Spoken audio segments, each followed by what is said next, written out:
aren't giving away any secrets of who's leading the way in the quarterback competition. However, new offensive coordinator Travis Schweitzer says both Deshaun Watson and Shedeur Sanders are trending in the right direction. Both of those guys and really all of our guys are progressing very well. Very pleased in what we've seen in the growth. Like I said, a lot of it's the familiarity with the system, getting a little more comfortable as we move on. But their progression, just in the short time that we've been so far, is very encouraging, and we're excited about that. Browns going to do their final OTA session of the week today in Berea. On Wednesday, Watson and Sanders continue to share first-team reps, and that will likely be the case again this afternoon. Guardians off today, return action tomorrow night, continue their homestand against the Boston Red Sox. Guardians come off a 3-2 win against Washington. Cleveland avoided a 3-game sweep. Gavin Williams allowed just one run in 7 innings. Chase DeLauder and Angel Martinez, 2 hits each, including RBI singles. Travis Bazzana had a pair of doubles and scored a run in the victory. 2 clubs chasing the Guardians in the American League Central going head-to-head this afternoon in Chicago. The White Sox playing host to the Minnesota Twins. Chicago looking to get a win today and split the 4-game series. White Sox right now in second place in the Central, 3.5 games in back of the Guardians. The Twins third place, 5 games out. NBA playoffs continues tonight. Game 6 Western Conference Finals. Oklahoma City going to be in San Antonio to take on the Spurs. Thunder right now leading the series 3-2. A win time. OKC is back in the NBA Finals. They'll take on the Knicks. San Antonio really hoping for a bounce-back game from Victor Wembanyama. Had a series low 20 points in Game 5. Can now find 92.3 The Fan on YouTube. Subscribe to our YouTube channel. Get the best content from our shows each and every weekday. That's 92.3 The Fan on YouTube. Headline sports news every 20 minutes right here on 92.3 The Fan. From the University Hospital Sports Desk, I'm Jeff Thomas. Up next, time for Baskin and Phelps here on 92.3 The Fan. Your mornings are about to change. We're going live and local starting at 5 a.m. Join me, Jeff Thomas, for the Fan Warm-Up Show. You get those late West Coast scores you may have missed and all the latest news and rumors from the CLE. Hey, if you're up that early, you may as well worry about Cleveland sports with me. The Fan Warm-Up Show starting at 5 a.m. only on 92.3 The Fan.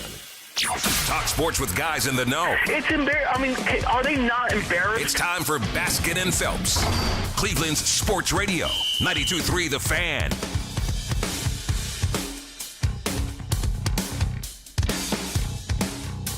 Top of the morning to everybody. Welcome to Baskin and Phelps. I'm Jeff Phelps, my buddy. To my right is Andy Baskin. Good morning. How are you? Mild, but that's all right. Nice. Did you say miles or mild? Mild. Mild. Not good, not Mild. bad, not All right, super we're happy. gonna talk about mild or miles coming up. Not at practice. Not at he's not doing that stuff. Yeah. But he has a new defensive coordinator who speaks highly of him, kind of, at least from what he knows. That's coming up in the show. Daryl Ryder is our Browns beat reporter. He's covering OTAs. He's going to join us at noon. Coming up at 1 o'clock, the man who covers your first place Cleveland Guardians for the Plain Dealer and Cleveland.com. That'd be Mr. Paul Hoynes joining us right here on The Fan. We need to have a serious conversation this morning. Oh, boy. Do I need to sit down? We need to have a serious conversation this morning. Okay. And it's not a bad conversation. I think it's a reality check kind of conversation. Are you breaking up with us? And I don't think not yet. Okay. But I think the Cavs have to do some real reflection here as they get ready for next season. And we need to make sure that I think we present this in the right light, because apparently Kenny Atkinson's going to be back, correct? Mm-hmm. Apparently the front office is going to be back unless somebody leaves for a better job. Mm-hmm. Apparently Donovan Mitchell will be back. Apparently James Harden will be back. Yeah. We're assuming one or the other, or maybe both, Evan Mobley and Jared Allen are back. Okay. Is that fair to say? Yeah, I think that what you're saying is fair. I don't know that that's the way it should be, though. Like, I would rather say apparently Evan Mobley and Jared Allen are back and have question marks about James Harden. But the way you laid it out is probably correct. Feels like that's the way it's going to be. I do wonder if I don't both think the guys Allen will be back. I do wonder. They need something of value to enhance the team, or at least an opening to enhance the team? The question that I think that the Cavs need to seriously take a look at, and to take a look at it seriously, Andy, I think you need to leave emotion out of it. And I don't know if that's possible for the front office. I don't know if that's possible for the team. I don't know if that's possible for the fan base. I don't know if it's possible for us. Okay. There are some big decisions coming. The James Harden decision is one that apparently, with all the financial wrangling they can do, if Harden turns down his deal and agrees to a 2-year extension, it gets them out of the second apron because they can spread out money. Okay. Apparently, that's the situation. And so I have never, ever, ever tried to con anybody into thinking I know all the financials of the NBA or the NFL or the MLB. I don't. It's not a strength of mine. Apparently, that's the deal, right? Mm-hmm. That's what we hear. Mm-hmm. Then there's Donovan Mitchell. And his current contract with the Cavs runs through next year. And he signed that big extension in 2024. And it's great. Glad he did. He's phenomenal. His current deal will pay him a little over $50 million for next season. Okay. Which, by the way, he's not outrageously paid by NBA standards. But, oh, my gosh, $50 million a year. Oh, man. I'm not even in the top. I don't. What do you think that is, top 15%? For him, yeah, he's like in the top 20-something. Okay. He holds the player option for the following year, and this is where this gets sticky, for 27-28 for $53.8 million. And he's eligible to decline that player option and sign a big extension now. He could sign a 4-year deal extension worth $272 million. Wow. Right now. Wow. So, you do the math on that, it's $60-some million, just shy of $70 million a year. Or if he waits until next off season, he's eligible for the 5-year Supermax in the vicinity of $350 million for 5 years. That's $70 million a year. My question is, and this is where I think the Cavs have to do some real soul searching. If you want to have a championship team here, is that the way to go? Is Donovan Mitchell the centerpiece, the main cog on a championship team? And folks, I'd like to solicit everybody's thoughts on this. We'll even run a tab, 216-474-0092, tab as in count, not as in pay. Right. And Andy, I think there are scenarios where the answer to that question I just threw out is yes. Okay. But I think most of the scenarios, the answer is no. That Donovan is not the main cog number one option on an NBA championship team. Here's where I kind of, I don't want to say I disagree with you. I understand how you're trying to play out the scenarios like Doctor Strange. Because they have a decision to make here, right? Yeah, they have a decision to make, but I think the decision isn't that tough. Because I think you need a player like Donovan Mitchell on the team to be able to get to the championship level. And which he's never done. Well, you also need other pieces and parts to it. So, I mean, every great champion has at least a Robin. You've got to have somebody that can help him along the way. No one's winning a championship by themselves. They're not. Everybody's got at least, a 75% partner. So, but you need to have one of those. Do they have that, though, with James Harden and Evan Mobley? That's my point more is that Harden needs to be replaced, although I don't think that's going to happen. And if they figure out a way for Mobley that they can move on and maybe get him other pieces that will help supplement a championship run, why does this have to be about one guy? Let's not forget, I mean, the Cavs had LeBron, but they also had Kyrie, and they also had Kevin. But more so, they had Kyrie. They had at least two pieces to the puzzle. Three. Give Kevin credit. Yeah, I'll give Kevin credit. Give That's Kevin fine. credit. I'm going to give it to him. All right, so they had He three married, pieces. married your gal Kate. Come on. You got to give him credit for everything. Oh, then for sure he gets credit for it. But when you look at this scenario and we keep trying to wrap our head around building around Donovan, yes, I understand it is building, but it's not just one player. And if he's looking at a supermax, someone's going to get it in that group. Maybe two guys will get something significant to that, along with what he's getting. In what group? What do you mean? To try to win a championship. You've got to have more than just Donovan. I don't care who you are. Even Jordan had Pippen. But is the investment worth the juice? You know what I mean? I think that's where I go. I looked at several different sites that gave NBA salaries. Okay. And right now, this year, basically, and this is the basic accurate thing, of the 22 highest paid players in the NBA, 22 highest paid players in the NBA, only 3 of them are under 6'4". Okay. Steph Curry, Yeah. Trae Young, Donovan Mitchell. Steph is one big. Okay. Steph's the highest paid player in the league this year. And probably should be He's based one on big, what he's and he's done. the centerpiece of what was a dynasty. Yeah. Centerpiece. Young was an underachiever in Atlanta, team-wise. Mm-hmm. Great individual player, but a little guy. And then Donovan. So Donovan and Trae haven't won much, at least to the extent they want to win.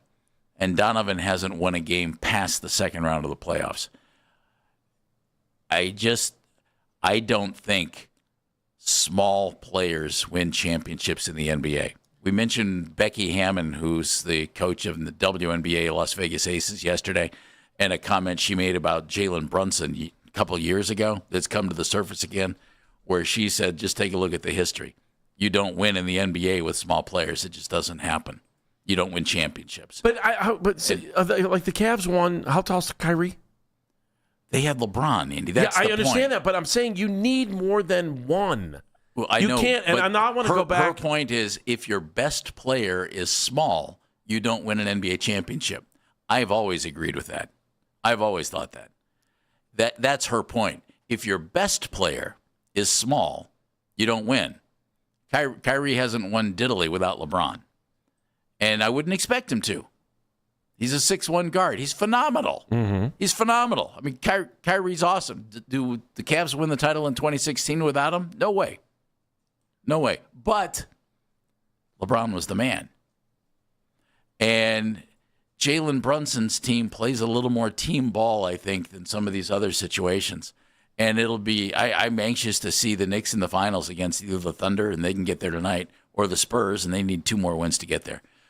But I just think I think the Cavs need to really look at this. I do have a scenario where I think, yes, you should sign Donovan to that Supermax and go for it. But that scenario, Andy, involves bringing in somebody who's better than Donovan. In other words, and I'm just going to throw out a couple of names. This isn't going to happen. If you could bring in Giannis. Okay. If you could bring in Jason Tatum. If you could bring in a guy like Victor Wembanyama. Sure. I totally agree with all of these things that you're saying. That's Nikola Jokic. But I can't that's sit here. not happening. Yeah, I can't sit here and look at the teams that he played on in Utah and Giannis Cleveland. is a possibility. And sit here and say, well, everything's got to be based on him. Not everything's. And you know as well as I do. But isn't it based on him if you give him $70 million a year for an aging guard who has had leg issues? I just don't. I kind of, and I'm not trying to be mean, Jeff, but I think you see it in a much. No, I'm just saying. I think the Cavs need to really analyze this and make a decision on this. Yeah, I think it's worth the investment to keep him doing this. And pay him what they need to pay him. But they need to bring in somebody else. He's not. I mean, I'm looking at the Utah teams he played on, and I'm Rudy like, okay, Gobert well, was tremendous center. Okay, but He needs we've seen how championship teams are built, and we get it. You just can't do it with him. And I think the problem here was it's not just him. I also think we're going to find out that he was hurt in this last series. I still think that's coming. Which adds to the point, Andy. But it's not his fault that he's hurt. No, but you're right. But that's the point the Cavs need to make a decision on. We have a smaller guard as our lead guy who has missed 10-plus games most every season of his career. That might be load management, but he's also had injuries that he's dealt with, and we've seen that. Folks, the Cavs have a huge decision to make here. What do you think they should do? Can Donovan be the number one guy on a championship team? And I truly think that's the decision they need to make, and they might have to make a really tough call here, because who wants to lose him? I don't. He's outstanding. Yeah, I don't want to lose him either. However, and you can't let. And Dan Gilbert will probably say the same, Jeff. $70 million a year. What does money do, Jeff? In Dan's world, $70 million for what a small does money guard. do? Well, and Dan doesn't seem to care. But it hasn't yet, and it hasn't during a 9-year NBA career. 2-1-6-4-7-4. You also got to take consideration who he's playing with. It's Baskin and Phelps on the Fan.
the University Hospital Sports Desk, I'm Jeff Thomas. We're having a real serious Cavs conversation here. And it's Very serious. Well, it's the type of conversation that Kobe Altman and Mike Gansey and Dan Gilbert and Kenny Atkinson It's like a high-level are going to have this summer. I would think you're going to have this, and it's this. Is Donovan Mitchell the number one guy on a championship team? Can he be that guy? Because if you think the answer is yes, then you're going to give him a big extension, either this offseason or next, at about $70 million a year. Okay. Roughly. If you don't think he is, then I think you have two options, Andy. Either you trade him for a haul and you reboot this thing, or you trade other pieces and go get a guy who's comparable to Donovan and go for it. And by comparable to Donovan, I mean in level of play. In other words, the only guy out there that I can think of who's on the trade market we hear about is Giannis. Right. At least for now. My buddy Jeff in Cleveland. By the way, Jeff pointed out Steph Curry, who we said there are only 3 guys in the top 22 salaries in the NBA right now who are under 6'4". Steph Curry, one of them. Trae Young, the other. Donovan, the other. Jeff says Curry's the last little guy team to win when they beat Boston. But he points out accurately that Kevin Durant was Golden State's best player in 2017 and 2018. And then I asked Jeff, I said, what do you think of the Donovan question? And he said, I don't want to give him $70 million. But I know we're not getting Giannis without trading Mobley. And call me crazy, I don't want to trade Mobley. And then he said, plus how much do you think Giannis would want? Because he'd want to redo his current contract. Sure. I agree with that. Jeff, very wise thinking on your part. But, Andy, it's a question that I think is a really tough one for the Cavs organization. If you put Giannis next to Donovan, I think you'd have a great chance to win the title. Yes. But you'd be all in on 2 guys. And then you're doing what the Cavs did back in the day with LeBron and Kyrie and Kevin, and you're bringing in Iman Shumpert, you're bringing in J.R. Smith, and you're looking for pieces that might be able to help you. Yeah. I'm okay. Let it be Donovan and let it be somebody else. Yeah, but who's the somebody else? If it was Giannis, that'd be great, wouldn't it? Wouldn't it? Would that work? I think that's pie in the sky. Okay, well, you just said, give me a name. I gave you the name I thought. I don't think the Cavs front office has ever been passive when trying to go after a player. Could they get him? I don't know. How do they reshuffle the financial deck to make it happen? I don't know. But if there's a way, they will figure it out. And as they proved this year, they're willing to spend more money than any team in the NBA to try to build that formula to try to get to a championship. And you have a piece, like, why would you – so, like, I'm trying to figure out, like, when LeBron was here, how much was Kyrie making? Kyrie was Kyrie a max at that point too? Yeah. I don't know. I thought he was. But it didn't – to me, so why can't you have 2 guys max contract? I don't. Well, no, you'd have to. Yeah. Under the scenario that I laid out, the only way that I think Donovan could be that guy is if you find somebody who's better than he is. If he becomes Kyrie to whoever, and I don't know that you can do that. Or if he becomes, if you want to say Kyrie was LeBron's equal, okay, you become that, and I don't think Kyrie was. But again, Kyrie. Remember, outstanding. Kyrie. That's why Kyrie was a little upset. Remember, he signed the 5-year, $90 million rookie max. He thought he was going to be the guy before LeBron got here. Well, then you paid LeBron. You paid both those guys at once. So I don't understand, why are we like, it's not my money. And if they can get other players to come in and you could get someone like that, why wouldn't you just make Donovan one of the 5? Like, why are we so worried about pressuring it and saying he everything's going to go through him? Because of the cost and the obligation, Andy. Because then, if you sign Donovan to a 5-year, $70 million deal after next year, the latter years of that deal, you're going to have a 34, 35-year-old point guard or shooting guard, combo guard, who's had some issues with his legs. We're talking about bringing in brutal. We're talking about bringing in 42-year-old LeBron James next season. Well, If you feel you have the pieces, not in this conversation. And I also think that Dan Gilbert, if he thought he could win, if this front office thought they could win a championship next year and maybe be in contention for the next 2 or 3 years, who cares what the back end looks like? We'll just go back to where we were before. But I'll take the time of trying to win championships and roll the dice on what the back end looks like. Yeah. I don't know why they did that with LeBron every year. Andy, every year Andy, they did that with That's LeBron.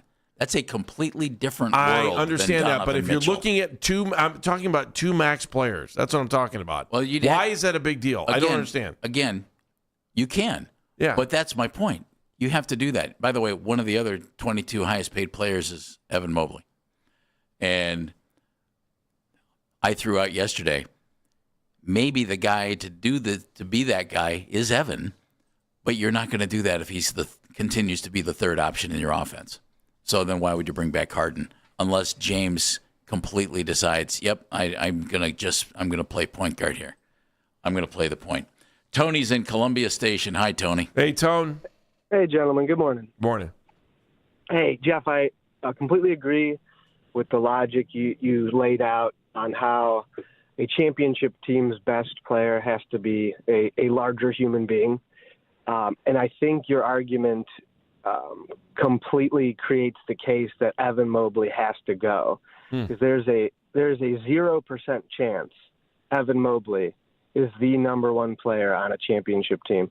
And I think you and I disagree, but I think there's a 0% chance Evan Mobley is the number 2 player on a championship team, yet he's making number 1, number 2 money. The Cavs decided they needed to give him, all they could when his rookie deal was getting ready to go. So that Tony, that's where that is. And I know. Your thought is interesting. If you could get Giannis in a deal for Evan, I understand, because then you're just going for it. But I still will wonder if they ever commit to him in the offensive flow and he's a higher option than he's been in every year of his career. I just wonder. I don't know the answer to that. If you do, congratulations. Yeah, but after 5 years, I feel like we would have seen more offensive flashes, like some 40-point games, some streaks of dominance. Like, I can't even remember a month for Evan Mobley that was like Jarrett Allen's in February. You know what I mean? Yeah. I don't think it's there. I don't think he's elite at any one thing, and he's not consistently elite in the sense of, like, he's not elite in tenacity like Kevin Garnett. All right, so what are you doing? Are you going to pay Donovan $70 million a year? No, that's the other problem, is that I think we need to bring in somebody above Donovan's level so that Donovan can see, hey, this is actually who I am. And I am a number 2, and if I'd like to win a title, I'm a number 2. And then we give Donovan the choice. Do you want to get paid on like a number 1 and lose in the second round or so for your entire career? Or do you want to accept reality like Kyrie didn't? And you are a number 2. You could be one of the greatest number 2s of all time, and you could win titles with a true number 1 as your running mate, but you can't get paid like a true number 1. Tony, thank you very much. Those are interesting thoughts. Issue here might be if you're going to try to acquire a guy who is at least Donovan's level or higher, do you have the assets to pull it off? You're going to have to do something with the way you're looking at the roster. Now, Evan's the guy. It's either with more parts, Andy. Yeah, I mean, I don't think anybody on this team is untouchable. I don't. I think that they could. I hear people, we sit here, we talk about, well, get rid of Mitchell. Well, get rid of Harden. Get rid of Mobley. Get rid of Allen. You hear it all the time, and I don't think if they believe there's a player out there that they can get to make this into a championship season next year, they will do everything they can to get that player. I have more faith in this organization than any other organization in town when it comes to trying to make it happen. It's also easier for them because they're the only team in town that just really needs 5 guys to make it happen. That's all it takes. Kevin's in Cuyahoga Falls. Kevin. Hey, Kevin. Gentlemen, how are we doing today? I was in the Falls this morning, Kevin, for a dentist appointment. Beautiful day. Sunshine. I'm ready to go chase the white ball. Hey, this just in. Coach Kenny, he's still at the Rocket waiting for Game 5 tip-off because the computer told him so. Thank you. Now take a time out. Take a time out and think about what you really want to say, or don't. I need to. Yeah, Or don't. maybe I need to say those timeouts. What's he doing with that timeout now? Right? I mean, maybe he can take it now. Okay, Kevin. By the way, there's no expiration date on that. You're allowed to do that. Oh, on the timeout. Thank you. Okay. Yeah. He's saving it for next season. That's what he's doing. Hey, outside of Isaiah Thomas and Steph Curry and Jeff, I know you mentioned this, you're going to be really hard-pressed to name a team that has a ring on their finger where the offense went through a guy 6'2" or shorter. It just doesn't happen. NBA history tells us that. I mean, over and over again, you just don't see it. It's rare. It's extremely rare. And, Jeff, you're right when you say it. I mean, it's true. The facts are teams with shorter guys don't win championships. Once in a blue moon, but not frequently. And I know every now and then you'll see a list with JJ on it with the Mavericks, but let's be honest, Dirk was the dude on that team. So, I mean, he sure isn't shorter than 6'2". I mean, it's so you're right. And so I guess I'm at the point. I think So both wait, of you are you right. calling it the Curry line because Steph is 6'2"? Is that what you're saying? Yeah, I'm throwing. Okay. Yeah, he's 6'2". Right. Yeah. Yeah. Right. And when you end him and then go, you almost have to go all the way back to Isaiah Thomas for a guy that has a ring that we're short like that. So. And I think you both are right, Jeff. I think you're 100% right. Short guys on teams don't tend to win championships. Like once in a blue moon it happens. If you're the main dude. guy. Yeah. If you're the main dude. Main guy, right? Focal point of the offense. And Andy, you're right. You need more than just one guy. It's true. I mean, we've seen it when we won our championships, and ever since they've happened, there's always a few guys on the court. And the thing about it isn't just a short guy. And Kevin, I think you can look at any team in NBA history and think there was more than one guy. You know, the Magic Johnson was great, and he was 6'9", playing point, but he had Kareem Abdul-Jabbar, he had James Worthy, he had Byron Scott. Yep, I agree. No, Jeff, you're right. And the other thing is, we've painted it, and you're right. I think you guys are getting to the point. We painted ourselves as corner with contracts. So because this apron thing, I don't understand it either. I mean, I know a lot about finance and accounting, but man, this apron stuff is beyond my understanding. But I don't know what they can do. I mean, they're almost like stuck. And I guess I could say this: I'm on the camp to say I'd rather move forward with Mobley, and if that means we had to get rid of Donovan, I would be 100% with that. And I think that would give us a better chance to win a championship in the future. I don't see it going through Donovan unless something happens. I don't know what the something could be. But you're going to have a wing guy, that 6'8", 6'7" wing guy. I don't know where you find him or how you get him, but unless they do that, I don't know how this team moves forward and gets past New York or any other teams next year. Kevin, would you pay him the $70 million? Well, I'm really good at spending other people's money, so sure. 5-year extension? I mean... Give me a yes or a no. No, I wouldn't do it, no. All right. Kevin, thank you very much. 216-474-0092, number to join us. We're going to get back to your phone calls in just a second. There's a story a Celtic reporter wrote. You're gonna hate the content. You're gonna hate the headline. Celtics should hang up the phone when Cavaliers inevitably come calling. It's Baskin and Phelps here on The Fan. Hey, everybody, it's Andy Baskin for FanDuel, giving you better payouts on same-game parlays all NBA playoffs long. With more ways to build and more value every time you play, you can stack your picks your way for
Mitchell the huge contract extension.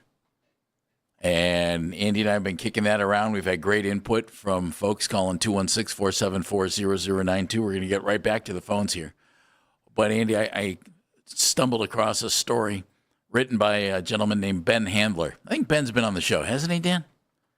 I think Ben's been on the show. I don't remember. But his headline on this is, Celtics should hang up the phone when the Cavaliers inevitably come calling.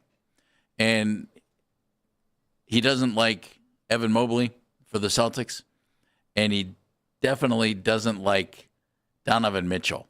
Now, this guy's not here, and he's not a Cavs fan or whatever. Let me read to you quickly what he said about Donovan Mitchell. He said, trading for Mitchell or Mobley would be a disaster if you're the Celtics.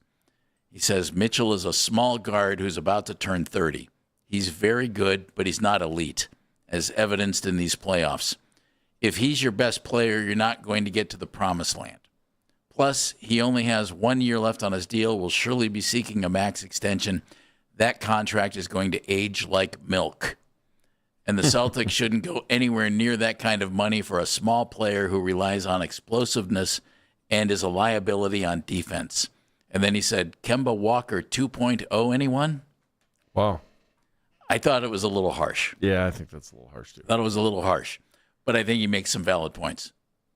You'd be giving a small guard whose game is based on explosiveness, who has had some leg things throughout his career, a max contract, and I don't think that contract would age very well either.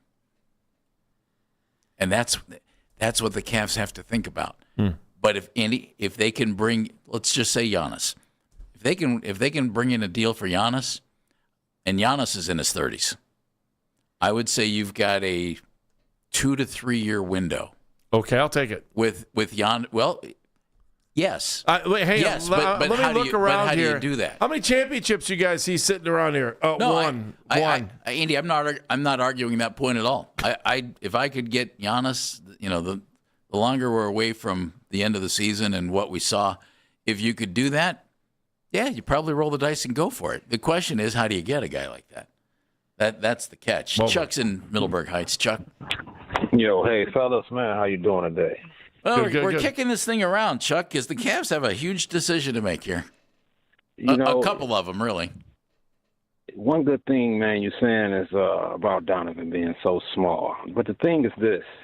Our guys, they're too lean. The whole team is lean. The guy with the broadest shoulders on the team is who? The smallest guy, Donovan, right? I mean, when we throw screens at these other teams, they're able to fight through them easily. Other teams, man, they set screens a huge gap. You know what I mean? So we just need to get thicker, I think. You know what I mean? We too thin to win. Another thing I want to say, sometimes the same on the other spectrum of that, the fight in the dog. You know what I mean? Sometimes it's not about the size of the dog; it's the fight in the dog. It's the mentality we got that got to couple with that thickness that we bring in. We don't need a team of guys that's scoring 30 points a game. You know, the effective teams are able to win with a balance throughout, a balanced bench. And comparing Kyrie Irving to Donovan Mitchell is a little unfair to Mitchell because even though Kyrie didn't have a lot of size, he's the best finisher at the rim, I think, in NBA history, you know. And I think as far as paying Donovan the $70 million, we know what happens, guys. It's just like the market with quarterbacks in the league. When the market raises, guess what? If I put these numbers out, you got to pay me that. I think the question should be, does he deserve that money? And, you know, no off the court issues. Great guy. Oh, he's been phenomenal, Chuck. He's been phenomenal, right? On and off the court. You know, the market, you know, it's just what it is. But what nobody's talking about, guys, and I won't hold you, I'll leave with this. We need some lockdown defenders. Name one on the team, guys. You put a guy in front of you, he can't get past. Our guys get blown past, and we need some lockdown defenders, man. Get them in here. Thanks, guys. All right, Chuck. I'd make the argument that the Defensive Player of the Year from a year ago would be the guy. We forget, don't we, pretty quick? A little bit on that. This Celtic guy had another thought that people aren't going to like. Simone's in Cleveland. Hey, Simone. Hey, Simone. Whatever it takes. Whatever it takes. Mentality. Everybody who the Cavs face. Everybody. Simone, are you on speaker? Sorry, I just want to be able to hear you. If not one or two, three people came in and acted like starters. You ain't know when the starter was out. All right, thanks, man. We appreciate it. Simone, your phone's bad, and I don't get your point there. I don't even know what was said. It sounded like 2 tin cans in a string, didn't it? Kind of. Yeah. Okay. The Celtic writer Ben Handler wrote this, and this is a bigger picture look at the Cavs. This is kind of rough, and he talks about Cavs are at a crossroads of sorts, and I think they are. I do think there are huge decisions that need to be made, but he says this. The crazy part is that despite a number of tweaks over the past few seasons around core players, the biggest issue in Cleveland is the same one they've had for years, a lack of two-way wings, which, Andy, you and I have been screaming about for a long time. They have 2 good guards. They have 2 good bigs, but they can't find the missing pieces in between them. And when you're constantly competing with teams like the Knicks and the Celtics, that's a huge problem. Couldn't agree with him more on that. Totally agree. Yep. And that goes back, Andy, to what we were talking about. I would not pay Donovan $70 million a year now. You know what I would think about? But don't you think this is waiting till next year anyway? Not necessarily. If he's got is he really looking at another $100 million if he waits out another year? Well, Jalen Brunson opted in early. Okay. And the folks in New York say he took less money. Well, no, he just took his money now, is what the deal is. And instead of, and Donovan could do the same. And he'd take 1 year less, but leave money on the table. You know what I mean? Mm-hmm. Because Donovan could opt in and he'd get $270-some million instead of $350 if he waited a year. But, Andy, you're in your 30s and you've had some injury issues, and you're not the biggest, strongest guy in the world. $270 in the bank looks pretty good. Looks good to me. Yeah, yeah. I get it. And that's where I go back to. Okay, if you want Donovan, you got to have big guys around him. Whatever you want to say about Evan Mobley, if anybody doesn't care for him, okay, he still averaged 18 and 9 and was a former Defensive Player of the Year. Sorry, he's going to help you win some games. I think it comes down to James Harden. But are you in a tough situation there because he waived his no trade to come here? Was it based on nudge, nudge, wink, wink? Right. And then you've got to sign him to get under the apron. I mean, they're kind of in a situation, Andy. I think they're going to have to be very creative. And certainly Kobe Altman's been very creative in the past in roster construction. But I agree with Ben Handler from the Celtics. We've been saying it for years. You've got a huge hole out on the wing. You're in a conference where there are some great wing players, and they beat you up. And you could talk about inconsistency maybe with your best player, Donovan. Some games ungodly, and other games, okay, he was there, and that goes back to, do you want to pay him the huge money to be that guy? Again, if you pair him with a guy like Giannis, let's go for it. I get it. And even if that means you trade Evan Mobley, well, you trade Evan Mobley because you don't have a ton of first-round picks. If that could all come about, I will forever wonder if you clear the path a little bit for Mobley. There's not a Darius, there's not a James there to dominate the ball and take a lot of shots, and it kind of clears a path for Evan. I wonder. I see the side of the argument where everybody says, nope, he's not going to be a great offensive player. I see that. But maybe he is. I don't know. He's not, as long as there's another guy ahead of him taking a ton more shots. Yeah, I still think that Evan is a key piece in moving forward. And I want him to be. I think, I don't know, maybe I see it because I want it to be. He's here and he's under contract. I also saw him play with a little bit more oomph all season long, and especially in the playoffs when he got the ball. He tried to get it to the hole every time. Now, I hate when he puts the ball down on the floor and starts dribbling. That drives me a little nutty. But I saw improvement this season that we hadn't seen from prior years. there was a little bit of a switch that went on more this year than what we saw in the past. If you think I'm wrong, tell me I'm wrong. I thought he was more aggressive this year. I thought that he took more chances getting to the hole and getting attempted to be fouled on his way there. I agree. I thought both big guys did that this year. And Andy, you're doing that as the number 3 scoring option on the team. Yeah, for the most part, which is tough. Tell me, does this scare you a little bit as much as it scares me? Okay. And I'm looking at the list of highest paid players, and this goes back to what I've talked about older guys. You know, you get into your 30s in the NBA, you never quite know for sure. Mm-hmm. You know, there are only so many LeBrons, right? Right. And Ben Handler wrote it too. He thinks a contract to Donovan would age like milk, and we know how milk ages. I think it's pretty funny. That is a pretty good line, isn't it? Mm-hmm. Give him credit. Number 1 paid player is Steph Curry. Deserves it. Steph, he does deserve it, but he's had some injuries, and did you get your $59 million worth this year for your Golden State? No, probably not. No. But did people come to watch him play? Then maybe you did. Well, I mean, for the but entertainment, he wasn't there part. that much. Going down the list, Jokic, Joel Embiid, always beat up. But, they were in a situation, I'm sure they thought we can't let him get away. Well, they gave him, he's under contract for the next 4 years, $55, $59, $64, $69 million. Kevin Durant had some injury things, but phenomenal. Anthony Davis, always injury things. Jimmy Butler, big injury thing this year. Jason Tatum came back from injury. Giannis, missing time with injury. Karl Anthony Towns is tied for the 9th highest salary. In other words, some of these guys are veterans. They've been out there, and they're getting injured, and their teams are tied to these contracts. Now, Tatum, you figure he's going to come back, right? And he's not that old. Jimmy Butler, you got $54 million plus for this year and next. Keep going. Jaylen Brown, Devin Booker, who's had some injuries. Paul George, that didn't go well. Kawhi Leonard, great player when he's out there. Somehow Zach LaVine is the 15th highest paid player in the NBA. Really? Yeah. Wow. Trae Young's right behind him, along with, and these guys, according to Hoops Hype, all make the same money. Trae Young, Lauri Markkanen, Donovan Mitchell, Cade Cunningham, Evan Mobley. In other words, you give these big contracts to guys in their 30s, and then you just keep your fingers crossed.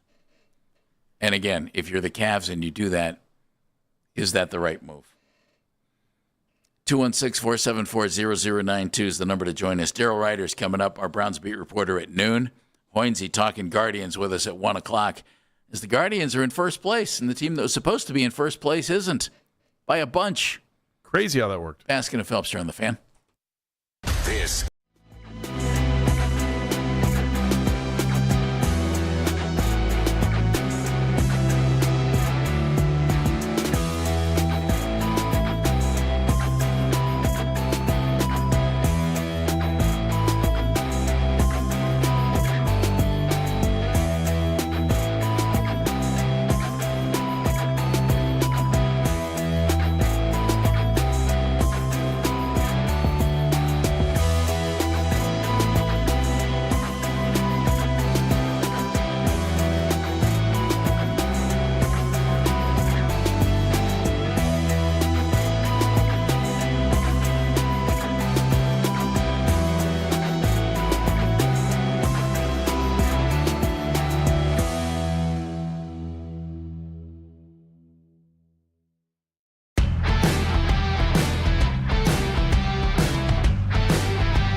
better outside. We have Dr. Ferdy Pacheco and the rest of our pugilist pundits break it down.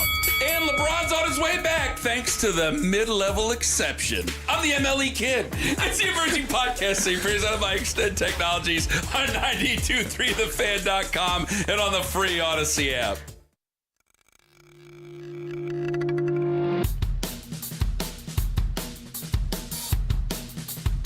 It's Baskin and Phelps right here on the Fan. I'm Jeff Phelps. Andy Baskin to my right. Yep. Dan Mennigan straight across from me in the panic room behind glass. Meredith out of sight in another room. Taking your phone calls at 216-474-0092. Daryl Ryder's our Browns beat reporter. He'll be joining us at noon. And Paul Hoynesy, plain dealer, Cleveland.com, talking guards with us coming up at 1 o'clock. The OTAs are going on in Berea, and so various members of the Browns organization are speaking from time to time.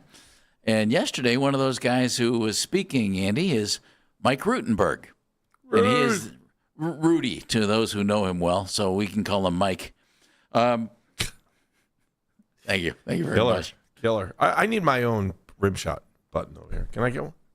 We don't know him well enough yet. Why do you look at me with disgust? It's a joke. Would you agree? I'm kidding. I'm like, I want my own rim shot button, so you don't have to worry about it because you got a million things going on. You would play it 37 times a show. No, I want a hamburger. No, I want a cheeseburger. I want a hot dog. You'll get nothing like it. French fries. Thank you. Just thought it was a good rim shot. We don't know him well enough to call him Rudy yet. You took it personal that I said, I wish I had my own rim shot. Anyhow, Rudy, or Mike Rutenberg, spoke yesterday. So, you're the defensive coordinator replacing Jim Schwartz, who didn't get the head coaching job, despite being pushed for the job by the defensive players, including the Defensive Player of the Year, who's not at OTAs and hasn't talked to the head coach yet. Yeah. What do you think Mike Rutenberg was asked about, Andy? Long snapper. That's incorrect, sir. I tried my best. Mike Rutenberg, defensive coordinator, replacing Jim Schwartz, was asked about the whole Myles Garrett saga. And here's what he had to say. What kind of interaction have you had with Myles Garrett? Yeah, of course, knew that would be a question. I'm going to leave a lot of that interaction between me and Myles. There has been some. There has been some, yes. Yeah, Okay. he ghosted me when I texted him. Hold on a second. The interaction was on my end. Hold on a second. Can we? Yeah. Yay! Somebody's actually talked to Myles. Oh, no. He didn't say that. There was interaction. People say talk now when they text, Andy. That's talking to people. They're not like us. We talk. I disagree. You and I talk. Disagree with you, but okay, that's fine.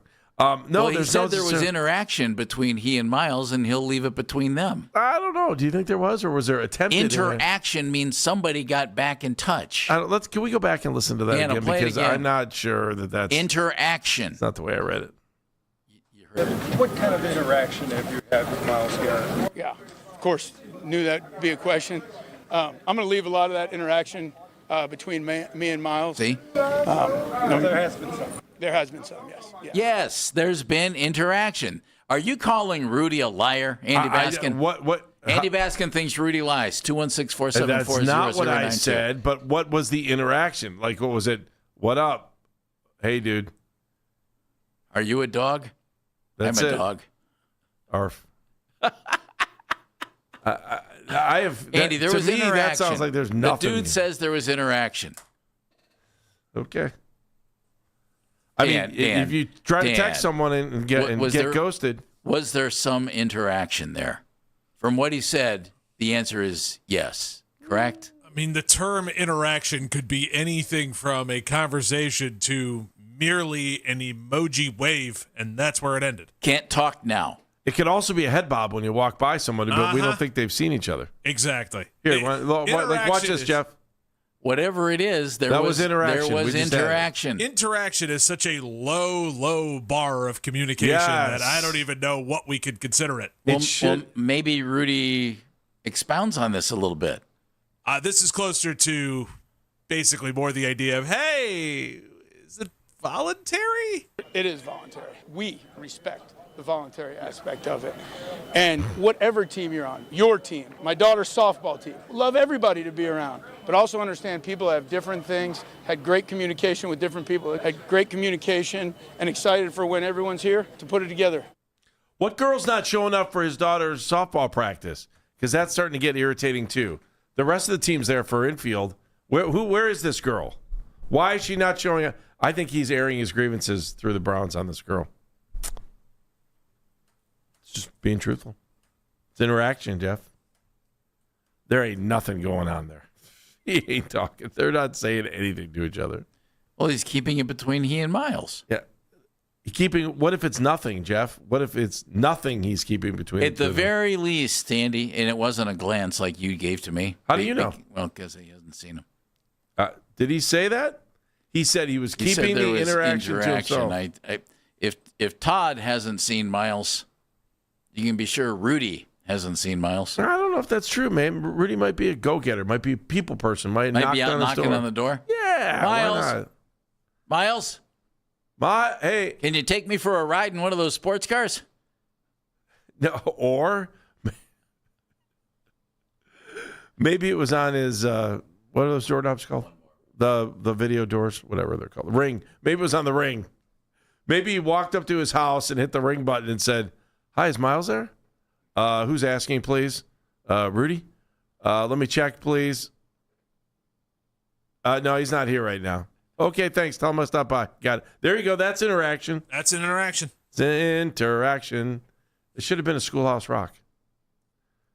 Interaction. Can I just bare my soul to you on this? Here we go. Jeff Phelps bears his soul on 92.3 The Fan.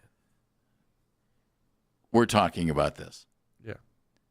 It's one of the stupidest things we've been talking about. This is stupid. What's stupid about it? It's voluntary. He's not there. Jeff, this ain't about. Do we wish he was there? Fine. Jeff, this ain't about voluntary practice or not. There is a big question mark. Is Miles throwing a hissy because Jim Schwartz didn't get the wants job? To be here or not? Does he want to get traded? Jeff, Will he be I wouldn't traded? have brought any of this up if he hadn't asked for a trade in the past. So, if he hadn't gone on that media bender where he was trying to get everyone to ask him, everybody at Super Bowl Radio Row. None of this would have come into fruition. I think this is the exact opposite. I think he learned that probably wasn't a good idea. Although he did get his point, he got paid. Maybe it was a good idea. I'm separating something though that I don't know that everybody's separating. All right, so he's not at OTAs. Okay, that to me that's a different thing than does he want to be here or want to be traded. Denzel's not at OTAs. Are we screaming that Denzel should be traded? All right, let me just give you the inside scoop. Denzel wants traded? No, we're not. Just Denzel is good with what's going on. He's just doing the veteran thing here right now. That's not the same point. Isn't that what Miles might be doing? Has anyone asked Rudy if he's talked to Denzel? I don't know. And if they had communication. Because if he answered, yeah, we talk all the time. Dano, anything? Let's find out. I'm saying if that question's been asked, and maybe he says...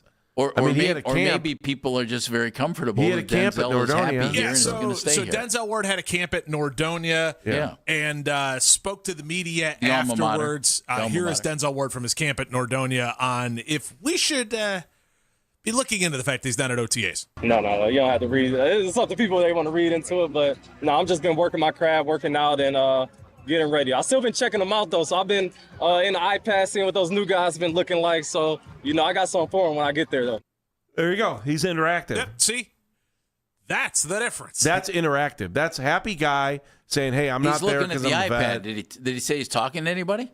At least he's checking out to see what the guys look like. Maybe Miles is doing the same. We don't know because Miles isn't having a camp at Nordonia. Well, we can have this here. Has there been interaction? Denzel Ward. Even though I haven't been there, I've been with Coach Lynch. He's been calling me. We've been getting on calls and going over the playbook. Nice. And so I've still been learning the playbook and the new plays that's been going in. Nice. And so continue to do that. And then I've been watching the practices that they've been doing and how they run the plays and how guys are looking. So I'm still involved just from afar. I'm looking at it from a different view this time. Voice-to-voice interaction. Wow. And video interaction. Right? And video interaction. That is 3 of the 5 senses of interaction. That's what we're talking about right there. I bet texting is that's a 4th. See, that's the way to do it. If they TikTok, is that the 5th? What? What? Fifth form of interaction. I don't remember any learning the senses and having dance be in one of the senses. I'm just telling you, that was your. I mean, if you can put that phone down and do a little video, you're good to go. Can you do a little Superman? Honestly, Andy, when it comes to the Miles situation, good comes from Coach on a TikTok. I couldn't care less that he's not there. I also couldn't care less that he hasn't talked to them yet. Okay, fine. We know Miles is his own guy. We know Miles is a little different than the other guys. I also don't care about this. Does he want to be traded? Okay, then trade him. You won 3, and I want him here. He's a great player. You won 3 in 5 games with him the last 2 years, and he was phenomenal. Set a new sack record, and you won 5 games. Okay, great. If you can trade him for pieces that help you win more as a team, that's okay. That's okay. It's kind of like the Donovan Mitchell thing, if you want to know the truth. Okay, here's a guy who's 9 years into his career, both of them. They're 9 years in. You're gonna get 9 more years as good as the first 9? Unlikely. Probably correct. Unlikely, especially in football. So if Miles wants to be here, outstanding. That's great.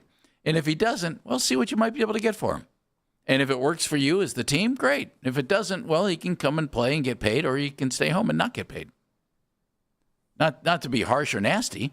I mean, it's really pretty simple to me, and not worth all the drama that everybody's throwing at it. Here's the key, Jeff, is we're going to start getting answers in approximately 4 days, right?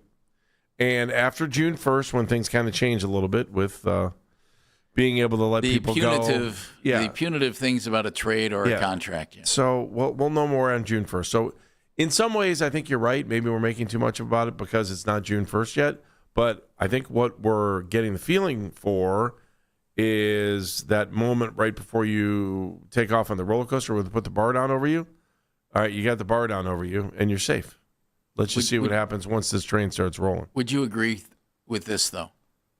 Right now, the storyline, you are not here, and there's been no communication between you and the head coach.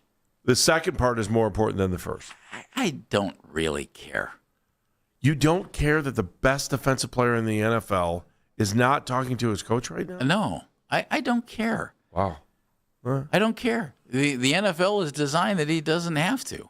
Now, would I like it? Yeah. That doesn't have to practice. That doesn't mean he shouldn't talk to him. But he doesn't even have to talk to him. Do I wish he – yes, I do. Do I wish he was at OTAs? Sure. Do I wish he had Todd on speed dial and send him a text every day? Hi, Todd. It's me, your buddy MG. Yes, but he doesn't have to. But it's not that part of it specifically. Yeah. It's not the fact that we are here. It's the snowball that started at the top of the hill, which is when they decided to move that contract, that bonus, to before camp, to make it for no reason besides financial. It started there of me immediately putting antennas up and going, what happened? You're taking it a step further. I'm just looking. But this is the story. Hold on. Not the story that everybody's complaining about right now. The story that everybody's complaining about is that he isn't there and he's not talking to Todd. I don't care. I don't care that he's not there. I would like to think he's talking to Todd. With the contract and a possible trade, that's a different story to me. To me, Jeff, it's all the same story. We have two different stories here in my estimation. This is the same story. Because this is a guy who moved this thing for, again, no reason, didn't help the Browns at all, any kind of finance. If anything, it made it easier for them to trade him. He hasn't spoke to the coach. Great. But hang on, he hasn't spoke to the coach yet, which if there was some kind of a relationship there, you would think he could sit down and go, okay, this is no big deal. I just did this for some reason. The fact the front office never gave a real reason behind the fact that they did it, they just kind of shrugged their shoulders at everybody and went, we did it. I don't know what to tell you, blah, blah, blah. And the fact that, again, the defensive coordinator says, well, I've had interaction with him, which screams to me, I don't know what's going on. There's so many things that are here that would leave me with a level of concern, and it all piles into the avalanche we're in the midst of right now. But what's the – forgive me. Please. What's the concern?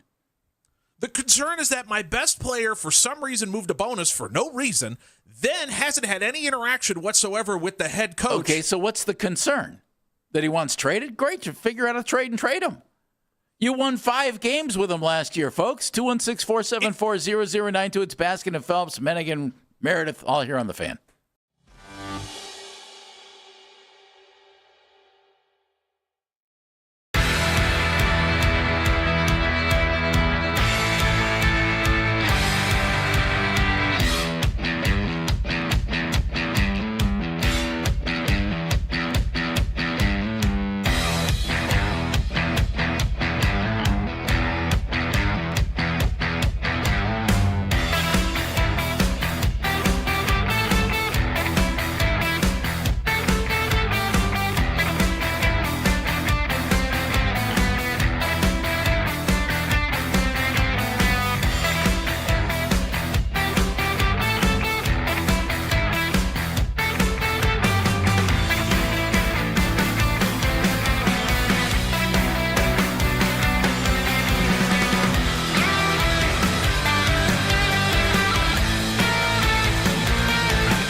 after they avoided a sweep at the hands of the Washington Nationals yesterday. The team will continue their homestand tomorrow night when they welcome the Boston Red Sox to town for a 3-game weekend series. You can listen to the Fan Rewind weeknights from 11 p.m. to midnight, all the best segments from all our shows, and you can always listen on the Odyssey app. Headline Sports News every 20 minutes on 92.3 The Fan. From the University Hospital Sports Desk, I'm Meredith Kane.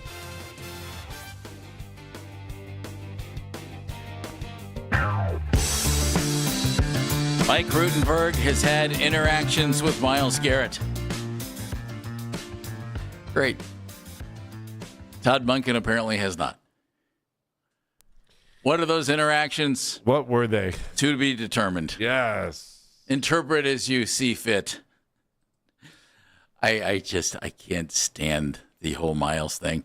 And Dan's point that he just made before we went to break about it's the contract bonus and moving it up and everything else. Look, you've got a great football player. He's going into the Hall of Fame. He's one of the greatest Browns ever. I hope he wants to be here. If he does, great. If he doesn't, okay. You had the greatest defensive player in the league and you won 5 games. Make a trade. How many over the last 2 years have we won? 8. Yeah. That's Andy. I'm Jeff. Dave is in Chagrin Falls. David, welcome. Hey, Dave.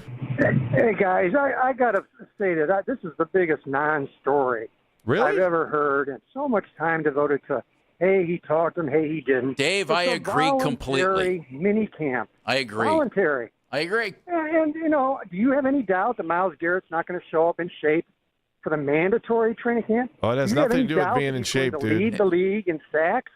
Will he or will he not show up might be a question, Dave. You think the fans don't care? Man, the phone lines have been packed all day. You're living in a bubble, Dave. Love you, but it's not about whether he's in shape. I don't care if he's at camp or not. I agree with you. Totally agree. But, I mean, if he's at camp, it's not a big deal. I think it was feedback, so he hung up. But the point is there needs to be – I mean, you're talking about a guy that people want to call leader of this team. How hard is it to pick up the phone and talk about what's going on with your new head coach? If that's not going on, that's not good. It's just not good. So, I mean, it doesn't really sounds like you're getting ready for a breakup. Yes, I wish he would. Yeah, but it doesn't really bother me. Cool Ray is in Bedford. Hey, Cool Ray. Cool Ray. All right, man. Hey, what's up, fellas? I want to make a quick 2 comments, one about the Browns and one about the Cavs, but the Browns first. This is what's problem with the Browns, is that every single year something like this comes up, and every single year we lose. Like, Myles, I get it, you don't have to be there. We won 5 games with you last year, but bruh, if we're trying to change the culture and try to win, everybody needs to be there. We need to see those rookies and other guys need to see leadership from the best player. When you are not putting in the work, that's the problem. Eventually, it's going to become a problem somewhere. We know what you can do, but it's what you should be doing that's the problem. Now, my comment real quick about the Cavs, I'm so glad to see all we learned in Cleveland was Donovan Mitchell is a star, but not a superstar. I relate Donovan Mitchell to the young LeBron who didn't know how to win. And that's what Donovan Mitchell is. He's a person who can't elevate his game to take it to the championship next step. He said that so much as we were tired, we didn't get enough rest. But at the end of the day, you're the leader. Y'all supposed to beat the 2 teams, get rest. You knew the schedule. So all we need now is Donovan Mitchell to learn how to win, except saying he wants to learn how to win. That's pretty much it. All right, Cool Ray. Weren't really talking about the Cavs there, but that's all right. Let Cool Ray say his piece. Mm-hmm. Cool Ray makes a great cheesecake. Nelson's in Avon Lake. Hello, Nelson. Nelson. Boys, how are you? Good. How are you? Fed up, Nelson. Great. I'm on the walking trails today. It's beautiful. All right. Hey guys, Jeff, I tend to agree with you, right? Like the sum has to be bigger than the parts. And listen, I love Myles. I think he's phenomenal. In this town, I don't know that we've seen a player of his caliber, and perhaps in the history of the game, you can compare Myles to very few players. But you're right. We haven't won very many games with him on the field. And, of course, I want Myles to be here, but he cannot be a distraction. And I feel like right now he's being a distraction. So Thanks for the time, boys. You have a great day. All right, Nelson. Thank you very much. I don't think it's a distraction today. If he's the not mandatory stuff happens and he doesn't show up, it's like, then it is. Yeah. All right. Then if that happens, you get to this. Excuse me. Do you want to be here? Would you like to be traded? If so, we'll work something out. And you just move on. Todd Monken doesn't need that. Andrew Berry's trying. Forgive me. Andrew Berry's trying to build a team while saving his job. I mean, his two thought partners are gone. Maybe DePodesta just thought, baseball will be good again. Or maybe DePodesta thought, since they're telling me I'm probably not going to be back, maybe I should go to baseball. Who knows what that was? Maybe regardless, I served my purpose in football. And exactly. And Kevin's sitting in Atlanta. Yeah. So, Andrew Berry's got to put a winning team on the field, I would think, this year. He's probably going to be in question anyway. Mm-hmm. And Todd Monken, the same thing. They need to win some games, and they need to get it done. So, and again, nothing against Miles. I think he's phenomenal. Love watching him play. But when push comes to shove, and when the Players Association says, okay, fellas, time to actually show up now because this is mandatory, then we'll see what this is. And that's when this really becomes a story. He'll show. I can't see him not showing up for But that's when it really becomes a story. I think he shows up for the mandatory. The question is he happy-go-lucky leader, or is he dude that shows up and just gets to work and gets out of there, which is okay too. There's nothing wrong with just going to work sometimes.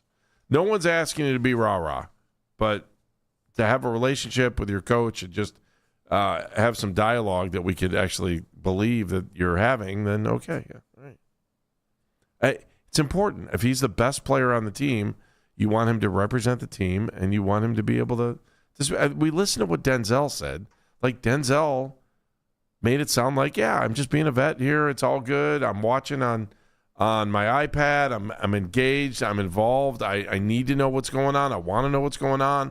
I still want to be a better player, but I know where I am in my career, and a little bit more rest is very helpful for me, especially when it's regulated by the collective bargaining agreement. I'm good with it. It's good. We're all good. I'm happy. And that's it. End of story. We're good. Like, every once in a while, you hear grumblings about Denzel, too. I'm not hearing any of that right now. I think Denzel's happy to be here right now. I think the Browns are happy to have Denzel. Gentleman named Tom sends me some great emails. I love reading Tom's emails. He says, our discussion about an alleged lack of relationship between Miles and his coach. Alleged.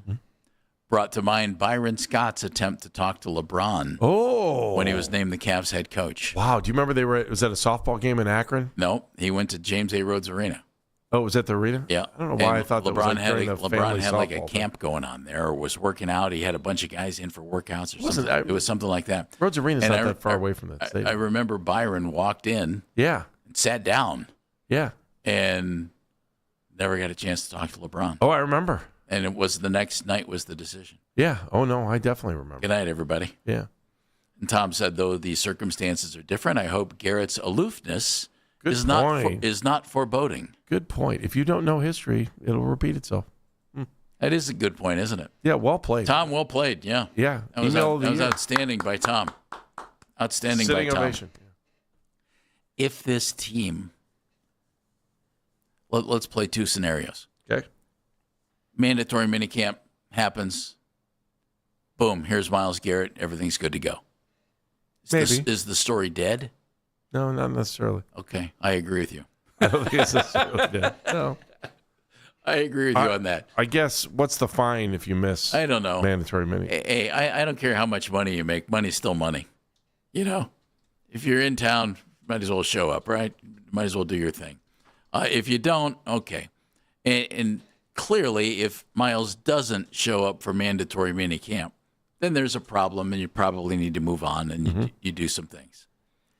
Would you agree with that? Yeah. If he doesn't show up, okay, then it's time to move on. Todd Monken doesn't need that. Andrew Berry doesn't need that. I got to be honest. The team doesn't need that. Jeff, is it worth it for him? Unexcused absences from NFL mandatory minicamps carry a progressive daily fine that can total up to $104,000 for a 3-day absence. So 17,462 for that's a pretty adequate sports car. It's pretty that amazing. He'd be throwing away. I think that's amazing. Look, what made him decide this? If you miss the first day, it's $17,462. $462. Yeah, like who said that? Well, oh man, It's got to be a mathematical equation Should of it some be kind of off-season 63? pay. I don't know, man. It should be 61. I mean, it's got to obviously it's a math. 62. It's a mathematical answer, Andy. It's 34,925 days for missing the second day, and $52,381 for missing the third day. Obviously, that's based on something that we're not aware of what it's based on. 381, man. I mean, that $1 extra there instead of 380. It's a big deal, man. It's a big deal. You know how far that goes at the dollar store? Tell me, Andy. At least one thing. You think so? Yeah. At least one thing at the dollar store. Price check on aisle 4 at the dollar store. What? How much? $1? Okay. Thank you. Without getting cute, would this team this year be better served? And I said this year. Would it be better served with Miles playing defensive end? Or would it be better served with having some first-round picks in tow for next year's quarterback-rich draft and maybe pick up a player? Well, I guess you could. I mean, you've got Alex Wright. You've got Isaiah McGuire, right? And you like need both those of those guys. If you need to move one of them over, you can move one of them over. Maybe Logan Fano surprises everybody. They got a couple tight ends a couple free agents in at defensive end. Joey Bosa is a free agent. You're not going to be better than having. You could go sign a guy like Joey Bosa. Even if Miles took, 75% of the plays off, 25% of Myles Garrett is still better than anybody else who's on the roster. Right now. I've never been a big Miles takes plays off, and I think he's really good. There are times when you think a player should be in on a play and they're not. Okay, fine, I get it. I don't play in the NFL. I never have, so I'm not gonna say that, and I don't think that. Okay. I think he's phenomenal. However, I don't think the quarterback of the future of this football team is on this roster right now. And if some team wanted to give me a number 1 and a number 2 for next year's draft that I could use to move up in the draft to get the quarterback I would like to have, and this is terrible, if you weaken your defense slightly or maybe a lot, and you don't have your franchise quarterback, how many games are you going to win this year? Meaning you'll probably have a high draft choice anyway. Oh, I see where you're going with that. And if you have more stuff that you could use to throw it moving up to get Arch Manning, Julian Sayin, Lenora Sellers, there's a little method to the madness here, isn't there? There could be some method to the madness. I still think this team needs to improve each year before they head over to the Dome. So I think the Dome is the focal point. I actually think this team might be more about the Dome than they are about the team itself. Well, you want to make sure you're having a good Andy, team. You got to sell tickets. What's a bigger picture for the franchise? The Dome. Yeah. Yeah. It absolutely is. I mean, Browns fans don't want to hear this. Next year's just another season. The Dome is 30-plus years of revenue source for this organization and everything else. And parking, too. And so it's certainly a much bigger deal. I want to play a little game when we come back. Oh, good. We have 4 quarterbacks in camp. Okay.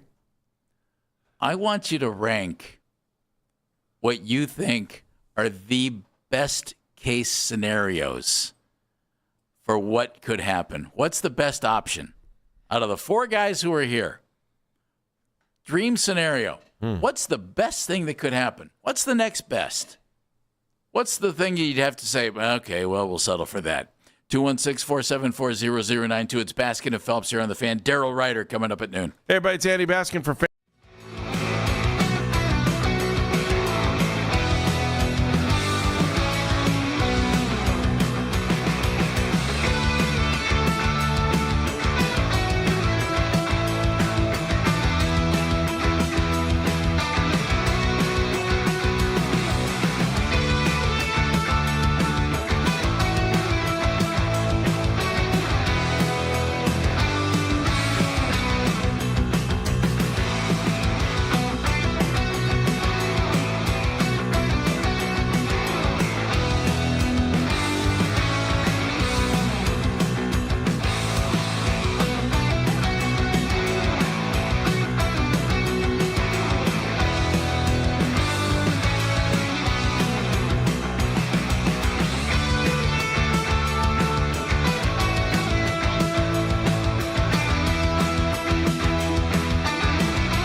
Western Conference Finals, the Spurs are looking to avoid elimination and force a Game 7 as the Thunder have a 3-2 lead in the series. Want to catch highlights from The Fan from throughout the day? Get over to 923thefan.com or favorite The Fan on the Odyssey app for all of today's headline segments. Headline sports news every 20 minutes on 92.3 The Fan. From the University Hospital Sports Desk, I'm Meredith Kane.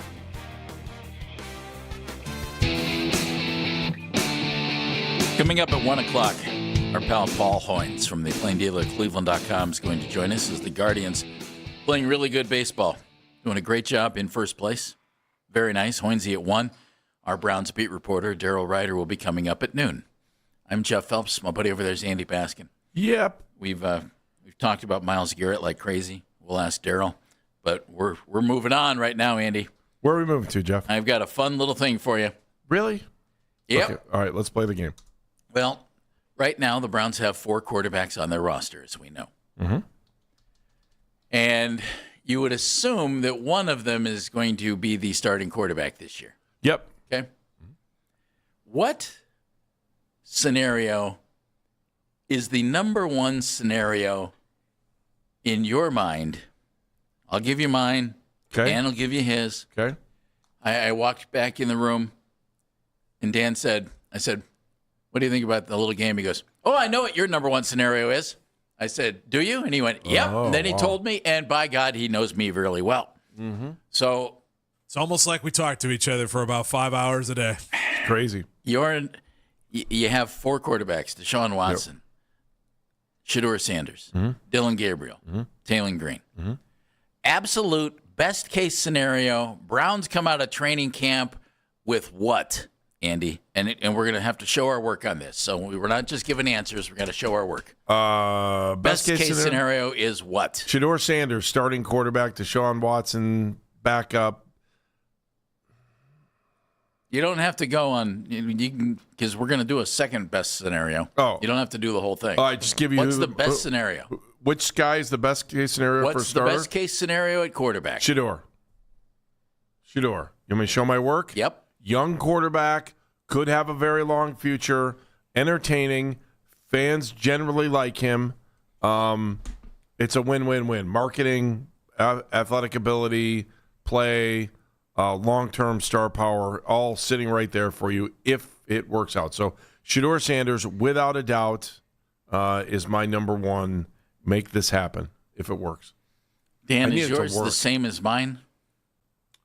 Mine is second-year quarterback grabs reins of job. Whether that's Dylan Gabriel or Shedeur Sanders, I don't care. I think Shedeur would be the answer to it. But as long as a second-year cheap quarterback grabs the reins of this job and hangs on to it, that's the biggest success. Dan's is not the same as mine. Best case scenario for me with the Browns quarterback situation. And unlikely to happen. Todd Monken decides he adores Taylor Green because at 6'6", running like crazy and an arm like absolute crazy, he turns Taylor Green into a stud quarterback. Week one? I said number one best case scenario. Going into week one. Through all the offseason, preseason, everything else, Taylor Green shows that he is the man. And the reason I say that, though he was a 6th-round pick, and you know my rule, you don't draft any quarterback outside of the 2nd round and think you actually have a starting quarterback. But his skill set matches what Monken has preached, and his skill set has a higher ceiling than Shedeur or Dylan or a beat-up Deshaun Watson. So that's my best-case scenario. This kid stuns everybody, lights it up, and Todd coaches him up, and he becomes the beast and actually answers the question, who is your franchise quarterback? Wow. I'm just telling you, the best case, did I say it was likely? No, I said it was unlikely. Wow. Second best scenario. How is that I still don't see that as Andy, the best case 6'6" with a rocket arm, and he can run like crazy. Show me any other quarterback on this team that has that skill set. Nobody does. Nobody does. Shure's got an arm. Yeah, okay, good. He's not 6'6", and he doesn't run that well. And he doesn't about his run feet as well. yesterday. Yeah, he doesn't run like Taylor Green. I'm just telling you. How many games have you watched scenario. Taylor Green play? I've sat down and watched enough tape that I thought, oh my God, that guy's got a skill set that's just incredible. Did you see any? Did you see? I'm just asking. That doesn't mean he can play in the NFL. I'm just asking. And I don't think it's going to happen. I'm just telling you, that's the best case scenario. Were there any bad plays on that tape? Did Taylor Green have one bad play on that tape? I will tell you, this might be wrong. Huh? I don't like looking at bad plays because they're reality most of the time. Because of this. I see the good. If you do it and you put it on tape, that means you can be coached up to do it on a more regular basis. That's why every quarterback stinks from time to time. Everyone. But if you have abilities and you can get coached up, that's the deal. I mean, Josh Allen looked like hell on tape, Andy. By God, look what happened. Jeff, somebody coached him up. If you get your driver's license, does that mean you're a good driver? Andy, I'm not. I'm asking you a question. No. Okay. No. I'm not campaigning for Taylor Green. My little game was, what's the best case scenario? Okay. The best case scenario is you end up with a surprise who's a 6'6" stud who can run like crazy and has a great arm. Second best scenario. Dan, you go first. Second, for long-term success or the 26th season? This season. For this season. Probably Taylor Green. If we're able to put that one on the table, then that's probably the second best thing that could happen. Because that means quarterback for the future. That means something that you can possibly build upon. Andy? Deshaun Watson. If Watson can give us some sort of return on investment for the misery that we've had for him being here for all these years and actually go out there and win and play good football like he did at the beginning of his career, then I think that's the second best option. The best case scenario is that we're at the end of the season and people are saying, man, you know what? Deshaun Watson really turned things around. I don't know. Maybe we should bring him back. I'm not saying that's what anybody wants to hear, but it's a possibility. So I will go with Deshaun Watson as my number 2 option. My number 2 option is Shedeur Sanders shows he's clearly better than everybody else and wins the job for all of the reasons that you laid out, Andy, as your number 1 option. All the reasons. You were on the money with those. Well, thank you, Jeff. I just think that there's a little higher ceiling with the other guy if they're able to tap into that skill set. What's the third best scenario? I'll give you mine. Okay.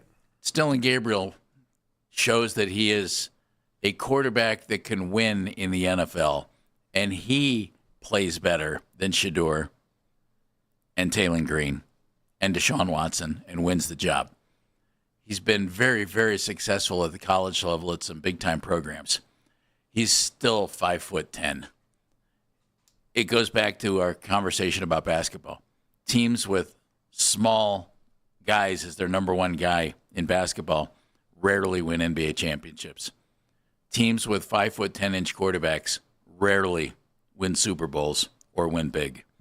That's why he's my third best scenario.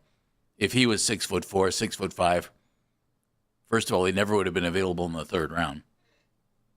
And second of all, he'd already be the starting quarterback. You want my third? Dan. Do I ever? Okay. My third best scenario is that they trade Dillon Gabriel for a third-round pick somewhere else so that this is all a wash. It's all a wash. You get a third-round pick back. Somebody else can worry about that. I feel bad for the guy for even getting drafted here, then having the opportunity, then unfortunately suffering a concussion and losing his job by getting a concussion. So for Dillon Gabriel's sake, because I think he's a decent quarterback, I think he's going to be a good backup somewhere other than Cleveland. Good luck, Dillon. I hope that we can get a third-round pick for you, and that would be my third best scenario. Dano, third best scenario. I mean, I guess at this point it's Deshaun Watson because I've already picked the other 4 guys in this round. I mean, unless we go talk Jimmy G out of retirement, can I get that? Can I get handsome Jimmy out of retirement? Somebody will next year. Knock yourself out. Yeah. Somebody's quarterback's going to get hurt. I have no interest in watching Deshaun Watson do anything. I'm sorry. I just have zero and zilch interest in watching him do anything. It just does nothing for me. I don't care if they succeed. I don't even want to watch that guy. I just don't care.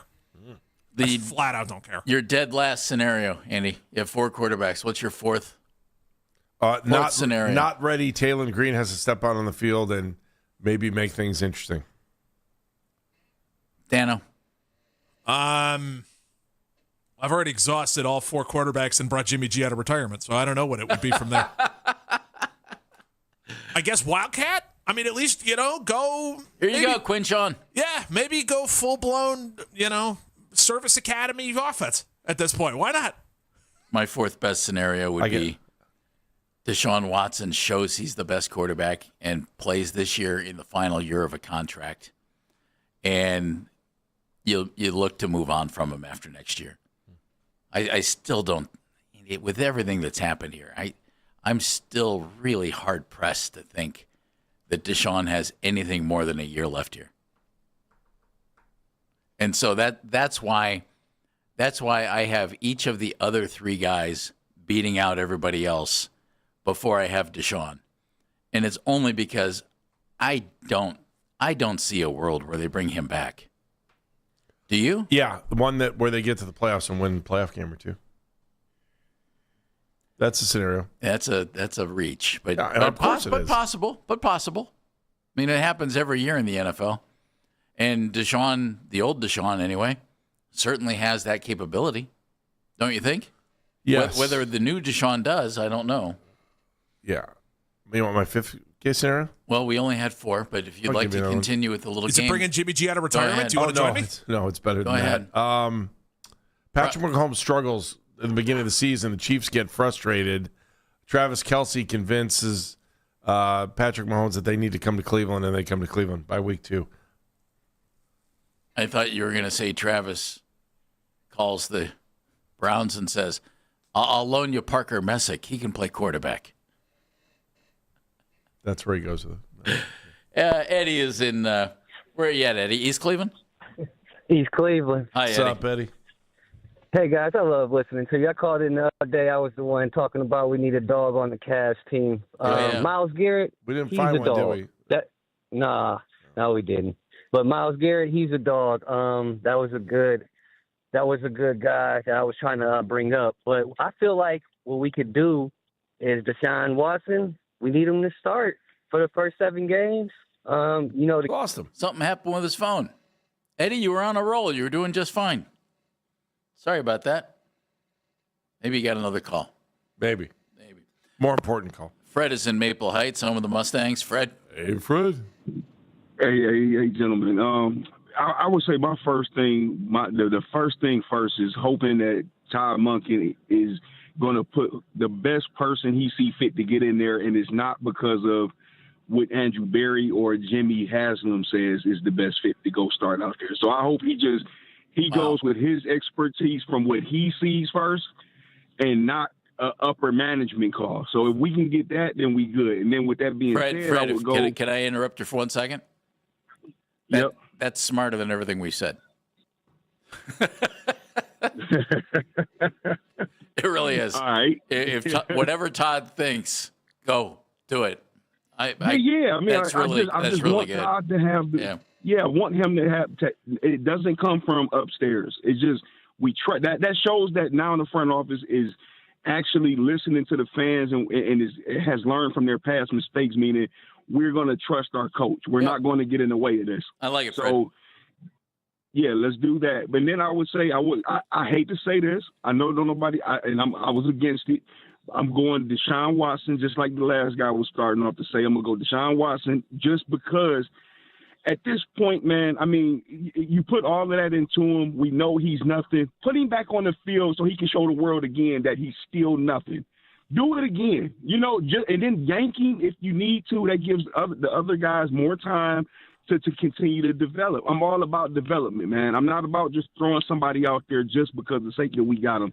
So you put him out there, start him in them 2 away games where, if it don't look good, it's important that you bring somebody out at home that you're hoping is going to be leading us the right way, man. As far as Taylor Green, I don't know much about him. I hear good things about him. So you can always do some if Shador's not looking good, you can liven things up, like you said, with the Wildcat. You can make it interesting, make the fans, make it more entertaining, I guess.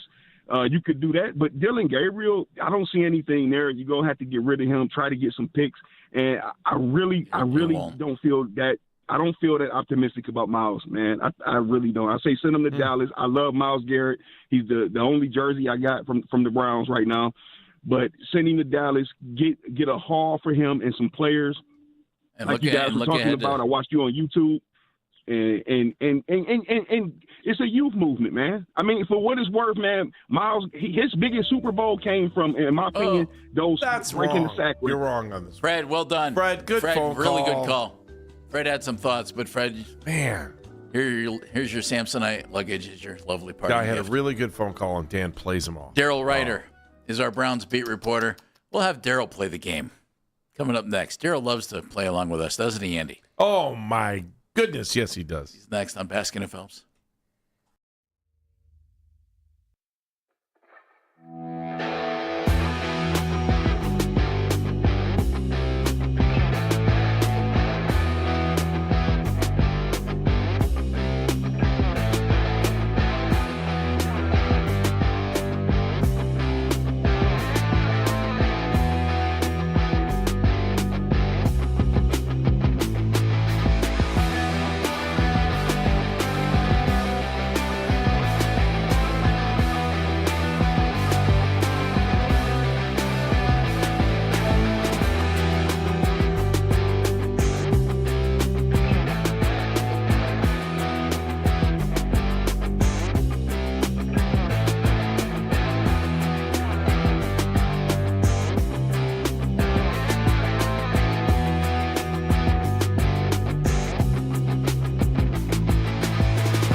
channel and get the best content from our shows each and every weekday. That's 923 The Fan on YouTube. Headline Sports News every 20 minutes on 92.3 The Fan.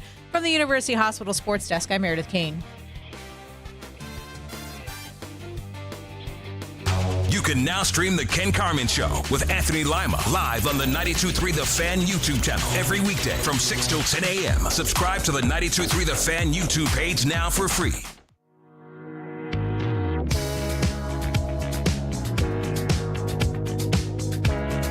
You know, when our Browns beat reporter Daryl Ryder joins us, for any reason at all, he's brought to us by Scheiben Jewelers, Cleveland's premier jewelry store. On a day like this, Browns and OTAs, some Myles Garrett talk that driving people nuts. I think it's a perfect day to talk to Daryl Ryder. Hello, D. Hello, boys. How are we? We are well. How are you? I'm okay. All right, About good. to enjoy this beautiful, sunny, and 70-degree day we're having. Yeah? All right, that's good to hear. OTA's rolling right along. How critical are these sessions for a new coaching staff? I'd say pretty critical. They're doing all the installation work on both sides of the ball, more offense than defense, because they're not, they're not changing too much up on the defensive side of things. But offensively, it's all new, right? And they still have to figure out: is it going to be Deshaun Watson? Is it going to be Shedeur Sanders as a starting quarterback? So yeah, this is a pretty important time of year for the Browns right now. What do we? I just like. I look at this thing. We talk about, Myles Garrett left and right, trying to figure this thing out. Daryl, tell me what it means to you, the whole Myles Garrett story, and is it not much more? I mean, I think we can all live with the fact that he's not there because he doesn't have to be there, but doesn't the story feel like it's a little bit more than that? Well, I just think that as long as it continues to be mostly radio silence between Garrett and the new coaching staff, it's something to keep an eye on. Now, his absence from OTAs is not abnormal behavior. He typically shows up to one OTA, and that's usually about it. He hasn't showed up to any, as far as I know, right now, and he hasn't had a face-to-face with Todd Monken, as far as I know. So, and because of what happened last year with the trade request, of course, the Browns opened the checkbook and gave him a big pay raise and contract extension. It's still going to be out there. And even with the no trade clause, that doesn't mean he can't be moved, because he certainly can. It just means that it'll be Myles Garrett dictating where he would ultimately end up, should that be the case. So as long as all those things remain out there, combine that with the contract payment structure adjustment, which did not really need to be made, but was made this offseason with no real tangible explanation other than we just did it for the sake of doing it, because that's what we felt like doing, right? And also that what makes it easier for the Browns to trade Myles Garrett after June 1st. That conversation is going to be out there. I certainly understand those that might be annoyed by it, those that might be over it, but the fact remains, and I maintain this: they should have traded him last year. The timeline, I should say, unfortunately, Myles is in the prime of his career. He wants to win football games. He wants to win playoff football games. He wants to play to win Super Bowls, right? Unfortunately, he's got a great defense here in Cleveland, but the offense is in a rebuild, and there's no quarterback here. And you're pretty much dead in the water without a quarterback. Now, I think the Browns are going to win some games this year. I think they'll be better than they were last year.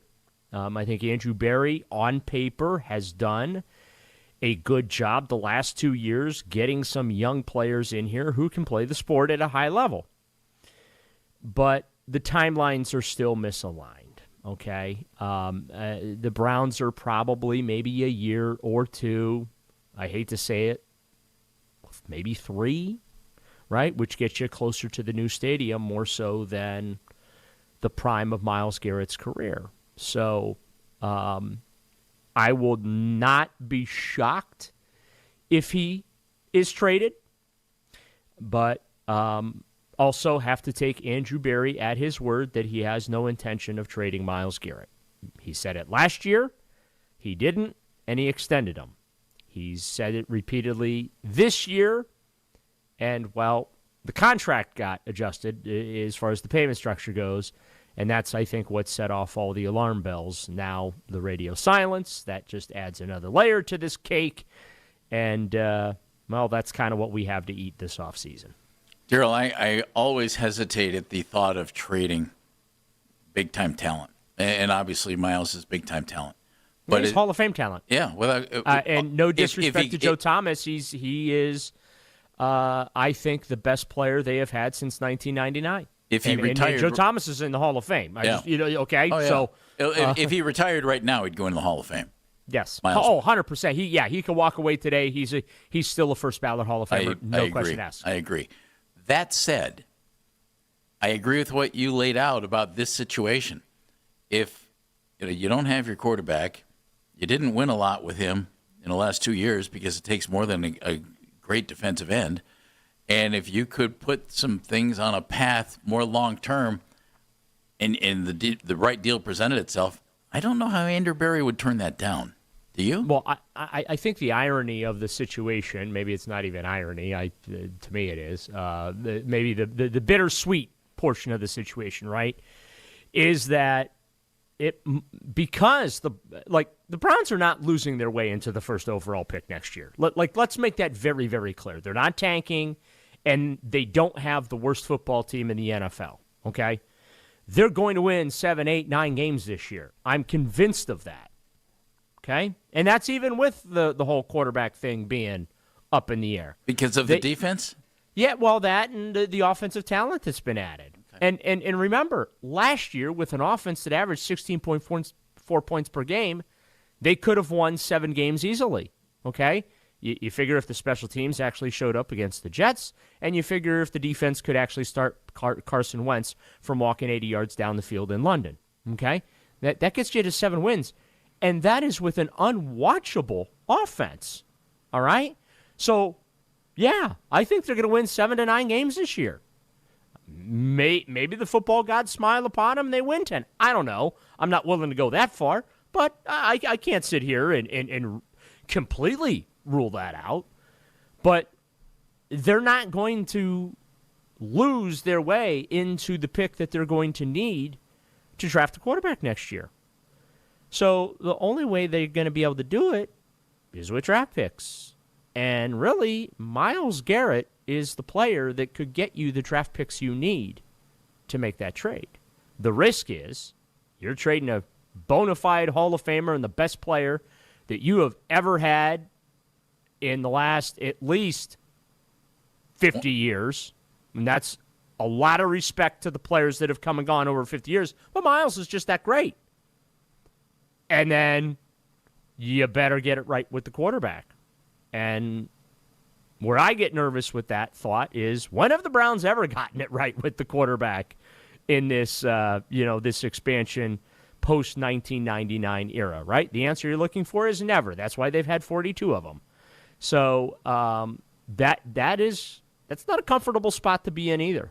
So, but yeah, I mean, the irony is it might take Myles Garrett to put you in a position to get the franchise quarterback you need. And the ugly truth about the Myles thing is, look at how many losing seasons the Browns have had with him.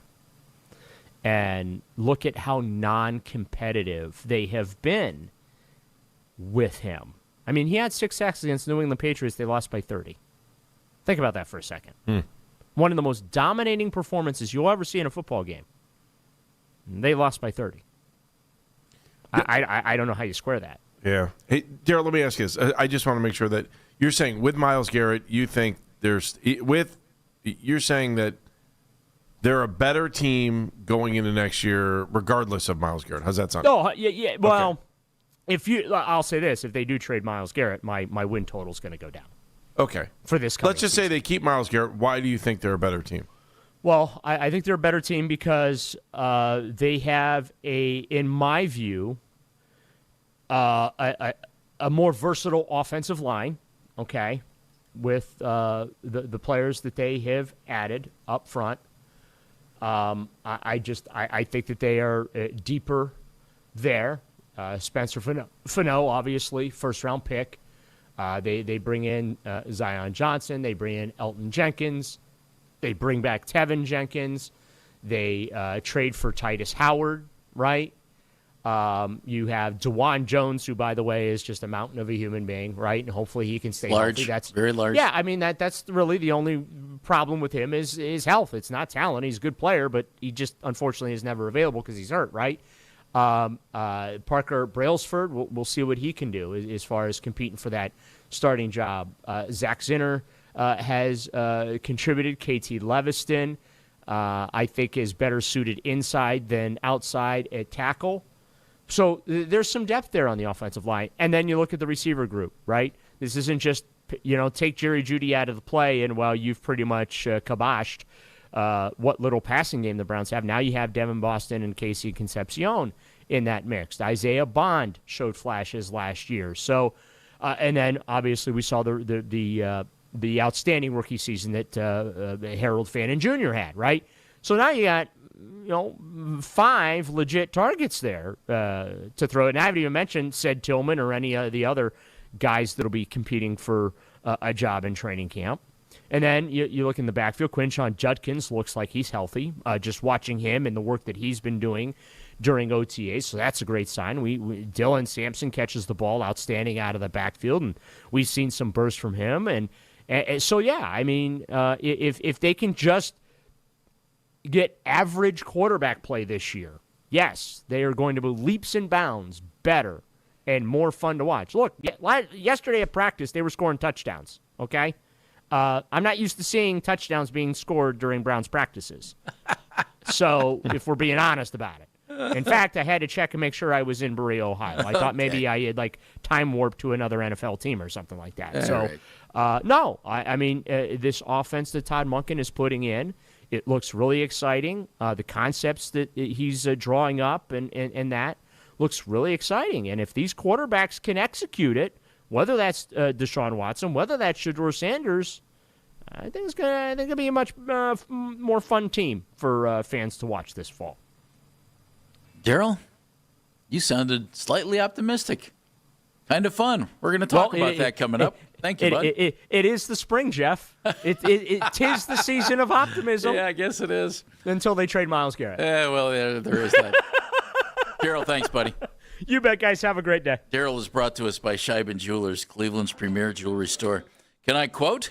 Quote. 7, 8, or 9 wins. I know. What do you think about that, folks? And what do you think about Daryl's reasoning?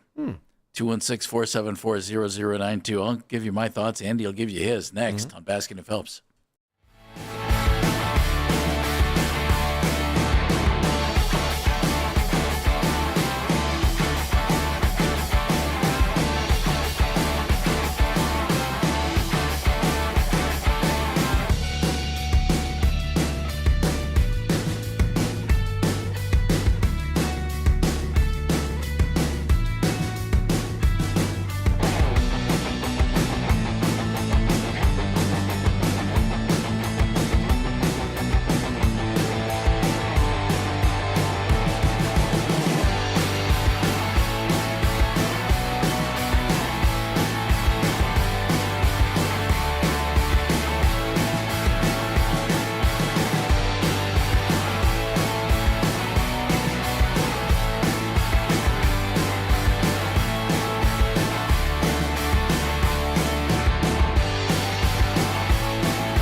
after they avoided a sweep at the hands of the Washington Nationals yesterday. The team will continue their homestand tomorrow night when they welcome the Boston Red Sox to town for a 3-game weekend series. You can listen to the Fan Rewind weeknights from 11 p.m. to midnight, all the best segments from all our shows, and you can always listen on the Odyssey app.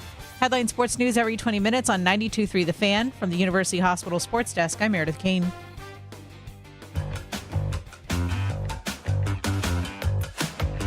Daryl Ryder was just with us. And if you missed that conversation or any moment in our show, you can use the Rewind feature on the Odyssey app. It's powered by Integrated Restoration, your local experts in water, fire, and storm disaster restoration. And Daryl, who's known for having a sharp tongue, Andy. No.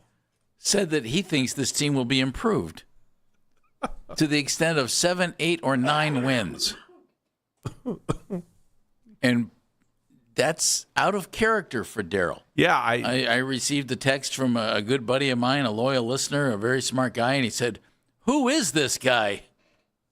Did he get rose-colored glasses?" Wow. He's somewhat positive the Earth's rotation just jerked. Everyone just hit the wall. 7, 8, or 9 wins. I'll say it's possible, but I'm not as optimistic as Daryl. And the reason I say that, well, I'll tell you the reason I say that after we hear from Jim in Strongsville. Jim. Yeah, Daryl, I don't know. Listen, if you're counting on a bunch of first and second year skill position players on offense to boost your win total, then you don't watch the NFL very often. I don't want to hear about whether scoring touchdowns and OTAs. Really, is that what I mean? I'm not banking on that. I think they're going to be better, guys, but you can't discount quarterback play. And it seemed like Daryl was kind of best receivers in the league. If your quarterback play stinks, you're not going to, they're not going to help you any. So I think they got a ways to go, and I think they'll get there. And the other thing I disagree with them on too is that, listen, I think there's going to be as many as 6 quarterbacks taken in the top 15 in the draft next year. The Browns are going to be in a position to take one of them. And don't get lost on the thing, well, they're not going to get the number one. Yeah, okay, Patrick Mahomes wasn't the number one. Aaron Rodgers wasn't the number one. Josh Allen wasn't the number one. You can find Ben Roethlisberger wasn't the number one. You can find your quarterback in a quarterback-rich draft anywhere in that top 20-some range. So I don't want to get caught up in that. I'm looking for growth. I think these players will be great. I am not counting on them. I'm not looking at, when was the last time a receiver came out and just burned it up? They don't do it. They take time to develop. And developing with these quarterbacks is going to be even more difficult. So I love that he's optimistic because it is really not like Daryl, but I just think that's a lot. I mean, you're not better than the Ravens. You're not better than the Bengals. It's just a lot. I just look around the AFC and I'm like, are we better? I mean, it's a tough league, guys. Yep. Thank you, Jim. Thank you. Jim's rationale on Daryl's thought is my rationale on Daryl's thought. And it's that they're counting on an awful lot of things to go right on the offense. And they're counting on things that haven't happened before to go right on the offense. For instance, I love like 3 right in front of me. Yeah, I can look at it. I love the idea that they drafted Casey Concepcion and Denzel Boston with 2 of their first 3 picks. Mm-hmm. I love that. Mm-hmm. Neither guy's caught a pass in the NFL. Mm-hmm. You don't know how quickly they adapt. Andy, let's be honest. You don't know if they adapt. I like them both. I think that was a really nice move. But let's be honest about it, right? Mm-hmm. You got to see. I'll give you the next one. Can I give you the next one? Go ahead. When the Rockettes get together for the first time, do you think they can do the kick dance line thing perfectly the first time? The infamous line? Yes. No. So if you think for a minute, and let's just be real about this, we could have 5 all-pro offensive linemen coming back next year. It's still going to take time for them to get in sync and learn how to dance together. So not for a minute can you count on the fact that the offensive line is going to be the best offensive line in the NFL, which you don't have to be to win 5, 6, 7. What do you say, 7, 8, 9 games? 7, 8, 9. 7, 8, 9 games? You got to give them a little time. And then you got to hope they stay healthy. That's the other part of it. Man. We have a all-new offensive line. I don't care who. And by the way, you don't know who your quarterback is. That's a scary proposition. You don't know who your quarterback is, and you have an offensive line that has never played together, ever. Be realistic about it. I mean, you got to give them some time to get used to playing with each other. I'm not saying they're not going to be good, but the expectation level for the offensive line should be meh at best. Can I add to that? Sure. Thought? I like the idea of drafting Spencer Fano, and I loved the idea that the Browns said he's playing left tackle for us. Right, all in. That means they scouted him to be a left tackle. They like him at left tackle. They're going to put him at left tackle, which doesn't really alleviate my thought in my head that, boy, he worked out a lot at guard and even took snaps at center, and other teams are looking at him to not play left tackle. So let's make sure Spencer can play left tackle. And though they signed a bunch of guys for the offensive line, which is good. They needed to. They needed to bring in some offensive linemen. They brought in a lot of guys who have been okay offensive linemen in the NFL. They didn't bring in guys who have been absolute beasts on offensive lines in the NFL. Elton Jenkins been to a couple of Pro Bowls. He's moving to center, probably here where he played in Green Bay, but that's not his main spot. I like Titus Howard. Should be solid at right tackle. Zion Johnson, folks think underachieved in Los Angeles. Okay, let's hope he achieves more here. And then, what are you going to do? What are you going to do at right guard? Is it Tevin Jenkins? Probably. And is that is Zach Sender going to get a shot there? I don't know. Well, maybe. In other words, you signed a bunch of veterans who are, I think, slightly better than journeymen, but they're just veterans who have been with other teams, and the Browns gave them a good paycheck. So that, you're right, that has to materialize, and until we see that and see them play well, that's an issue. I also think, and we all know quarterback's an issue, so we won't even go there, but I hope Quinshon Judkins is healthy and good to go. Sounds like he is, though. It sounds like he's going in the right direction. Everything I've read. If he's not, and even if he is, will Dylan Sampson continue to grow and develop? I like Dylan. And you like Rocket Sanders. Well, I do like. I've heard you say that. I like him. We'll see if he can be anything more than the third running back if he needs to be. Mm-hmm. But that's why I have a question about 7, 8, or 9 wins. It's like it's a lot of questions that need to be answered in a positive way. I cannot. I can't walk into the season thinking they're going to get 7, 8, or 9 wins. I don't know what. I don't know 7 what sounds viable to me. Yeah, but that means you've lost 10. It's not a real high bar. That's true. I don't know what to expect out of this team. I'm hoping for, I'm hoping for a miracle kind of season where they can be extremely competitive and fight for the playoffs to get in. I mean, the NFL's built that way that every once in a while, if you make a couple of the right moves and you catch a couple breaks at the end of a game, because I think most NFL teams are pretty close, talent-wise. It's what you do with that talent, I think, that makes you a Super Bowl champion or at least gets you to the playoffs. But I don't know. I am not going into the expectation going into the season with the expectation of many, many wins. 500 would be amazing, but they can't be 500 because they play 17 games now. So Andy, you're correct. Yeah, 500 would be amazing. It'd be amazing. Well, no, they could get a tie. Yeah. Good tie. All right, they could go 8-8-1. I don't have extreme optimism for the season. What I do want to see is a team that gets better every week, that's competitive on the field, and that it doesn't embarrass us. I'm sorry. I hate to be that guy, but I just don't want to be embarrassed every week. I hate being the butt of everybody's joke. Just when you watch the Nationals, it's like the Cavs at halftime during Game 7 of the series against the Knicks. It was embarrassing, man. I mean, they just railed on the Cavs. They railed on Cleveland. They rail on the Cavs. Just be competitive, right? I'm not asking for you to make the playoffs even, because I know how many new faces are here, and I know how many guys are coming back for their second year. Just be competitive. Don't do dumb things. Why is that so hard to ask for? Don't do dumb things. There's another aspect. The bar is that low. Don't do dumb things. There's another aspect to this, and it involves our guy Rudy, Mike Rutenberg, who who we're not allowed to call Rudy yet, but we will be. Why can't we call him Rudy? I think we need to get to know him first. What are you talking about, Jeff? Think we need to get to know him. You're in the ivory tower. I don't think. What do you think he's going to do? Come over and punch you in the face for calling him Rudy? I'm not comfortable calling people by nicknames until I know them. Okay, Phelpsy.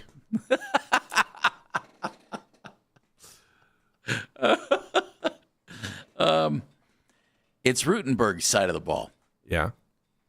We're assuming the defense is going to be as good as it Adequate? was. Why wouldn't you? You really only have one new replacement coming in this year. Let me go. Bow to the Jim Schwartz statue. You don't have to bow to it. They've got quality players on defense. They have a professional defense. And Mike Rutenberg has great credentials, but so many folks in the Browns fan base give Jim Schwartz so much credit, deservedly so, for a really good defense. Jeff, if they start the season 2-0, no one's going to be talking about Jim Schwartz. I'm just saying. They might say, oh, this team's really good. I'm just saying, if they start the season 2-0 and the defense looks good, I won't worry about it. But I'd like to see it first. I don't think you can assume that the defense will be as good as it was. And as Daryl said, if Miles Why wouldn't you assume the defense Because Jim Schwartz was damn good. Yeah, but the players haven't changed. No, but scheme might. I mean, players have to play. Game Come plans on. might. No, Do you think Carson Schwarzenegger's taking a step back? Do you think? I think Mason Graham's only going to get better. I didn't say that. All I said was, let's just see it first and make sure that that side of the ball is as good as we think it's going to be. And I didn't tell you if I thought it was going to be good or not. You want my answer to that? Yeah. I think it's going to be dang good. Okay. So why are we arguing about Because this? we haven't seen it yet. We're not arguing. Well, actually, we're having a 4-hour discussion here. I understand, Jeff. That's what we do every day. I We discuss sports. I don't have, unless for some reason that, I don't know, laziness or negativity or something creeps into the guy in the back of these guys' minds. I feel like you can expect a similar or better than last year defensive season. I hope that's correct. Yeah. And my fingers are crossed that will be the case. But let's be honest. We need to see what Mike Rutenberg schemes up every week. Jim Schwartz seemed to do a really good job of that. Here's a good scheme. In Ready? 2 of his 3 seasons. Here's a good scheme. As long as he's here. Hey, Miles, go get the quarterback. Okay, good scheme. And nice that job. won you 3 in 5 games. Okay. Hey, Malik Collins, have another good season. Hey, Carson Schwarzenegger, you didn't look like a rookie last year. I can only imagine what you're going to look like. Do you get my point, though? Denzel, be that lockdown guy that you are, because no one's going to throw at you because they're scared of you. Do you get my point? Let's just see it. Okay? I do. Yeah, I understand what you're saying, but I also, by the same token, is that fair? Is it fair to trust the defense? No matter who the defense is it fair to say, hey, let's just see what this looks like with a new coordinator? Yes, I'm not. You can't crown a team before they step on the field. I understand that. That's my only point. But by the same token, I look at the defense and say, that's the least of our worries. If we can't score 14 points a game, the defense doesn't matter. It doesn't matter. Okay. Do you agree with me on that? Yeah. You cannot be the lowest scoring team offensively in the NFL. Well, and Andrew Berry threw assets at the offense. He did. And are they assets that are going to materialize this year? Will the offensive line you couldn't go out and just cherry pick exactly who you wanted. You had to go fill spots on that offensive line. Who's available? Yep. Okay. Yep. Give him a contract. Now, it wasn't that haphazard, I'm sure. However, you still have to figure some things out. And you still have to see that unit work together, as you mentioned. So accurately, Andy. So accurately. Thank you. We know one thing for sure. Yeah? We got a punter. That's true. We have got a long snapper. Corey is in the house. We got a kicker. By golly, those units are good to go. And you know what else we have, Jeff? What, fullback. Andy? Yeah, we have a fullback this year. Michael Burton. How about that? What if Todd Monken comes out? Give me your poor downtrodden players. The punter, the long snapper, the fullback. Can we give fullbacks a little more love? Going back to earlier. Yeah. When it was said, whatever Todd Monken decides at quarterback, that's fine. That's the number one scenario as long as everybody buys in. No. I don't think everyone's going to buy in. Meaning Andrew Berry and ownership. Okay, I thought you were talking about the fans. No, I don't think Andrew Berry and ownership. I'm anxious to see what Todd thinks about all this. I really am. And he's not going to say anything yet. And he also has wiggled a little bit on the, boy, sure would like to have a guy named by training camp, which is okay. But I'm real. They'll be better off if they do. I'm real curious to see what his thought process is here. You're about to find out real quick. I think he's going to be more aggressive. My buddy Jeff sent me a text. He was all mad about Taylon Green. Yeah. My thought about Taylon Green. Mm-hmm. And all I said about Taylon was, hey, if he could, what a scenario it would be if that skill set could be, coached up to the number one starting quarterback gig. Yeah. And my buddy said he can't throw. I said, well, actually, he's got a really good arm. And he said something. He's not a passer. He's a running back. And I said, same kind of thing he said about Josh Allen. And he said, Allen never had completion problems. No, he did. Allen at Wyoming, 56% for his career in 2 years. Maybe he didn't have receivers. The rap on him was, this guy has no idea where he's throwing the ball. Well, the problem at Wyoming... Taylon Green completed at least 60% in 3 of his 4 college seasons. The problem at Wyoming is when they get tumbleweed on the field, it's not good. Well, it chases down the hinders your receivers. Vision. Yeah, next thing you know, you got the Coyote and Roadrunner coming right by you. It's never what you're looking for. No, I mean, if you get hit by a Roadrunner, man, it's worse than a defensive back. I don't think there's any question about that. Oh, good. I'm glad you agree with me. We're going to talk some Guardians coming up at 1 o'clock. Paul Hoynes, plain dealer, Cleveland.com, our buddy, going to join us. Always love talking baseball with Hoynesy. Headlines next on Baskin and Phelps.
7 as the Thunder have the 3-2 lead in the series. Want to catch highlights from The Fan from throughout the day? Get over to 923thefan.com or favorite The Fan on the Odyssey app for all of today's headline segments. Headline sports news every 20 minutes on 92.3 The Fan. From the University Hospital Sports Desk, I'm Meredith King.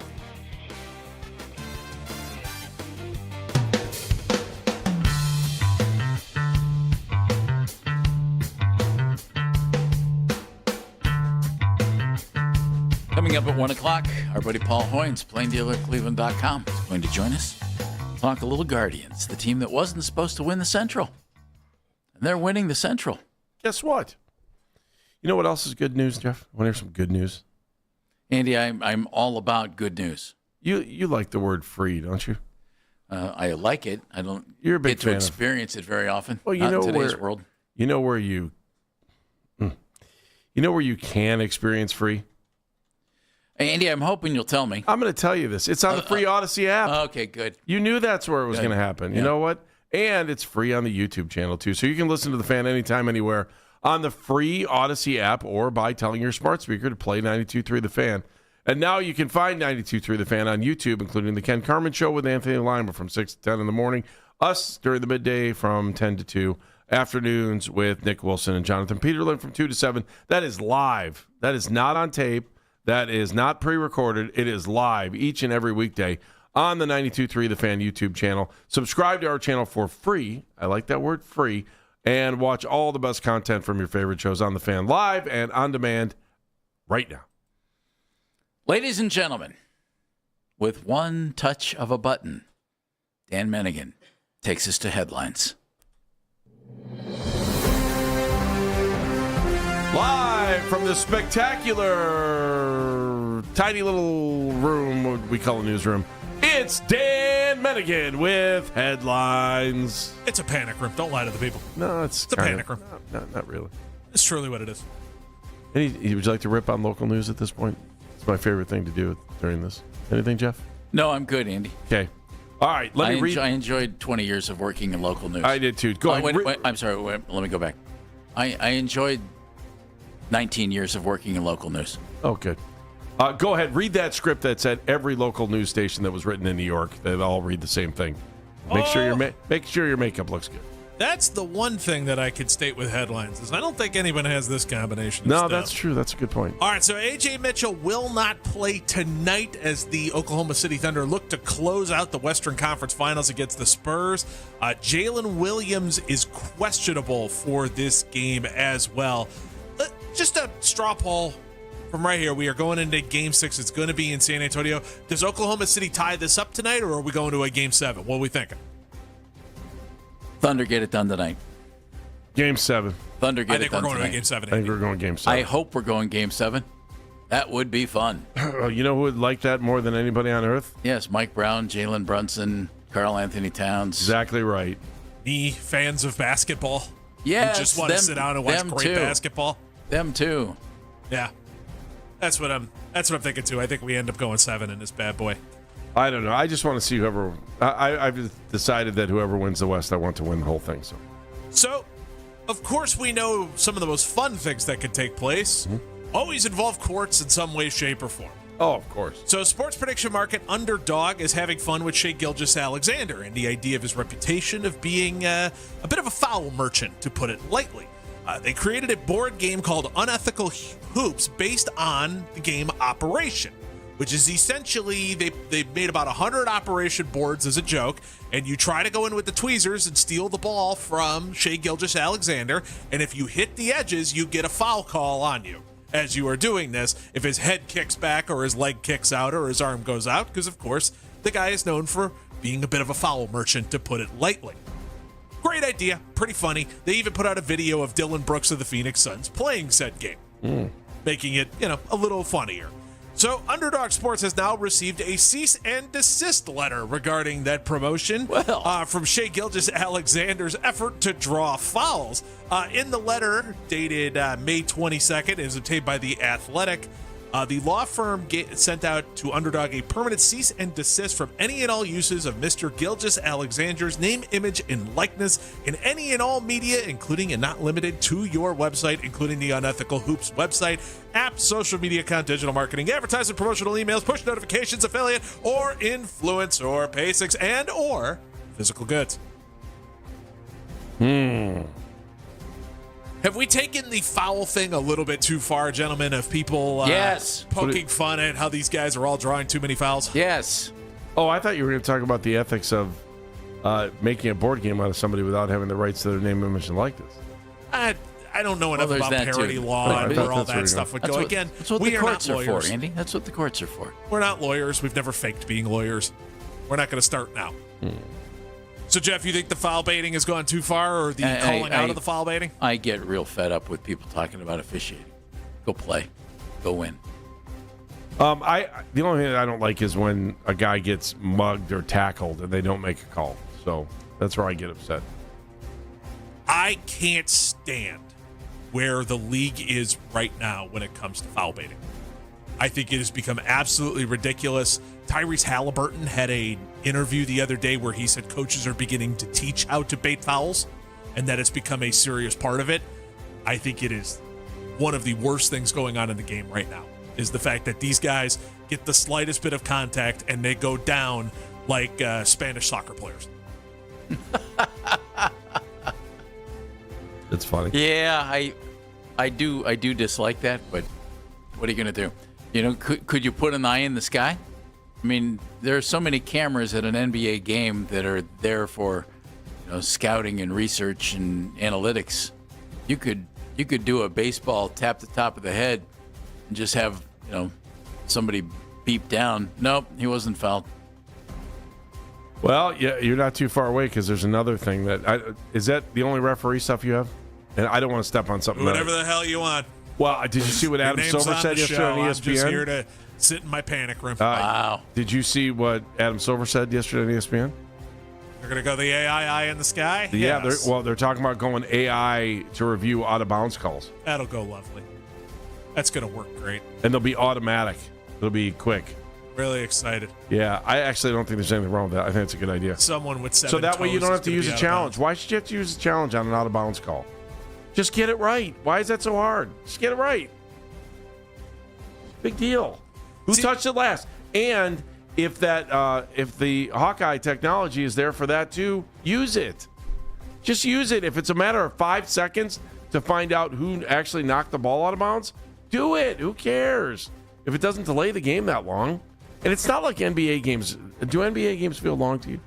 Other than the last 2 minutes? No. Yeah, I was going to say 5 minutes left in an NBA game can get pretty. Yeah. It's gotten They're not better as since bad they've as they limited were. the timeouts. But it can slow down quite a bit. I don't feel like teams foul as much either. I don't know why, but I don't know why. Maybe it's just because you're enjoying the game, Andy, and learning it. So would you be okay with that? Learn it, love it. What if they use Hawkeye technology to determine who knocked the ball out of bounds last? To me, that is less the problem to me than figuring out this foul baiting stuff. I understand. No, I'm with you on the foul baiting stuff. Get it. Totally got it. That's what needs to get fixed first. Then sure. But if that's an easy fix, should they just do it? It's back to the automatic strike zone. It's back to all of those different things. If you can do it quickly, I'm in. If we can just put it up on the screen like we do for faults in out when it comes to tennis, I'm in. It's exactly what it is. Done. Let's Jeff, go. you good with that? Yeah. I mean, there's nothing wrong with getting it right, Andy. Yeah. There's nothing wrong with it. And there's nothing wrong with saying that a referee is a human and they may have missed a fingertip to touch the ball before it went out of bounds. I would tell me if you agree. It's much more difficult to officiate an NBA game with 10 of the greatest athletes in the world on the floor running like crazy, jumping, pushing, shoving, everything, than it is to umpire a baseball game. And they have replay like crazy at baseball games. Yeah. Browns fans, if you feel crummy about your quarterback position, listen to this quarterback competition. Jets coach Aaron Glenn said there is an open competition between, are we ready for this? Yes. Bailey Zappi. Oh, yeah. Cade Klubnik and Brady Cook for the backup quarterback position. Behind Gino, baby. I'm out. I'm out, he says. Out. You have somehow figured out a quarterback competition that makes me care less. Well, Cade Klubnik was thought to be a first-round pick before he played another season. Maybe. Bailey Zappi threw like more passes than anybody in the history of Kentucky, Western, whatever he went to, and was phenomenal. And you can ask Malachi Corley about that. Mm-hmm. I'm out. And Brady Cook is here. If it's not Greg Cook or if it's not Tom Brady, you probably got a problem. So Connor Cook. If you're Connor. If you're feeling down about what's going on with your team, at least you're not the Jets. Thank you, Jets. That'd be a great advertising campaign for any NFL team. At least we're not the Jets. If you feel down about your team, at least you're not the Jets. Ian Rappaport reporting the Patriots and Eagles are not particularly close on trade conversations for A.J. Brown. A lot of people have also been circling the June 1st deadline for the A.J. Brown trade as well. As of right now, we're not seeing it, but who knows? Somehow these trades mystically come together so quick. I wonder if he's going to be there. Yeah, I wonder if he's... I wonder. It's all but certain. He has not been at camp at OTAs, but we know they're voluntary. Blah, blah, blah. At some point, though, if they're not going to trade you, what are you going to do? You're going to quit? He's really good. I really like him. I'd still love to add a receiver to this team, a veteran. I don't know if you could do that. Okay. I'm with Jeff on it. I don't have a passion for it. On the things that are happening often, but we need to realize that this is not normal and need to be stated. Shohei Ohtani homered and threw 6 innings of one-run ball yesterday. It just needs to be said. Like, I know we're living in this world where this is happening once every 5 days or something like that, but like it just needs to be pointed out that this has never happened and it's freaking cool. Is anybody else going to get a chance to do this too? I saw that happen. Oh, did you? Yeah. When? U14 game a couple weeks ago. It was right after the between the legs home run. Right. I was so impressed that I spilled my hot dog on my pants. Andy, your last point to me is the thing I keep going back to on this. Your last question. Yeah. We're going to see anybody else get a chance to do this? Why not? I hope so. I do too. I'd love to see it. I do too. And you got to think ownership would love it because it would save better money. For the economics of the game. Yeah. I don't know, man. Shohei Ohtani and the amount that he's making. He's breaking the bank. Yeah, but Dano, couldn't you end up? And here's where I think we could see more of this. Shohei's a freak. Okay, that Babe Ruth was a freak. They wouldn't let Babe do both for very long together. Don't you think? And I'll use him as an example. Daniel Schneemann. Couldn't you see somewhere down the road where I've got a guy that I can play in center, I can play him at second, I can play him at short, if I could play him anywhere, and he can give me an inning and a third out of the bullpen. That's where I wonder if we start to see stuff. You'd probably have to yank him early to warm up, though. Or Dano, if he's a utility player, on your bench, and he's not playing that game, just stick him in the bullpen. Yeah, I mean, it'd probably have to go that direction. I just don't know if you'd ever be able to take, when we use Schneemann as an example, playing center field and go, all right, he's going to go warm up now without pulling him out of the game. Well, There's just no way, unless you play with eight. Or if you're just going to go starter goes 5 and fly, and then you throw 4 relief pitchers, and you pull them out after the 6th. And, hey, you just had your at-bat, go to the bullpen and get warm. You'd have to play with 8 in the field. Well, no, you're not going to go in the next at bat. No, you're right. If you pulled him, you'd have to play with 8 in the field. So I got another. But I could see something like that happen. We got to move along. Hey, I got one more point. I think because I'm going to drive you crazy. You've done that for damn near 5 years. I know. 7 now. Should Major League Baseball have a re-entry rule the way they do in high school? You're done? I'm out. I'm done. And NBA players shouldn't foul out of games either. It's the only game where referees can take a player off the field or court or floor. For doing something non-egregious. That's a great point, Jeff. I never realized that you saw eye to eye with me on that. All right, it's what I hate about basketball. Fine. Let's just end this before we get to anything that's way too much fun. Andy, they're pulling the senior championship out of Firestone. Go, Andy. You gave me 6 seconds to talk about that. I'll talk about it later. You've got till 56. Go. I just think it's garbage. I think the PGA is garbage. I do. I'll sit and I'll watch the stuff that's not PGA now. I mean, are you kidding me? They took an event that was 70 years plus. They ripped the PGA event out of here for money to go to Memphis, to go to some garbage course down there. And now all of a sudden it looks like the seniors are gone. And, especially now, really, when we might have actually had a chance to see Tiger play here one more time, if he decided to play, now is the time they're going to rip it out of here. The PGA is garbage, hot garbage, man. For what they did to us, you should turn your back on the PGA. They don't care about Northeast Ohio that was loyal to them for 70-plus years. 70 years. Northeast Ohio is making a lot of money off it, too. Oh, so did Akron Charities, too. They made a lot of money. They supported a lot of charities along the way. Firestone is a gem in our backyard right here. There were so many. The history of the game of golf right here. It absolutely bothers me to no end that the PGA absolutely, without a doubt, turned their back on Northeast Ohio. Watch the Masters. Watch watch the U.S. Open. Watch the British Open. That's great. Maybe we'll get to watch great players play there. But the PGA, I have no. I just have no respect for you. None. You absolutely diss the fans of Northeast Ohio. See what you did, Dan? And I did it in less than the time you gave it to me. Sorry. Paul Hoynes covers the Guardians for the Plain Dealer and Cleveland.com. Hoynesy, next, right here on Baskin and Phelps. This is an Odyssey Sports Minute. Both the Philadelphia Eagles and the New England Patriots have begun organized team activities, so let's consider what these teams will look like 1 week from now when A.J. Brown is expected to be a Patriot. A.J. Brown will join Romeo Doubs in a remade receiving corps for Drake May. That passing offense should be way better, and A.J. Brown's departure poses some questions for Jalen Hurts this season. It'll be fascinating to watch. I'm Nick Costos.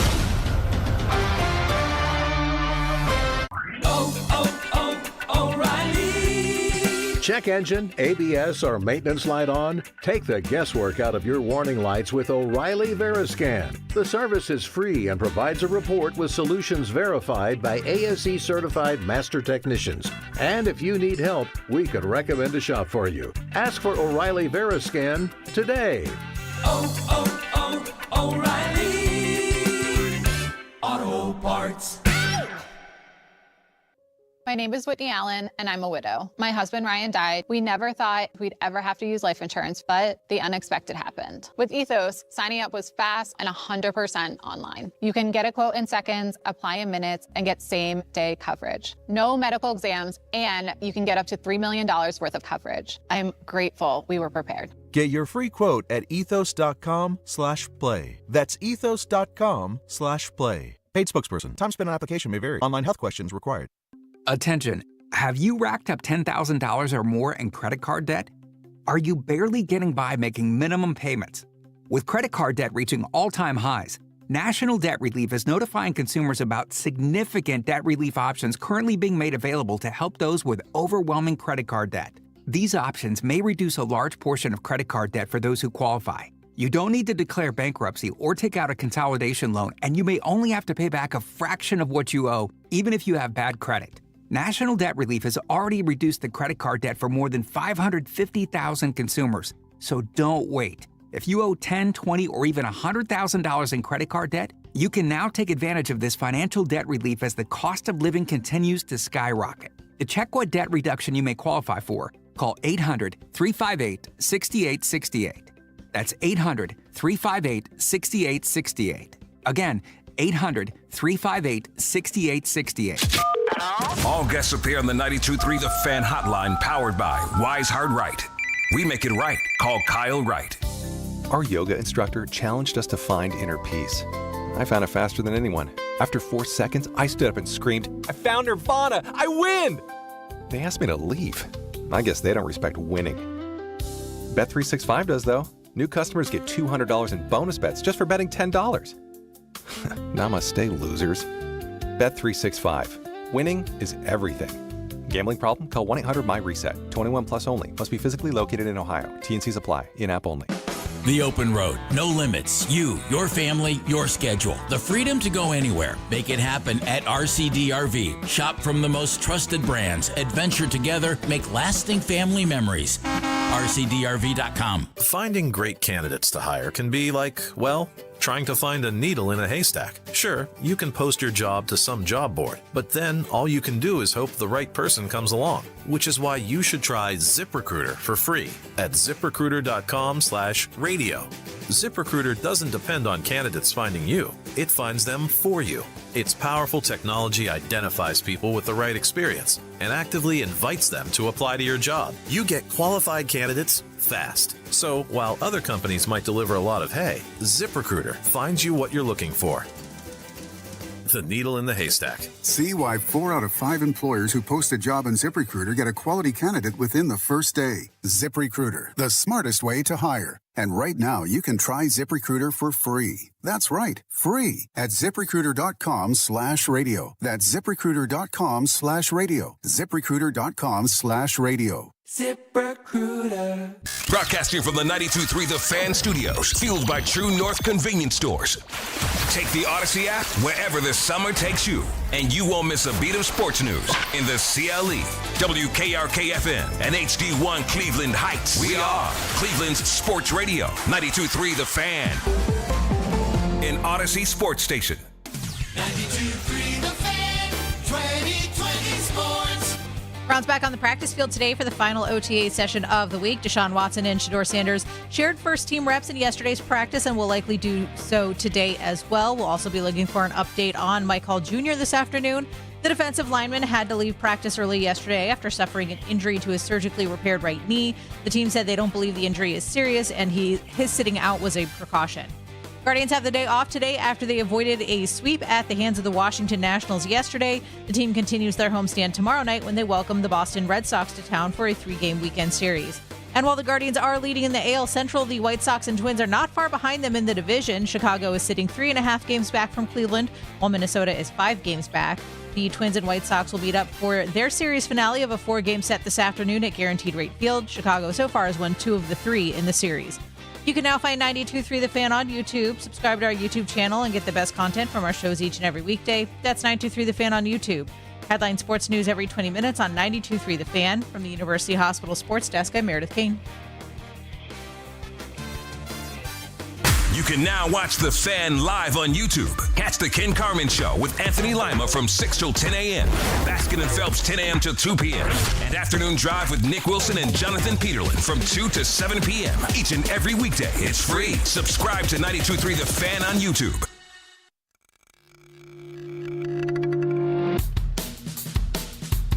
You know, Andy. No, tell me, Jeff. All of the preseason prognosticators, looking at Major League Baseball and all that good stuff, all said, boy, those Detroit Tigers are just going to kick some butt in the Central Division. They're going to be really good. And the Guardians, maybe second, third, maybe. But the Tigers are going to kick butt. And what do you have today? Tigers kicking butt? Not really. No, I didn't think so. What we have on the Wise Heart Right, We Make It Right, Call Kyle Wright hotline is the Hall of Famer. The man who covers the Guardians for the PlainDealerCleveland.com. The guy you can hear on the Cleveland Baseball Talk podcast with Joe Noga. He's our buddy Paul Hoynes. Hello, Hoynesy. Hey, Hoynesy. What's up, Jeff and Andy? How you guys doing? How are you doing? We're doing fine, but we're not doing as well as the Guardians, Hoynesy. 3.5 game lead here on May 28th. Who'd have thunk it? I know they've done it again. They've got. It's fun. They're a fun team to watch. They've really, when they said in the preseason that they didn't want to bring in a lot of guys to get in the way of their young players, they were right. They knew what they were talking about, and those young players have really kind of driven this team. Wait, I'm not going negative here, but and they've been way to go, Andy. Second question, you're going to go negative. I'm not really negative. Are they going to be able to score more than 3 runs in a game or anytime soon? I'm sorry, man. Hoynesy, 3.5 game lead. He's talking about offense. Maybe they're stuck on that 3 number. That 3 number. Well, they did have 4 against the Tigers though, right before all this thing started. Are they going to be able to get more than 3 runs in a game or anytime soon? Or I do love the guys that are driving the runs in, though. Yeah, offensively, it's still a challenge, but it's interesting. They do it. They're doing it a different kind of way. I mean, they're second in the American League in walks with over like almost 240 walks, and they're still like seventh in the league in runs. Especially in May, they've really been able to score runs, get people on base. But yeah, it is not. It's not the kind of offense we just saw that the Nationals roll out in that field, on the diamond every day. You don't have those guys that are going to like what James Wood. I mean, that guy's a monster, man. Isn't he though? But still, they get it done. They've done it with really good pitching, good defense, and their bullpen is a lot better than I thought it was going to be. Hoynesy, I must tell you, I'm a little impatient over some of the success that they're having right now, and this is what I mean. DeLauder's been terrific for a rookie, very well done. Angel Martinez in his second year looks like a real keeper who I want to see in the lineup every day. And Travis Bazzana, at the right time in their minds, came up and has been terrific. And I just keep thinking, okay, are these three guys an aberration, or is this the beginning of a steady flow of position players and hitters up to Cleveland? Yeah, well, I think you've got to be encouraged by those three guys. Angel is, this is his second year. He's kind of, he's kind of, forced. He's not an everyday player, but he's as close as, the Guardians' matchup system will let an everyday player be an everyday guy. That's true. I mean, DeLauder is knock on wood, has stayed healthy, and he stayed in the lineup every day. And Bazzana, since he arrived, and even more so now that he's in the leadoff spot, has just taken off. He is, you can see why they made him the number one pick in the country in 2024. This is funny because Jeff and I had a big conversation about this. I'm not going to say an argument, because before Bazzana got here, I was like, yeah, he's not hitting great, but he is getting on base left and right because he's been able to walk. His on-base percentage is .407 right now. How impressed have you been with him since he got here? And, you could almost say and pinpoint the moment they brought him up, everything started to percolate and go in a little bit of a different direction where, there's a point to it where I think you've got to be careful when you bring a guy. I think it was Terry Pluto that wrote this story about, bringing guys up too soon and all of a sudden they're the chosen one in the clubhouse and other guys don't like him. I think he is, so far, the influence he's had on this clubhouse has been above and beyond what I expected. True, false, in between? What do you think? Yeah, he's done a nice job, Andy. I mean, you could see this coming in spring training. He obviously he left, had to go to the World Baseball Classic and missed a good chunk of time. But when he came back after the WBC, you could really see him kind of taking another step forward, especially at the plate, defensively. And, I think he was accepted in the clubhouse. And, he's, and I think they've handled it just right. I mean, he had to go to AAA. I had no qualms with that. And since he's come back up, you're right, Andy. And a big part of his game is knowing the strike zone, knowing his strike zone, and being able to draw walks and get on base, and he can run, and he can steal a base too. So he's a dynamic guy, and I think he looks like he was made for the leadoff spot right now. Paul Hoynes joining us from the Plain Dealer, Cleveland.com, the Cleveland Baseball Talk podcast with Joe Noga. You can hear Hoynesy and Joe going at it and talking baseball. Hoynesy, do they have a decision to make with Stephen Kwan? And if so, what is it? Or are they okay being patient and just seeing where this goes? Yeah, I guess they would have a decision to make, but I like Kwan down at the, hitting seventh, or he's 6th or 7th. I think he lengthens that lineup out. He's going to get on base. He seems to be coming around. I don't know if he's ever going to hit leadoff again because, what is, unless Bazzana just goes into, a long, slump. But, I think, and he's got 1 year left. So, perhaps they move him at the trade deadline. But right now you're winning. You're scoring just enough runs. He's still playing, great defense in center and left field. So, ride it out. To me, I would ride it out and, just see where it takes you because I think he's going to get better offensively. Let's talk about the back end of the bullpen because it hit me last night. I'm like, with all the trouble they had with their last closer at the end, they kind of got lucky with Cade Smith, didn't they? It feels that way right now. I'm looking at it going, man, he's doing a great job. I was a little nervous early in the season, but, every time he goes out there, he's going to strike out at least one guy and make it a little bit easier to win a game. I talk about Cade Smith and what his active participation, not only for us, but his impact in the league. Yeah, he's been great, Andy. He's leading the big leagues in saves, 19 for 21 chances. Mason Miller, the guy everybody has gotten all the headlines is has 16 saves, and this guy was a non-drafted free agent. Cade Smith. In 2020, obviously that was the COVID draft, and they only had 5 rounds. But he didn't get. They took him later. He was a free agent basically, so anybody could have signed this guy. Wow. Just really an interesting guy. He's he fills the bill. He fits the bill as a closer. He's like 6'10" or whatever.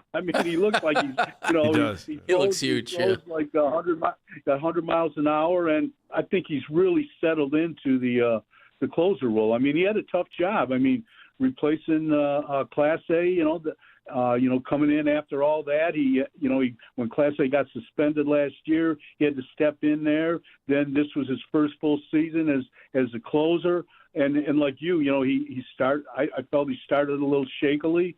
But he's come on. He's got 16, 17 straight saves now. He always kind of makes it interesting, but most closers do, Yeah.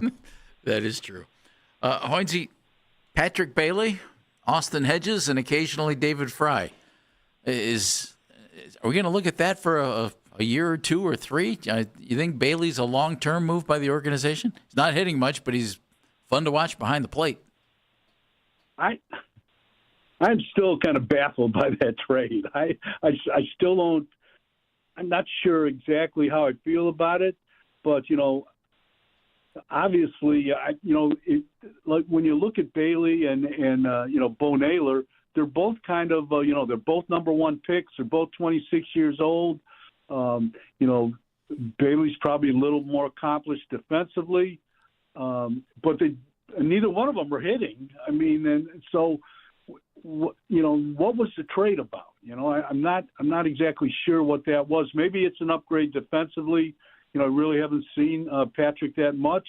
I like the way he throws. He kind of controls the running game, but he's got a tough task. He's got to learn 13 new pitchers, and he's got to do it on the fly. So, I'm still undecided with that one. Hoynesy, you think that's a short-term move by the organization, or you think they think Patrick is their guy for years to come? I don't think it was a short-term because I just think, he's a 2-time Gold Glove winner. He's, like I said, he's a number 1 pick. He's only 26. The back of the baseball card says he'll hit a little better than whatever he's hitting now, 140, 150. 120 here. 120, okay. So, at least with the Guardians. Yeah, and so I think it was. I just don't know about the catching situation. I know they've got Engel down at Columbus. From what I've heard, obviously the offensive stats are great. Yeah. But he's got a lot of work to do defensively. Cody Huff has had a nice year down there. So maybe he's in the mix. But right now they've got 6 catchers, and that does not include Bo Naylor. Hoynesy, 9, I think, of the next 12 games are against the Red Sox and the Yankees. It's always a little bit more fun when you play them, isn't it? I mean, I know the rest of the league is, but, when you play the Yankees and the Red Sox, no matter if the Red Sox are in last place or first place, whatever, Yankees are battling in the East, but it's always a little bit more fun when you're playing the Red Sox and Yankees. True, false? Oh, yeah, definitely. Those are like, rivals, The Yankees always kind of make – you always see the difference between Cleveland and the Yankees when those two get together. It's always, power. When it comes down to sheer talent, the Yankees, to me at least, always have the edge, and it really shows itself, not so much during the regular season, but when those two teams meet in the postseason, that's when you see the difference. We've seen it time and time again. And the Red Sox, whether you're in Cleveland or at Fenway, I love Fenway. And Boston always travels well. I'm not sure. They always have a lot of fans traveling with them, so it's a fun rivalry. And traditionally, Cleveland has always kind of had the upper hand on Boston. Not so much with the Yankees. Paul, thank you very much, buddy. I love your work, always have, and I read Hey Hoynesy religiously. Great stuff in that. You're always fun. You're a religious icon to him. Congratulations. You are. God, you got to do better, Jeff. He's got money Paul. That says "In Hoynesy we trust." It's weird. Isn't that the truth? Yeah. Thanks, Paul. See you, buddy. See you, Hoynes. All right, boys. Paul Hoynes joining us on the Wise Heart Right. We make it right. Call Kyle Wright hotline. He's the best. His Hey Hoynesy stuff is just fun. It's informative and fun. And that's the way it's supposed to be. You heard what he said about a couple of things there. I want to ask you about the catching situation. It's weird. He's right. It is kind of weird. It's really weird. But I keep looking at these young guys, and I keep salivating. And I'll explain that next on Baskin and Phelps.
Red Sox to town for a 3-game weekend series.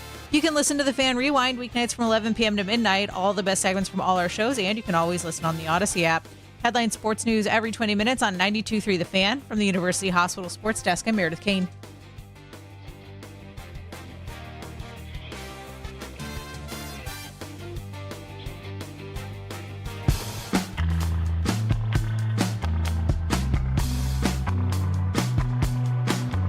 Could we have Hoynesy on every day? Dan, is that allowed? I'll check with him, see what he's doing. Hey, Hoynesy, you want a segment? Hey, Hoynesy, right here on our show. No? Do you got money? You paying him? He's nice enough to join Let's talk us. to Fearless Leader. Yeah. We do love it when Paul joins us from the plaindealercleveland.com, and he left us with some thoughts that we want to discuss next. You know, as always, you can listen to this show and all of our local shows on The Fan, on Apple Podcasts, Spotify, wherever you get your podcasts. Are they podcasts? No, like I said, you're wrong, so I was trying to make it. Oh, I thought you were just adding a little flair to that thing right there, baby. A little your podcast. I somehow or another, I went to down to the creek and did the your podcast. Come and listen to my story about a man named Andy. Wish I was a poor mountaineer. So I asked Hoynesy, is this a sign of things to come? Here's Chase DeLauder. Got to keep a clear runway for him. Yeah, of course. Well, he's landed the plane. Yes, he has. There's Angel Martinez in year number 2. As Hoynesy said, looking like a guy who should play every day and as close to an everyday player as you can actually have right now in Stephen Vogt's system. Hoynesy was right, by the way. Yeah. And then there's Travis Bazzana. And you and I will forever argue about the time frame in which he came up. Bottom line is, it's not about the time frame. It was just a matter of him being here. Bottom line, they brought him up, and he has succeeded. So congratulations to the Guardians and to Travis. Do you want to say it, though? It worked. It would be more important than everything? What? You can, come on, give it to me. What? I mean, it's so rare. You could have just said, you were right, Fonzie. Oh, no, you weren't right. You weren't wrong. The Guardians brought him up when they thought he had the best opportunity to succeed. And by God, they were right. I was a few weeks ahead of them, but okay, that's fine. Well, but maybe he wasn't ready when Andy Baskin was ready to bring him up. Nah, well, they were wrong. Regardless. I was right. Could have waited a little bit longer. He would have had that chocolate factory, Veruca. Regardless. You know what? These three young guys. Had it with you today. That's a third of the lineup, fellas. They've turned over a third of the lineup, basically. And you've got 3 young guys who I hope are here for the next 10 years. And they look good.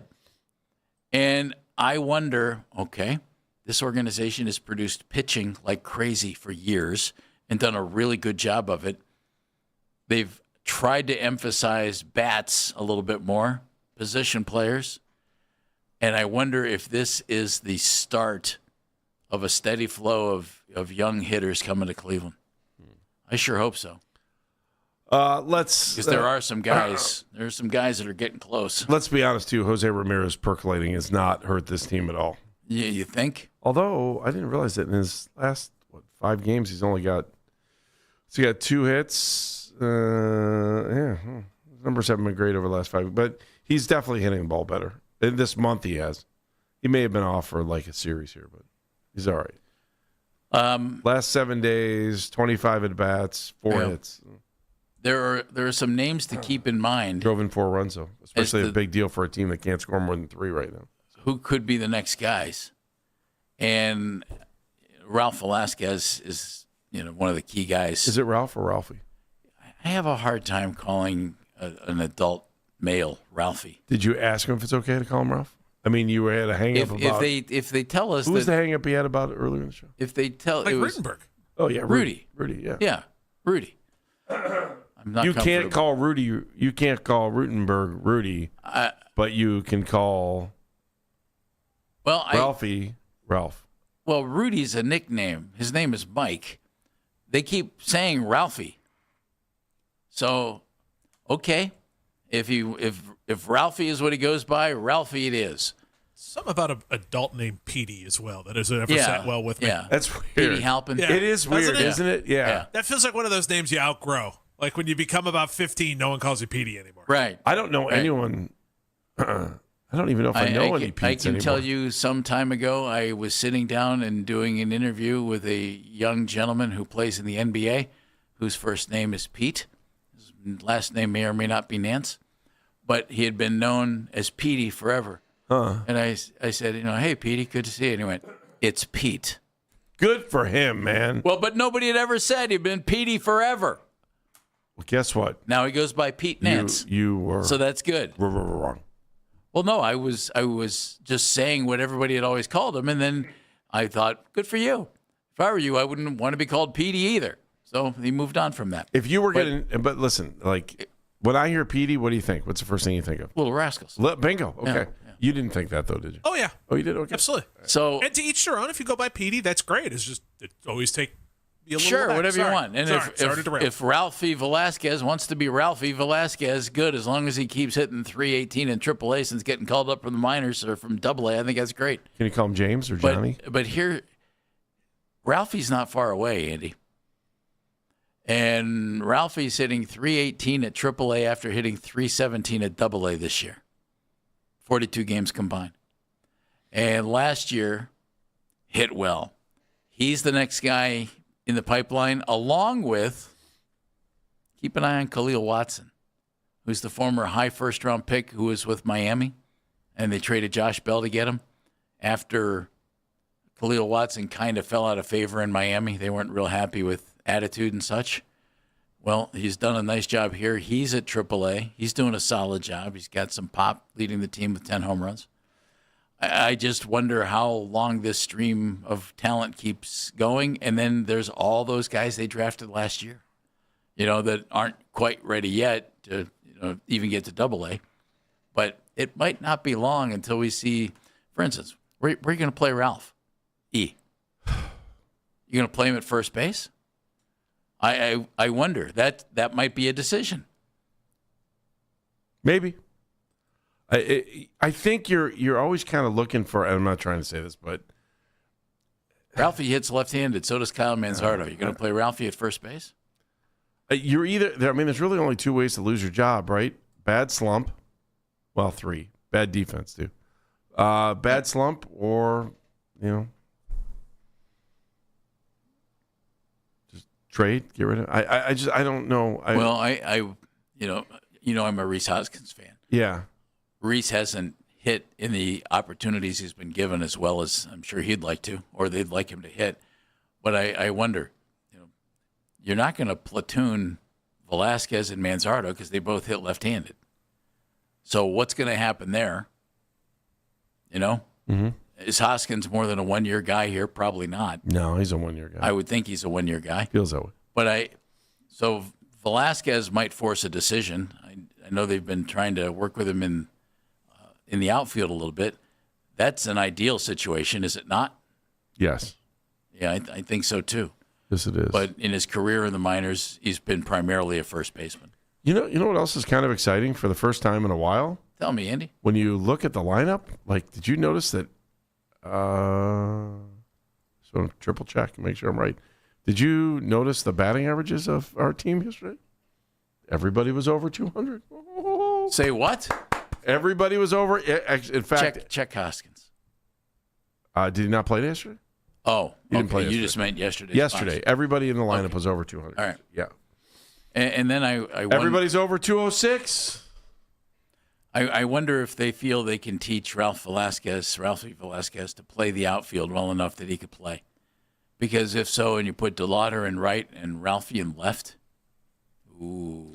The other thing we didn't bring up with Martinez Hoynesy, maybe in center, I don't know. Did you ask Hoynesy? Because I can't remember that. I know I didn't. This Thanks is about for listening. Well, I'm just trying to remember the lineup change. Oh, we didn't. No, we probably should have asked him about that. Yeah. Well, he went ahead. I asked him about Quan. Yeah. And is there a decision to make? And he said he likes Steven hitting 6th, 7th down there. And he said, unless something goes wrong with Bazana, I can't imagine them making the move back and putting Quan back in the leadoff spot. No. So though we didn't ask it, it was covered. Who else? Rocky was the other guy you'd lead off, right? No. I would lead off Bazana. Yeah, the guy's hitting almost 300. Well, good. Leave him alone. He's doing great. Dan, would you move it? I mean, Bazana's doing great too, so he's hitting over 300. So I'm good with it. But I mean, the way Rocchio's hitting the ball right now. You might want to shuffle it around, Andy, if you continue to not score a lot of runs. I mean, it's been how many games since they've got to? You got to go back to the Detroit series to score more than 3 runs. Do you guys think it's a big deal when they change the batting order a little bit?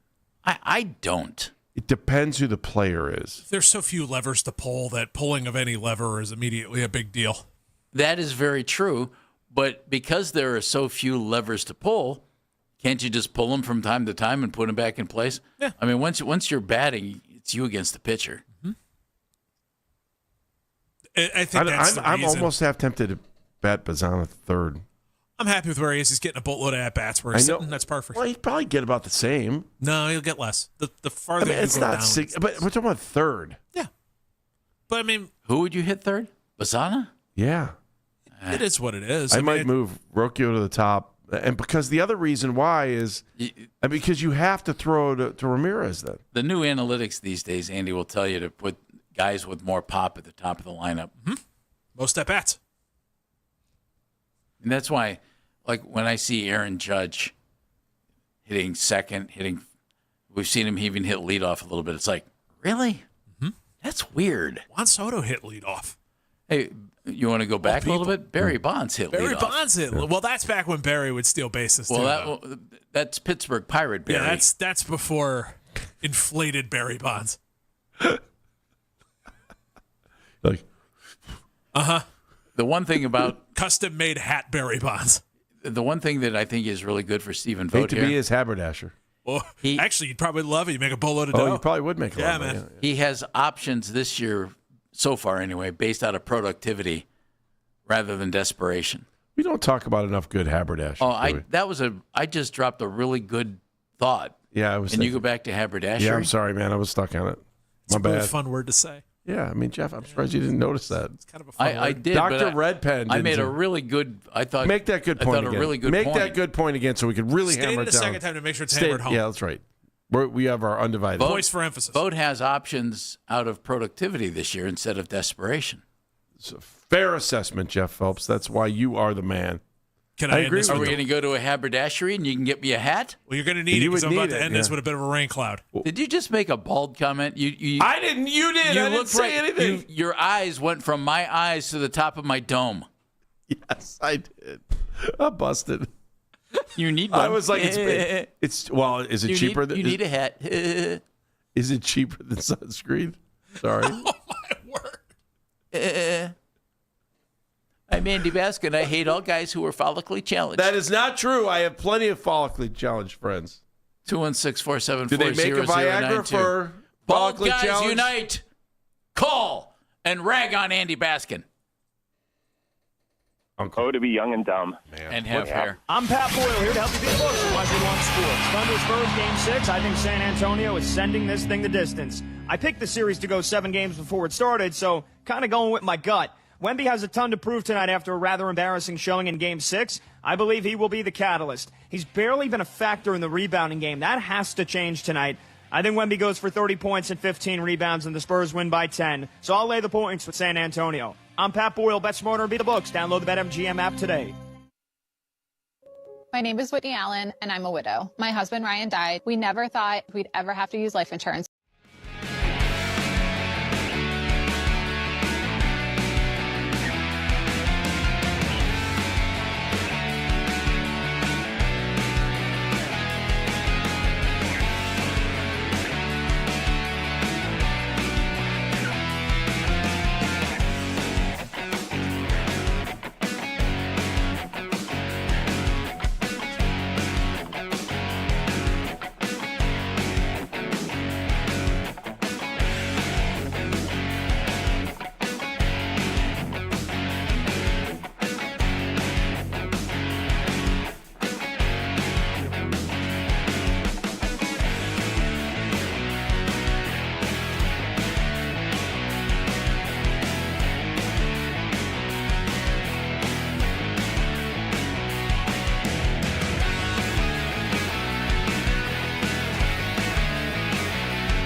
position and force a Game 7 as the Thunder have the 3-2 games advantage in the series. Want to catch highlights from The Fan from throughout the day? Get over to 923thefan.com or favorite The Fan on the Odyssey app for all of today's headline segments. Headline sports news every 20 minutes on 92.3 The Fan. From the University Hospital Sports Desk, I'm Meredith Kane.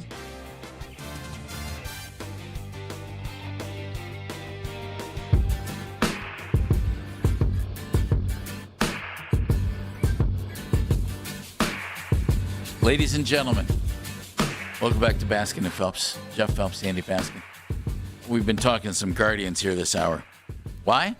Everybody said the Tigers were going to run away with this division. Yeah. Derek Skubal gets hurt. That didn't work, which is terrible. I'm going to go Mennigan on you here. Man, I hate it when you lose good players to injury, regardless of the sport. For sure. You just want to see the best guys play and do their thing. Mm-hmm. And I can't stand it when that happens. And so, hopefully Skubal comes back and then gets traded to a different team so that the Guardians don't have to deal with him. Sorry, I like when they play. I That'd like be to watch great. them, but at least we get to watch him pitch here. I have no problem with that. No, I know, but I'd rather not watch him pitch because that would mean he's pitching for another team and not trying to beat the out of our guys. Yeah, Detroit's got a litany of guys on the IL right now. Yeah, that's true. They basically have a whole team sitting there. Well, are they going to be back, though, at the end of the summer? They'll get there. It's the one thing with this Guardians team that I kind of don't want to say out loud. Then don't say it. Okay, I won't. Go ahead. Say it. I'd like you to. They've been super healthy. Oh. They've been really healthy. I mean, the only injuries you've dealt with are Sobrowski and Gabe Arias. Hey, Jeff, Outside that's great. You've been throwing 9 innings now. You're going out there for the 9th. Are you pitching a no-hitter? Oh, okay. Tell Tom Hamilton. Tom says it all the time. I don't care. Tom's a Hall of Famer. I noticed that. I know that. And you're yelling at Tom Hamilton. No, I'm yelling at him for saying we're healthy. Hold on. Oh, and now you're going to knock on wood? Like that's any better than me saying you don't say it? What's the difference? I'm only a little stitious. We have no control over any of this. You're Not just like you. You're stitious. Don is in Cuyahoga That's Falls. true. No one has ever been stitious. That's a good point. Hello, Don. Jeff's stitious. Gentlemen, hi Don. Hey. Thanks for taking the call. Yes. I can tell you I've been an Indians Guardians fan since 1957. Hang I'm on. 75. I've seen a lot of baseball. Resume a of lot the of day. baseball. Good job. Good job. good man. job. So excited about this team, and I have to tell you, you forgot about the Swiss Army knife that's Daniel Schneemann. He's awesome. Rocchio has come into his own at shortstop. Arias should never see the field again. Move him. They should send Bybee back down to learn how to pitch the way they did with Cliff Lee so he can win his Cy Young. I'll listen. I'm out. Don's out. Don, thank you very much. Out. Bybee's had a rough go. His last start, what did he give up? 7 earned in 3 innings, I think it was. He's had a rough go. If Tanner Bybee is your biggest concern, Analytics says I'll though, go he could be a Mennigan. Cy Young Award. Things are going pretty well. At least that's what Kenny told me. That's a Mennigan type of thing. And he's just cracking himself up today. Analytics says he's 9-0 on the start. Oh my God, that sucked. Don, I don't think you have anything to worry about. I don't think Gabe Arias is going to be on this team. When he's healthy, I would bet they move him. And maybe they'll trade him to a team that can use his versatility, can use his arm somewhere. Yeah. If Gabe could hit, Gabe would be an everyday Major League Baseball player. But Gabe hasn't hit well enough to, lay claim to that. He's a good defensive shortstop. Yes, he is. Got a great arm. Yeah. What do you think about sending guys down? Like Don just said, send Bybee down like you did Cliff Lee. It's tough. It depends on the player. Some players can handle it. Some players can't. That's very true. He brought up Cliff Lee. I mean, we were going to trade him for a bag of balls at one point. And then he comes back and wins a Cy Young. And like, oh, well, why do we trade Cliff Lee to the Phillies? I was just like, We both dealt with Cliff, and I liked him a lot. I know you liked him a lot. I was friends with the family. Did Cliff have a pulse? That guy was. Oh, he was just cool. He was so calm and laid back, man. I loved it. Hey, Cliff. Hey, guys, how's it going? He was. He was really. He was just laid an back. interesting cat, man. He was really laid back. I liked him. Yeah, I totally did. And the thing about it was, you remember they were in or they were in Boston. They were knocking on the door. Were they up 3-1 in that series too? And man, and then he wasn't even playing. Like they were like, it was like, well, just get rid of Cliff Lee. Just get rid of. I'm like, what are you guys talking about? It's the one thing that's so strange about pitching. If a guy has shown that he has some talent, and something has gone south, almost, I won't say almost always, that's not true.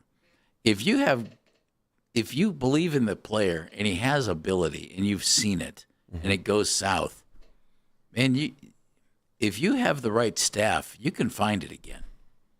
You know, it's breaking down video, it's looking, it's working, it's changing maybe the player's mentality.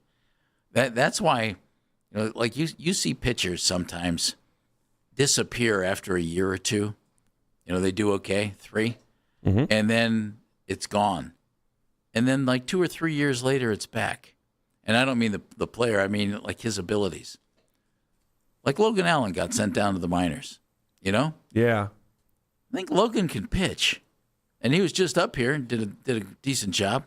And they sent him back down because they needed another arm. But, you know, like I wouldn't give up on Logan Allen. You know, if you think a guy can do something for you, especially a pitcher, you work it. You nurture it and you bring it along. And you see, especially in this organization that has a great track record of working with pitching, Andy.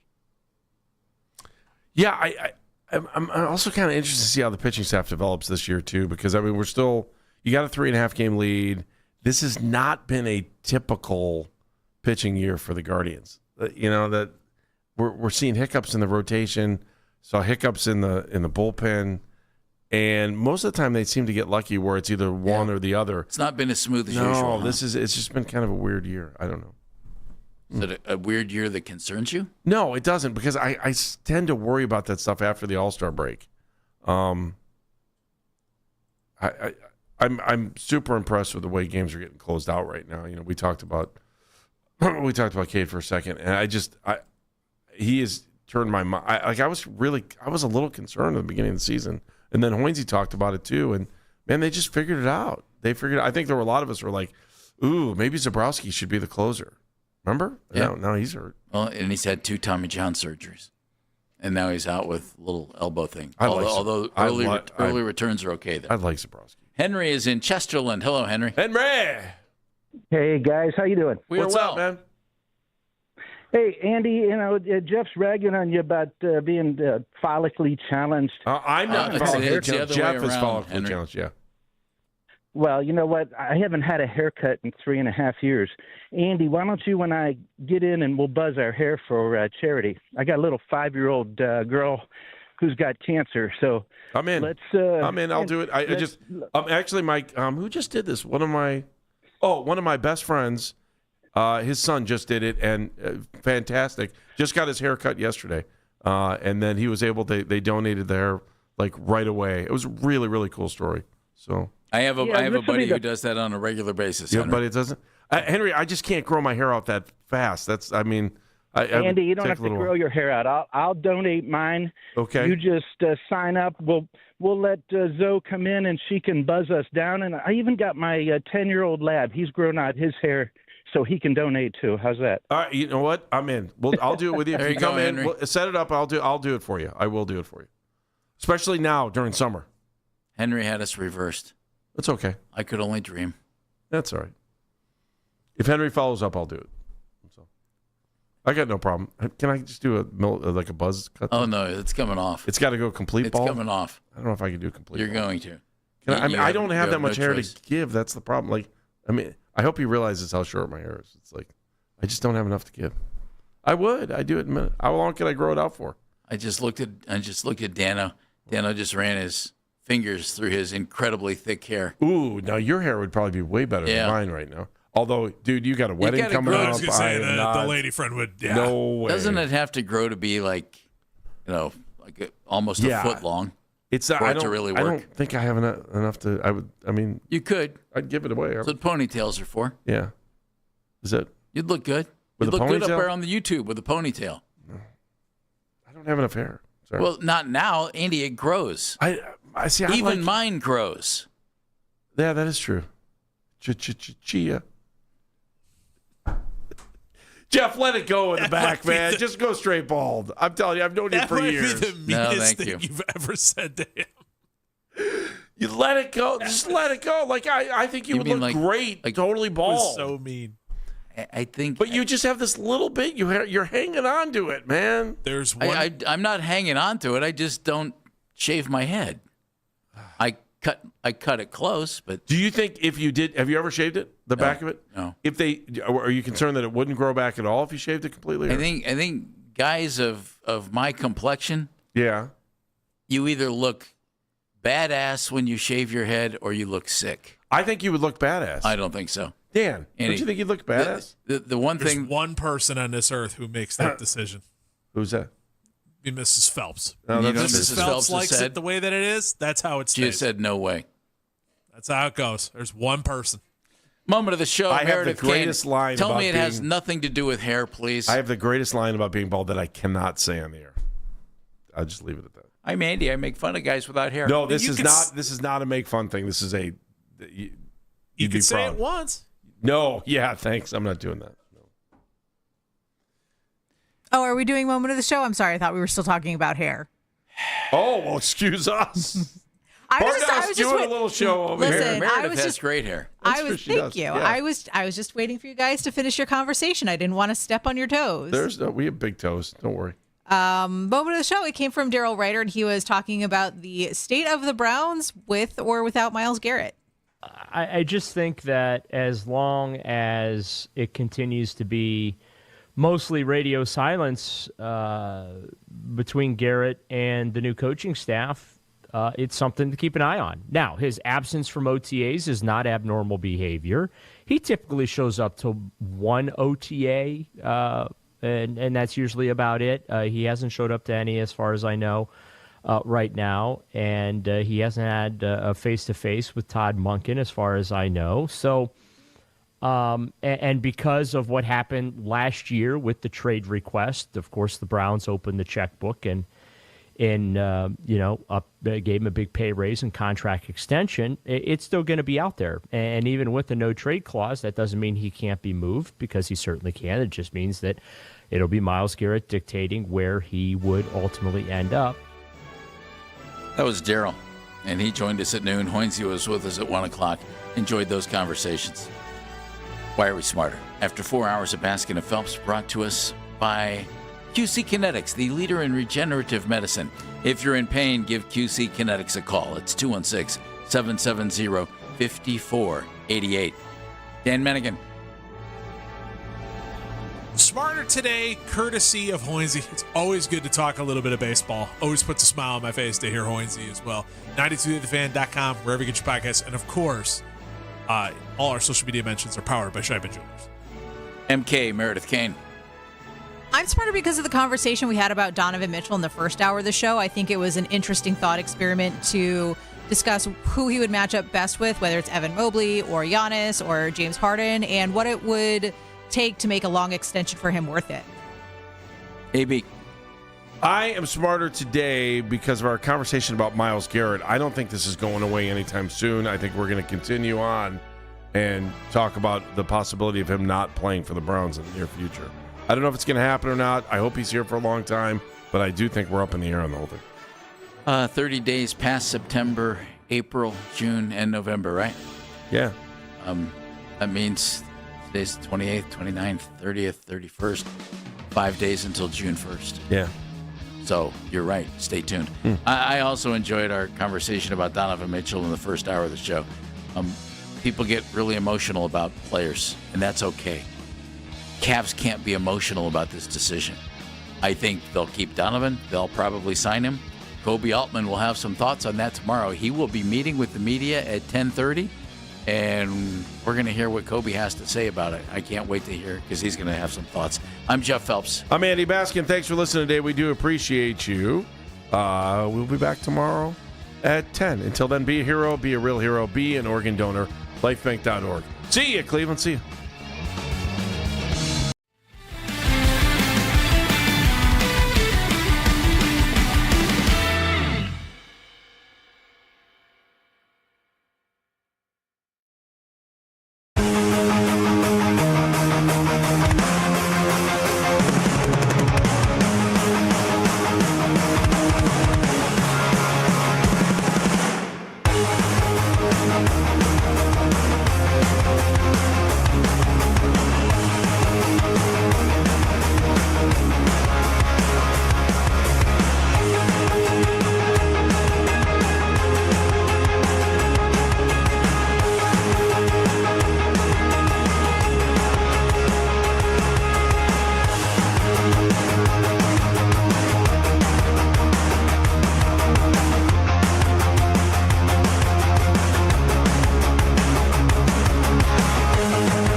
People say Charlotte traffic is worse than Chicago. I don't know about that. Many people say Charlotte it, Jonathan. traffic is not great. So Many people. You know the frustrations then. 4 years in Charlotte taught you. You know the frustration of sitting in real traffic. And I'm here to Clevelanders sanction anyone complaining about it now. You don't ever deal with real this traffic. construction is out of control. It's not out of control. I sanction your complaints. I had 3 minutes added to my time today. Sanction.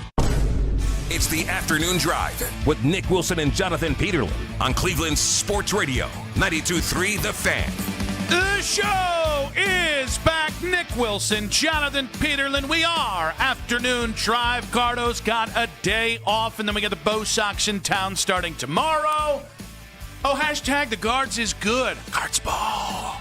Cavs still got swept in the Eastern Conference Finals, but we are moving on emotionally. I'm feeling better. I'm feeling in a place of zen with the Cavaliers. I don't know why, but it's happening. And things are heating up for the Cleveland Browns in their quarterback derby, but that opened courtesy of Mac Robinson on the board. Yes. We salute the Supreme Leader, because if we did not, there would be consequences. And Jake Murray, man on the 92.3 The Fan YouTube channel, and producing for us today is always subscribe. Ring that bell to the 92.3 The Fan YouTube channel. It is free after all, and like our videos, we desperately like to be liked around these parts. And Flume Dog Millionaire, a.k.a. The Big Cheese, a.k.a. Mackenzie Flume on the 2020s. Hi, JP. Hello, how's it going today? I mean, could anybody be upset with how beautiful of a day? We got people traveling in packs again downtown. Yep. Like, you know, when the weather kind of pings back and forth, and nobody's really sure if it's summer or if it's spring in Cleveland, there's a lot of single wolf packs, right? And then the second people are like, I guess it's summer now, I guess it's spring now, you're getting gaggles together. You're getting 5-6 people together, and it just, and they take up the entire sidewalk. I'm fine with that. That's fine, because you know what? It just means nice weather is here and people are enjoying it. Yeah, people enjoying it, having good convos. I feel like we're very confusing to people in YouTube land today, because you look like it's 95 and sunny outside, and I look like it's like, I don't know, 62 and cloudy outside. I'm glad you said that, because... Oh, do you have something in that bag over there that you're ruffling around in? Sure do. All right, what do we got? Make sure. I'm going to go America all over our ass. American bling right there here. There we go. All right. That is just for YouTube. That's what this show was missing. This is just for YouTube, so just so everybody knows. You really seem like you're a hot dog away from the 4th of July. Meanwhile, I'm dressed like it's like February 15th. And here's the thing. We're even more confusing than I thought. I don't know if you know this. I have a patriotic... Should I roll the sleeves up? Maybe? So. Does that help? Yeah, I think so. I got worried it'd be really cold in the studio. That's fair. That's fair, because... I live just in fear of it being like, I don't know, 45 degrees in here. This building never really knows what it's going to be on any given day, and nor does any of its inhabitants. What I will say is I've developed a patriotic alter ego called Saul American. Okay, good. Yeah, and so this is part of his garb. How did Saul vote in the primaries? You can guess.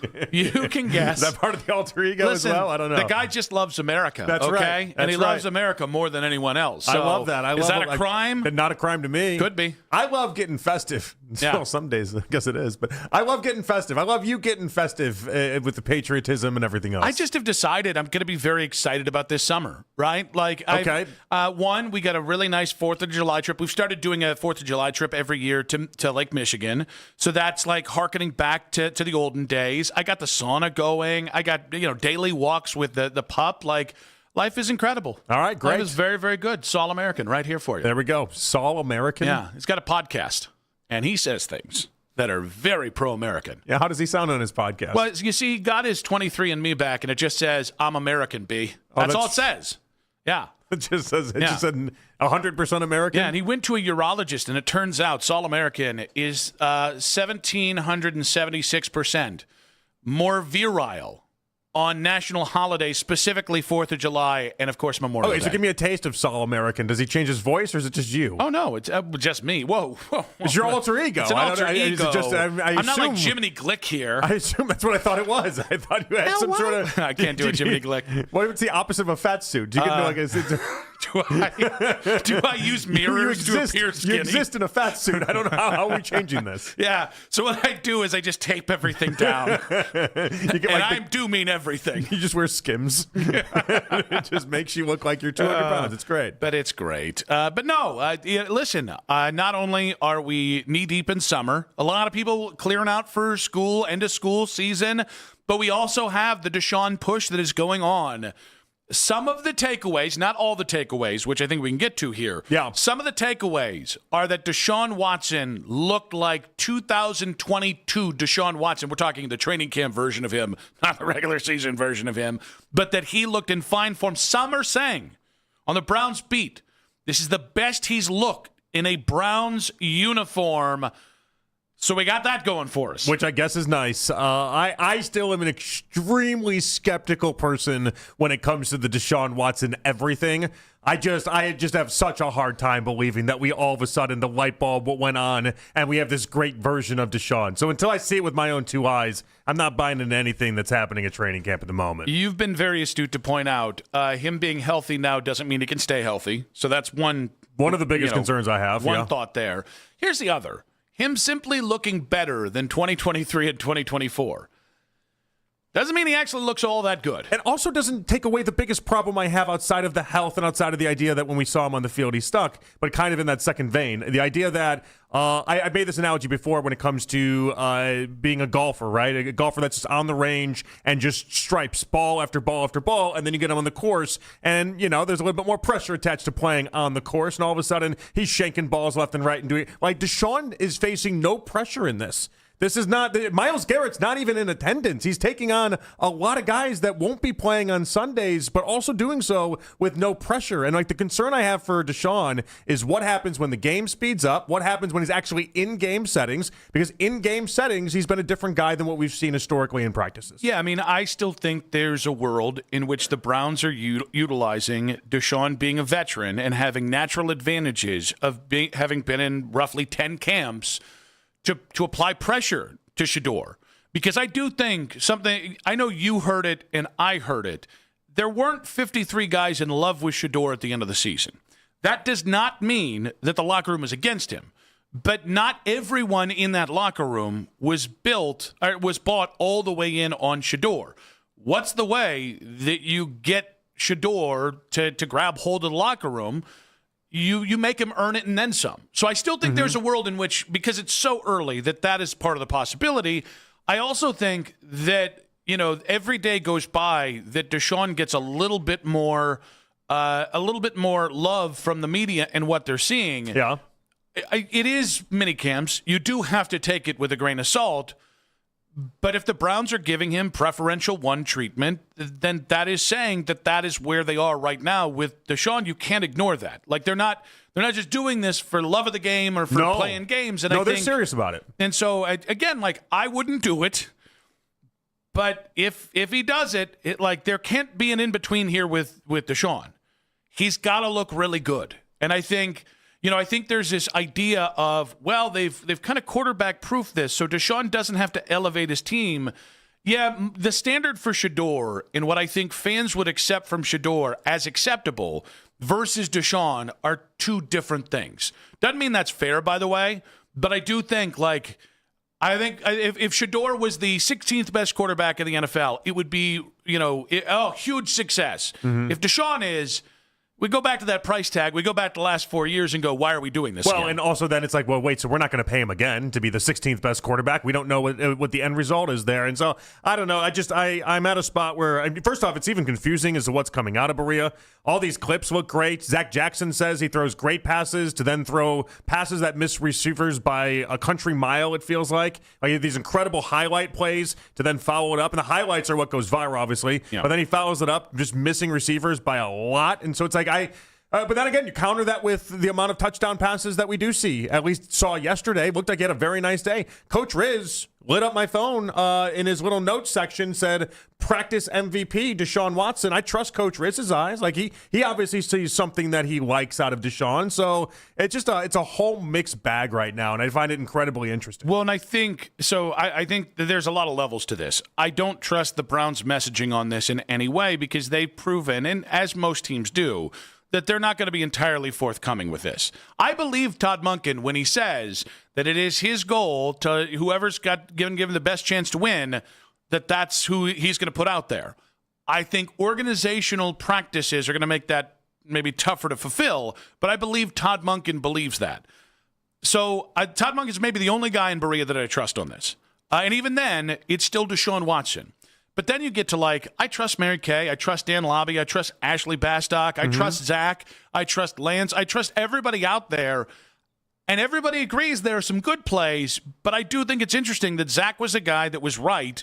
What was it, 2023? 2024. 2024. That's the Greenbrier one where he came off and he looked miserable, but Zach was the one saying he looked miserable. And Zach took a lot of flack for that. Yeah. And so I do think that's interesting that Zach's saying, yeah, there are home runs being hit here, but there's also, a lot of dying quails. I think that's really interesting. But again, I don't trust the Browns on this. I'm trying. I believe that our brethren and sister in the Browns media deserve a little bit of trust on this as well. But then there's the third part, which is I'll believe it when I see it.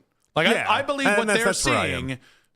And so I've come a little way. It's the Dillon Gabriel discussion from last year, guys. Yeah. It doesn't take much. Daryl was obviously down on him, but before Daryl was even down on him, people were talking about how great he was, how awesome he looked, all this. Me and you went out to training camp and watched him absolutely suck, and that's all we needed to see. And why were we one of the only shows in the city being like, guys, this isn't it with Dillon Gabriel? It's because we went out there and we saw it with our own eyes. And so until we can do that and go through that exercise, now the worry I would have, I guess, at least the concern I have is that, and I'm really trying to make sure that I give Deshaun a fair shake of it. This is not a Shedeur side of this. This is the fact that Deshaun for 3 straight years pulled the wool over my eyes, and then I said, okay, all right, I'm ready to see what you can do week 1, and then watched him in week 1 stink up the joint, and then watched him basically struggle the entire way until he got injured. That part worries me. When the game actually happens, we've seen it enough with him where the light bulb doesn't go on. And I'm concerned about that part with Deshaun. So I'm concerned he'll look even good in this training camp. And then I just have to wait until the game happens, and then I get disappointed. Here's what I believe are positives in the camp of whoever starts at quarterback this year, but certainly Deshaun. I think they're going to help this. One, I think they have legit NFL talent across the board on offense. I don't know if you've got any version of Myles Garrett there, but I think you've got a lot of competent Do you think NFL this is skills. the best chance that Deshaun has to showcase that he still has some Texans Deshaun left? Mary Kay was making the argument in her piece yesterday that she thought this was the best chance. I contend that 2023 there was a lot of talent on this team. That's tough because that was right in the middle of the offensive line starting to break down. So maybe I'd give the slight edge to this, but that might be recency bias. But it might be a toss-up even at best. And so I do that part of it is even interesting to me. If you really believe in what this team is, and listen, I think the offense is going to be good. I think they're going to be good maybe a year or two from now more than they are this year. For the skill position players, you've got too many rookies, too many young guys, and 5 new offensive linemen gelling is tough. I think they're going to look better a year from now, 2 years from now than they do this year. But if you believe that this is the best chance, without Stefanski, this is the best chance he has, then okay, that's one way to look at it. I think that's the other part that I'm curious to see. And again, we don't know. But I think I think there's a chance that Kevin Stefanski was really bad for Deshaun Watson, and nobody had the onions to say it. I agree with that. Neither Deshaun nor Kevin. And I think I do think the one thing I would trust Todd Monken to do is put Deshaun in the best position to succeed. Do I still know it's going to happen? Sure don't. Do I still have a lot of faith it's going to happen? Sure don't. I'm just kind of out on the Deshaun thing. But there's a lot of people who I really do trust their eyes, their peepers, and they're saying the good things about this. Mm-hmm. I would be a fool to kind of ignore that just out of hand because, well, the last 4 years have been what they've been. No, we can't ignore it. We got to pay attention to it. But at some point, where I settle on this is that I've just been fooled so many times by Deshaun and so many times in practices, going back to that initial first little stretch that we ever saw him even in a Browns uniform. And you gotta show me game time. And that sucks because he doesn't have game time to show me right now. That's not going to be available to him. But he won't convince me that he's anyway back until I actually see it on the field itself. 216-474-0092 at Nick Wilson says at Jay Peterlin on social media. Social media reactions on X, powered by Scheiben Jewelers, Cleveland's premier jewelry store. We got quick hits coming up at 2:40. Jason Timpf Hoops tonight at 3:20. We'll talk the Cavaliers and the Cavalanche of sorrows we've all been suffering from. Danny Cunningham of the Locked On Cavs podcast, 92.3 The Fan as well. One of our favorite people. Danny joins us at 4:20 today. We'll get into the Cavalanche of sorrows. And then Chris Jimenez, Guardians TV, who I think is one of my favorite guests to have on, talking Gardos baseball. We're going to get into the Guardians. Well, they had a really nice little run there, and then they had this last series. Don't worry about the last series. But we'll get into the state of the Gardos ahead of this Red Sox series. That's coming up at 5:40. But 216-474-0092. There has been a big push for Deshaun over the last couple of weeks, but certainly in the last 24 hours, people have classified this as the best Deshaun Watson has looked since 2022. Are you buying into a different Deshaun Watson? And there is an argument to be made that the real quarterback battle, the real starting quarterback battle, hasn't truly begun yet. We'll get to that in 5 minutes on 92.3 The Fan.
800-700-6898 for $1 million in term life insurance that you can live with. Call Big Lou at 800-700-6898. 800-700-6898.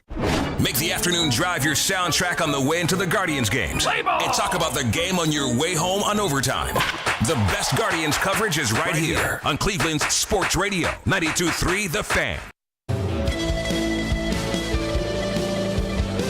Quick hits coming up in about 20 minutes here.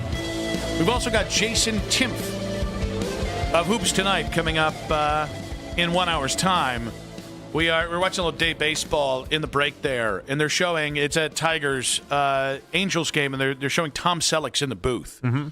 And for some reason, it blew me away that Tom Selleck is 81. Yeah. I mean, he looked every bit of 81, though, when they showed him. No, it does. That's why I was like, gosh, he's looking old. Yeah. And then it's like, yes, he was 50 when you were 10 years old. This would make sense. Although I did learn yesterday, I'm not going to say what person, but it really don't. I need to stop having the thought of, man, that person's not looking great now.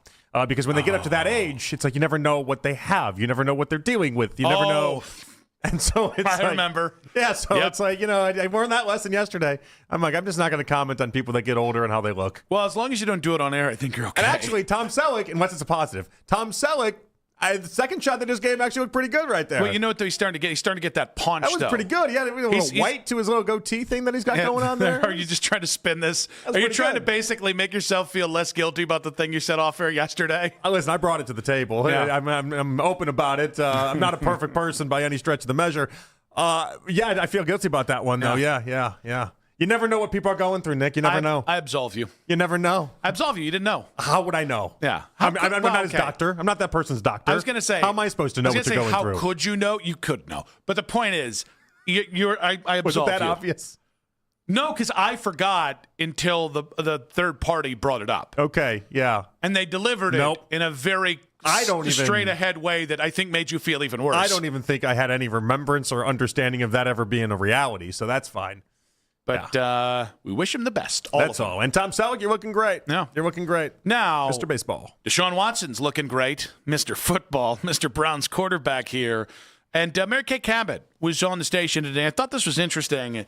In this clip about Deshaun Watson being the leader in the clubhouse, I think there is an element of, has a quarterback competition really begun once you hear her point on Shedeur? I do believe that he is the leader in the clubhouse right now. That's what it looks like when we look out there at practice, and that's what it looks like based on the performance of the two quarterbacks, Deshaun and Shedeur. But here's the thing to remember about Shedeur Sanders. Shedeur is a gamer. Shedeur plays on natural instincts. When the lights are on and it's time for him to march downfield in a 2-minute situation, he gets in a zone and he lets his natural instincts take over. And that's why you saw him be able to perform pretty well in some clutch situations last year, despite the fact that he had never thrown to most of these players and the fact that he didn't have much protection and that the line was held together with smoke and mirrors. So he's not necessarily going to excel or shine in these type of practice settings because this isn't when you get into that zone, when you get into that rhythm. But just because you set your QB depth chart doesn't mean that that is going to be your opening day starter. So I do think there is an element of what she's speaking about, Shedeur, that I think makes this quarterback competition not necessarily unfair, but feels like Shedeur might be at a natural disadvantage, which is Deshaun has only ever, in my time witnessing him as the Browns, he's only ever looked good in practice. So he looks like the ultimate practice player versus a guy in Shedeur who I think everybody panned how he looked in practice, and then you got in the game, and I know he made some negative plays, but guys, he made some gamer plays too. What did we talk about? It was those late in the game kind of moments. It was the kind of big spots that he would come through with a big throw or big touchdown. Yeah. It does feel like Mr. Practice versus the gamer, so I don't quite know if you're the Browns, and you know that.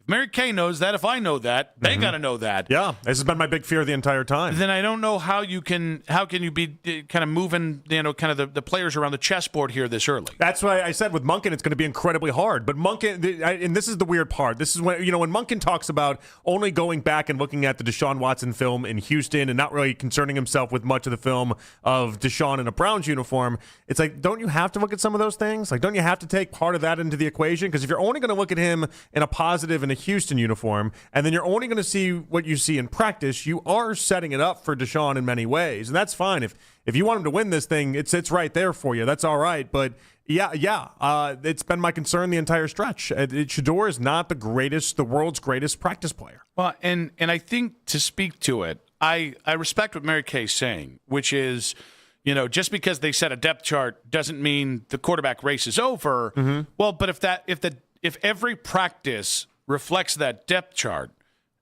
and that we don't see Shedeur being, interspersed with the ones. Well, he's getting ones. He got ones yesterday. Well, what I mean is, like, if Deshaun's getting the bulk of the lion's share of the ones, and that's how it's going to continue to be, then at some point he's even at a further disadvantage to prove himself. I don't know. Maybe you got a different characterization on it than I did. My understanding was yesterday was he was first up with the 11-on-11s, and it was not a lion's share of reps went to Deshaun to begin with. But I wasn't. We got to ask coach or figure someone else out on that, because my interpretation of it was not that. And so the way I'm looking at it and the way I'm perceiving it right now is it does seem like Deshaun has the lead, but it doesn't seem like this is some insurmountable gap. But the hard part for Shedeur is, as we talked about, like, Shedeur is not the greatest practice player. And this goes back to even Nick at Colorado with his pro day, why he didn't want to initially do a pro day. Because he knows that setting is not set up for him to look great, all things considered. But I think the problem is, I don't know that they even I almost said spring training, even preseason football is where he's going to be his best self. Like, I do think, like, there's an element of, I guess my thing is, there's a nightmare scenario where you get into week one and Deshaun just looks like Deshaun has looked in the regular season, and that Monken can't fix it and Deshaun can't fix it. Mm-hmm. And then you kind of got to play that string out for a while. And again, kind of like last year, where by the time you got to Shedeur, you did have people starting to think about business decisions. You did have injuries starting to take their toll. The season's already done. Like we're thinking about this, and they obviously moved very quick last year with 4 games, and then they're like, all right, on to Dylan. But realistically, Deshaun, barring an injury, would have up until week 11, I would imagine. Mm-hmm. They get the first 10 weeks. Well, all right, you come out of the first 10 weeks, let's say you're 3-7, and then you go and enter week 11, which is technically week 12 after the bye. There are some business decisions, as you say, that are going to be played out. And there's another part of me that does wonder whether, like last year, when we had people telling us the Browns understand they're likely to play multiple quarterbacks this year. Very few teams ever go into the season with that mentality, and even fewer teams make it work. It's really hard when you go into the season knowing you're going to have quarterback instability to then also align that with being as competitive as you possibly can. And I think that's the other underlying thing that I look at and I go, okay, with love and respect here, if for the second straight year you're thinking, well, we'll give Deshaun 4 to 6 games and then we'll see what Shedeur has. It's like that just... It's not a plan. That's not a plan. It just feels like a plan that could blow up on you easily. If that is your plan, it's a really bad plan. If that's your plan, like if you make Deshaun the week 1 quarterback, then you have to have the envisionment that he's the guy for all 17 games. I would be shocked if he actually made it through all 17 games based off of the history of his time in a Browns uniform. But if you give him the reins week 1, then I'm sorry. You set out with the idea that you're not going to see Shedeur. Now, what I would tell Shedeur, because I don't work for the Browns, is that I tell him, don't worry, you're going to get your chance. You will get a chance to play. If Deshaun's a starter week 1, I would bet a lot of money Shedeur Sanders sees the field at some point this year. 216-474-0092. As Mary Kay said, Shedeur is a gamer. He thrives better in the real in-game experience, and we all know Deshaun has thrived in practice, but maybe not on the actual game experience in his time with the Browns. Is Shedeur at a disadvantage in this search because of that fact? And given the fact that it does feel like the Browns are very much leaning into the idea of Deshaun is looking better at practice. Right now we got Frank in Cleveland. Frank, welcome to the show, buddy. What you got for us? What's up, fellas? Man, I just want to say, man, as a fan, though, man, I don't – is we going to go from Watson to Shedeur or Shedeur to Watson? Because if we go Shedeur back to Watson, then Shedeur dead, man. And I don't want to kill my man like that because I like him, man. He is a gamer. That's that is what the one thing about him, man. And he showed me enough that I do want to see him. We ain't had that type of excitement all season, man, till that boy got in the game. Yeah, he had some mistakes, a few of them, but we ain't seen it like that in a minute. I ain't seen a 30, 40-yard pass, man, in a long time, bro. You know what I'm saying? So I don't know, man. I just gives Deshaun Watson his money and go on about his business. Frank, he already got his money. That's buddy. the cool thing about it, Frank. He already got his money. You don't have to give him any more money. The check's already cleared. He's made all the guaranteed money. His contract's already good. Like, that's the funny thing. I think so many people miss this about this competition. I hear it all the time. It's like, oh, well, you paid him all this money. You want to see? Yeah, you already paid him. You don't have to do any more with it. Yeah, I mean, there's no more checks coming. Well, unless he takes this job and does something this year, and that becomes the threat, right? Well, and that goes back to that initial, when they signed him, it being a 10-year plan instead of it being a 5-year plan. But you know how good he has to play in order to get that next contract?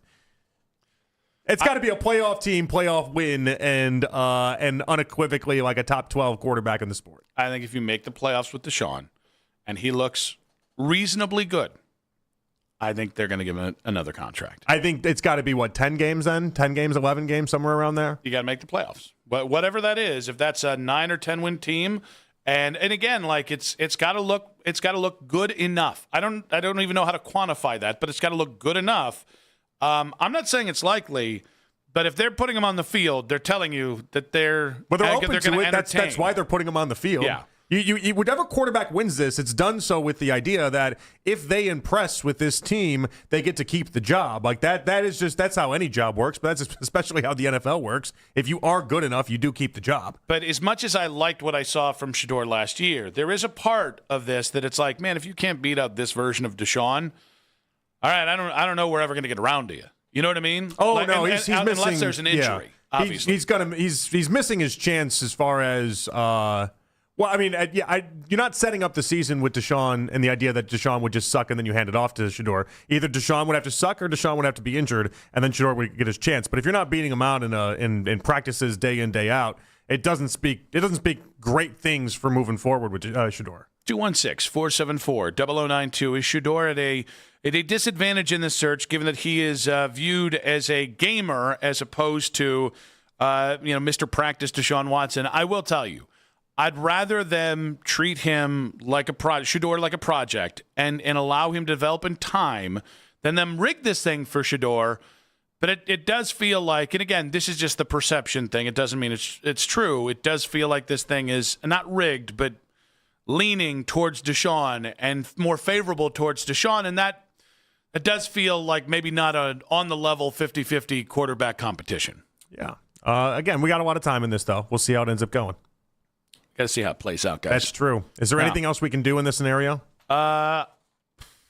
I don't think there's anything else we can do. I think if you're the guy saying Deshaun Watson's unequivocally the starter week 1, you've lost your marbles. I think if you're saying Shedeur Sanders is unequivocally the starter week 1 at this point, I think you've lost your marbles. Yeah, but there's somebody right now, either on this station, on one of the great shows we have in town, because we got so many different sports outlets, there's somebody itching to be the guy to say it first. I don't think it's going to be you. I don't think it's going to be me, but somebody can't wait to declare Deshaun Watson the week 1 starter. About 4 weeks before, we were talking about the first on the moon thing. They just want to be early. They don't want to be right. Yeah. If they did it on May 28th, I'd laugh at them right now, though. Off of some nice clips on the internet. Should we do it? No, so we shouldn't can clip it. it. We don't believe in it. Well, yeah, no, but half the people in this town say things they don't believe. Should we just? Yes, but we don't need to join them. We don't need to. We need to be above that. But then we can hold it over their head. This is our. No, is that what that is? This is all, maybe just. Hey, I don't know. The morning show today said that I said the Browns are winning 10 games this year. So you can just say whatever you want about my takes. I guess I don't know. You gave that look. That's the right look. That is the right look. Have you ever heard me say 10 wins? They got a comprehension problem. Have you ever heard me say 10 wins for this Browns team this year? They're two really smart guys. Have you ever heard me? They say that other people say some stuff that other people just don't say. I just wonder, do they dream our takes up? Is that what's happening? Is it like in their dream? Are we that in their head? And then they're like, oh, yeah, he went on a whole rant about 10 wins, didn't he? Where? When? How? Why?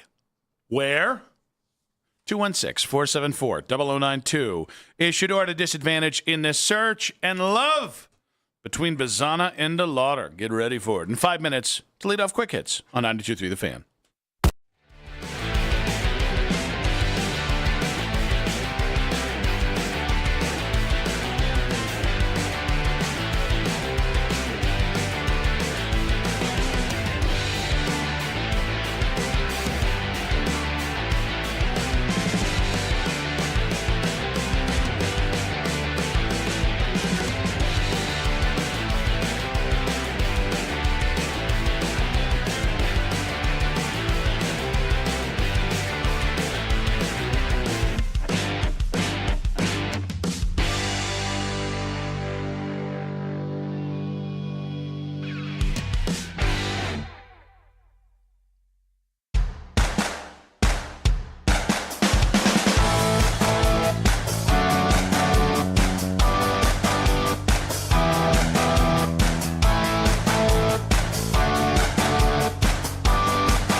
Back on Afternoon Drive, Nick Wilson, Jonathan Peterlin, Jason Timpf, talking Cavs hoops in just about 40 minutes' time. Quickly becoming one of our favorite hoops guests, the ball knower. I got to say it. Extreme ball knower. Yeah. So we got him coming up in about 40 minutes. Let's get to quick hits. From the latest news and rumors around the sports world Go Angel! to the sound bites you need to hear. Hurry! It's Quick Hits. All right, I will get to the Bazana and DeLauder love in a minute. I was going to get to it here first off, but LeBron is posting Cavs highlights on his Instagram story. He's in the midst of a posting spree. A lot of Cavs love, saying, man, this was the bleeping team. Should we put any stock into this? Should we make anything out of this? Are they his highlights in a Cavs uniform or like this last year's Cavs team? No, they're from his team. Yeah, they're from his team. Yeah. And what's his commentary? He just misses it? What a bleeping team or something like that was one of the ones that I saw. All right, hardly his version of The Last Dance, but I'll let LeBron do what he wants to do, I guess.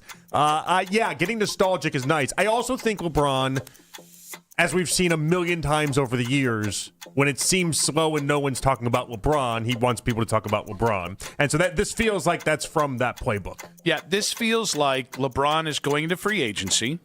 And I think LeBron's really smart in the fact that he knows no matter the financial complexity, propping up the idea that he could come back to Cleveland is good for him because it looks like somebody's a real suitor when especially it looks like the Lakers want nothing to do with him. So I don't think he does anything by accident. He liked the LeBron picture in a Cavs uniform that somebody posted. Mm-hmm. He's clearly doing this for some reason. Does that mean he's coming back? Probably not. But I do enjoy it because it gives me a modicum of hope. Would it hurt a little bit more if he kind of teases us the entire way and then goes plays with like the Warriors and stuff? I mean, I'll be disappointed, but I think we're at a point with LeBron. I never got mad at him when he left the second time. I was so thankful for that title. The business of LeBron can be exhausting, and I think that's fair to say.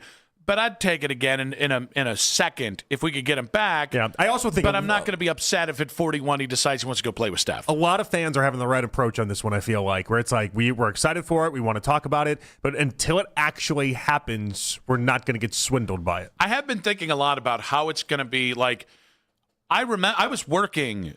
I actually worked both my jobs the day LeBron announced he was coming home. And I was actually taking a work deuce. And what I would mean by that is I was just in the bathroom avoiding work because I hated my full-time job then. How long could you spend and get away with it? 30 minutes till your feet fall asleep. Is that really it?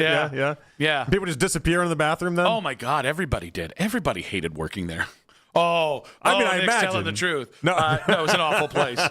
Yeah. You didn't name the company. It's okay. Yeah, there's ECRM. What? I drive by there every day on my way home. By the way, it's bought by somebody different now. It still has the sign outside the building. No. So those people still exist. It was a different branch of it, though. However, but the point is, but then I came downtown that afternoon, and I actually left that job early. But I came downtown, and there was a palpable atmosphere, not just for that day. For a couple days, people just wanted to be downtown. I don't know it could possibly be like that if LeBron came back again because the circumstances are so different. Yeah. But, man, I hope if he does come home, I hope it happens on like a Tuesday. I hope we get it to where we're all downtown so we can experience it just in case. Did we just play the Lima clip? Is that all we need to do? Give it to me again? Yeah. Give it to me! I like it. That's still. I want an updated version. That's I will tell you. LeBron comes back. That's what I want, an updated version. I tease everybody. We all tease Lima about the Slippery Wizard stuff. Lima announcing that during 2020. It's iconic. And getting emotional. That's still one of the coolest moments in the history of the station. I mean, you saw where my brain went when thinking about that moment and everything. Like I think about Lima and that. Like it's synonymous. It's great. Give it to me! Give it to me! That's not the one I was hitting there, Mac.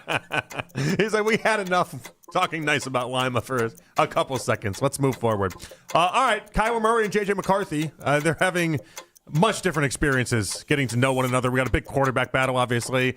The first person is going to be Kyler Murray. The second person is going to be J.J. McCarthy. And just listen to how different their experiences in this quarterback battle and how this is all going. It's been great. Obviously, I know he's a younger guy, so any way I can help him, obviously, I feel like, I've played 7 years now, going on 8, so I'm considered a veteran, even though I don't see myself as that.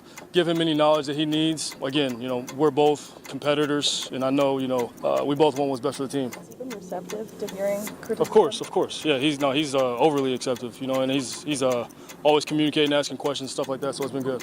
JJ, what's your relationship been like with Kyler so far? It's just like two guys in a classroom. He sits on one side, I sit on the other side, and it's the coach's responsibility to teach us and coach us. So, is there any awkwardness like between you two? Awkwardness, it's just like the same feeling, when you're in high school and there's another person on the other side of the room. That's just kind of how it is. So I wouldn't say there's any awkwardness. It couldn't be any different. J.J. McCarthy, I think we got to anoint him knob status. Oh, he's big time knob status. Between I have an alter ego. It's called 9. Yeah. Because that's his number, guys. See, it's his number, and his number is his alter ego. You also today announced you have an alter ego. Oh, yeah, with a real name. Sol American? Yeah. My alter ego is 1776. Yeah. Better call Sol American. We got to get on this. Now, however, that was just such a weird answer. And listen, It was very weird. Here's the thing. JJ hasn't played. I think he's a gamer, by the way. I think he and Shedeur is very similar from that standpoint. That their best plays I've seen when the game is on the line. The problem is JJ's put so much caca football out there. And it is apparent that Kwesi Adolfo-Mensah, the dearly departed GM of the Minnesota Vikings. Got fired. Yeah. Well, he's dead to them. But it's apparent that he drafted J.J. McCarthy, may he rest in San Francisco, and that Kevin O'Connell didn't want him. Yeah. So I do feel for J.J. McCarthy. At the same point, you don't have to be a weird knob about it, buddy. You could have just said, yeah, we get along great. Yeah. You could have done exactly what Kyler did of like, oh, yeah, no, he's been very nice and very receptive. And I picked his brain a couple times. I'm even surprised at how awesome he has been to me. You can even go that route if you want, but you just can't go to the idea that basically we don't speak, we don't talk, we're just two people in the same classroom at the same time. Well, just a weird guy, J.J. McCarthy. Weird knob vibes. Travis Bazzana and Chase DeLauder powered the guards to a win yesterday, staving off a sweep. And after the game, they showed each other love when meeting with the media. Shows up every day, has competitive at-bats, works the box, doesn't swing at balls, hits the strikes hard. I mean, what more can you ask for? We got to know each other a little better throughout the offseason and in January a little bit, working together. I mean, it's different. He's I've seen him do some pretty incredible things, and obviously we've all seen that, but yeah, he's going to be great for a long time, and Chase is one of the most skilled and athletic and powerful baseball players I've ever seen. All right. Is it too early to say that these two are very likely the key to ending Cleveland's World Series title drought? I'm still worried about DeLauder's health long term. I think that's always going to be in the back of my mind. But as I'm watching them play, am I thinking to myself, we have basically now this upcoming generation's version of Jose Ramirez and Francisco Lindor, where you just end up having two guys that are both going to end up at all-star games, and we're just going to be in a race to see which one signs the long-term deal here and which one goes and plays for the Mets. Yeah, it kind of feels that way. But the DeLauder injury part still scares me. I think that's fair. I will tell you, though, I love having Bazzana and DeLauder, and then Jose is the meat in that sandwich. I do. Because I think this is as much padding as he's had around him. And again, it's early. I'm willing to say all that stuff, but this is as much padding as Jose's had in as long as I can remember. And yet he's still struggling right now. And so there's a weird part of this that exists. But yeah, I mean, it just J-Ram's going to be fine. I'm not worried about J-Ram long. J-Ram's going to be fine. And it's because DeLauder and Bazzana are hitting the way that they are. He should see better pitches. He's going to have an opportunity to get out of it. Can you imagine? Where in the past, you just still pitch around him. He's going to go on a 360, 10 home runs in 30 game kind of tear. Can you imagine what that's going to do for Bazzana and CDL when he gets going? Yeah, I mean, the offense, it'll just be popping then. That's going to be great. All right, staying with the Guardians. Yesterday during the game, they had a tarps off section. Yeah. Now, this was not something this is all organically, right? Organically done. It started with the Cardinals a couple weeks ago. They did this whole thing. It basically turned into what happens at soccer matches, where there's sections of people, they're shirtless, they're going crazy. The Cardinals, these were just men, correct? These are just men as far as I know. I don't know if any women got in there. It's not against the law in Ohio. Yeah, really?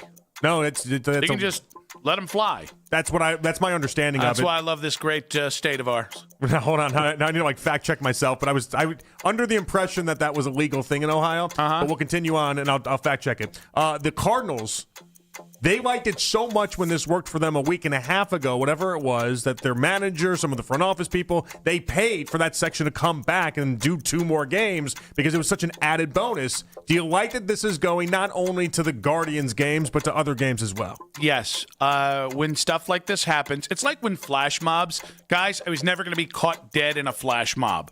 Did I think it was cool that people were really enjoying it? Yes. Life is hard.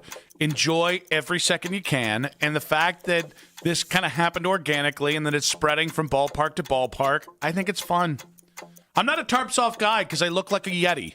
But, I support everybody getting into it because you could tell it's just a good vibe. It is. It's just about having fun. That's all it is.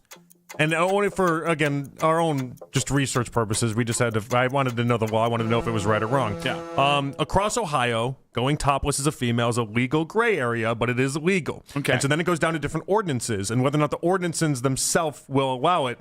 We got to get Bib on the phone. And so they Bib, can we free these puppies? 216-474-0092. If a passerby complains in Cleveland, then they'll mandate something that you cover up or you risk a citation. I will tell you right now. As long as no one's out there complaining, you're fine. If we're trying to tarp off a win for the Guardians and you complain about it, I'll go full Galooly. All right? I support anyone's opportunity to go tarps off. Just feel like it should just be an all-inclusive thing. Yeah. I don't want this to just be a guys-only thing. What people say about Nick Wilson is he's very inclusive. That's what they say about Nick Wilson. That's what I've heard about you. And Jonathan Peterlin, too. That's true. I'm very inclusive. Problematic. Oh, but the time. two of us. Big time. The two of us, very inclusive. Hey, you leave that nonsense for the parking lot, Mac. Yeah, and Sol American. 216-474-0092. Are you a fan of tarps off? And CBS Sports gave the Guardians a big compliment. Could have used a bigger compliment. That's in 5 minutes on 92.3 The Fan. This is an Odyssey Sports Minute.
Your mornings are about to change. We're going live and local starting at 5 a.m. Join me, Jeff Thomas, for the Fan Warm-Up Show. You get those late West Coast scores you may have missed and all the latest news and rumors from the CLE. Hey, if you're up that early, you may as well worry about Cleveland sports with me. The Fan Warm-Up Show starting at 5 a.m. only on 92.3 The Fan.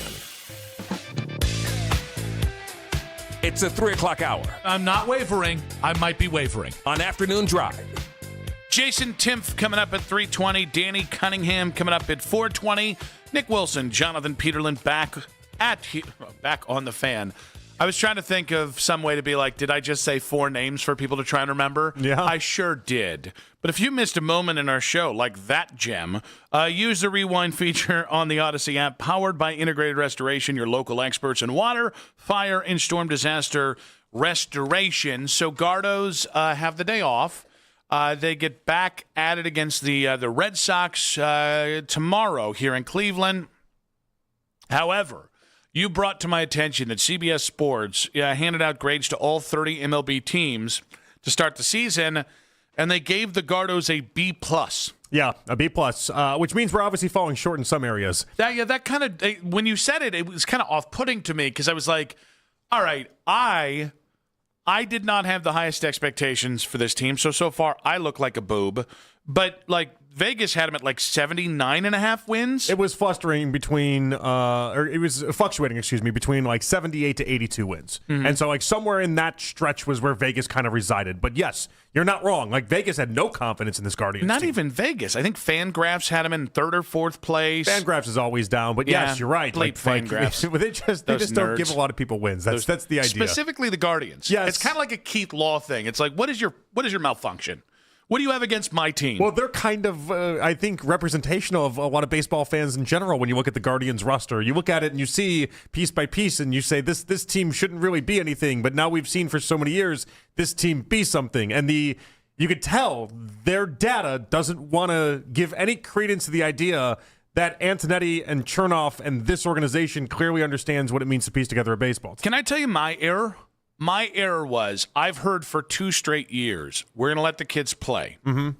And from a lineup perspective, it just hasn't worked. You cannot make the argument. I don't care that they've been in the playoffs the last 2 years. And certainly, 2 years ago was a fun run. Yeah, they still didn't have enough offense, and that got exposed in the postseason. Agreed. So there was a part of me that was like, all right, I've fallen for this 2 straight times. And every time we've been like, great regular season team, okay in the postseason, or worse than okay in the postseason. The kids are playing though, and it's not just Bazan and DeLauder. I mean, Martinez has been great. Schneeman's been good, but Schneeman's taken a little step forward. Manzer will get there eventually, but like Rocchio finally hitting the way people hoped he would. Highest wins above replacement on this team out of anybody. So it feels like the greatest market correction in the history of baseball. That for 2 straight years, it was we're going to bring all these young kids up, all these prospects, and really very few of them did anything. And it was just Quan and Hosey most years to then be like, wait, we got 8 hitters here? Actually more. We got a couple guys on the bench, too? I think we rightly, now it might seem wrongly, but like for a stretch there, it was like they can't develop hitters. Yeah. Like the MO on the Guardians is they cannot develop hitters. They don't know what happens with these guys, but anybody they brought up for years on end, it was a lot of John Kenzie Noel type players. Even Arias. And I still like Arias. Or even worse, it was a lot of guys that we watched then kind of, do whatever within our system, but then go to a different team and then all of a sudden just go off and go crazy. Yandy Diaz is coming to mind in particular. A lot of guys like that. And so we just became convinced they didn't really know what they were doing. And I've gone back to Yandy Diaz a million times with good reason. When he got to Tampa Bay, the light bulb moment for him was, swing up with the bat. Mm-hmm. That's like 3rd grade baseball stuff. That's not high level baseball stuff that they should have taught to a guy that was built like a refrigerator. Like this is obvious stuff that they should have been teaching up. Launch angle's a thing for a reason. You never heard it till Tampa Bay, okay? And so like we just became convinced they didn't know what they were doing. And I don't know, maybe the end result with this, Nick, is that DeLauder and Bazana were going to be great anywhere, and it didn't matter what situation they were in. Like Joe Burrow going to the Bengals. There's some people that can just overcome really bad spots in order to go ahead and make it all work. Maybe they're so talented they were always going to overcome it. But at least now we're seeing some guys overcome it. So I am curious, though, given that CBS Sports gave them a B+, did they mention where they're falling short? I don't know. I don't remember. Because I know that they have not been consistent, meaning like the line's been good at points. It also hasn't been consistent. The rotation has had its ebbs and flows. Even the bullpen. I mean, there was a stretch of time early in the season when I was considering the bullpen might just not have it. And now Cade Smith looks great. All three of but I mean, Holderman has really turned it on. Armstrong's back. I don't love him, but even Herron. And I know I say even Herron, but it finally feels like they have 7 guys in the pen you can trust. Okay, they got 6 guys, and then we'll see what Logan Allen does or Will Dion does. But I do think it's interesting. Like, I at least think they have the raw clay to do even better things in the next 100 games. Yeah.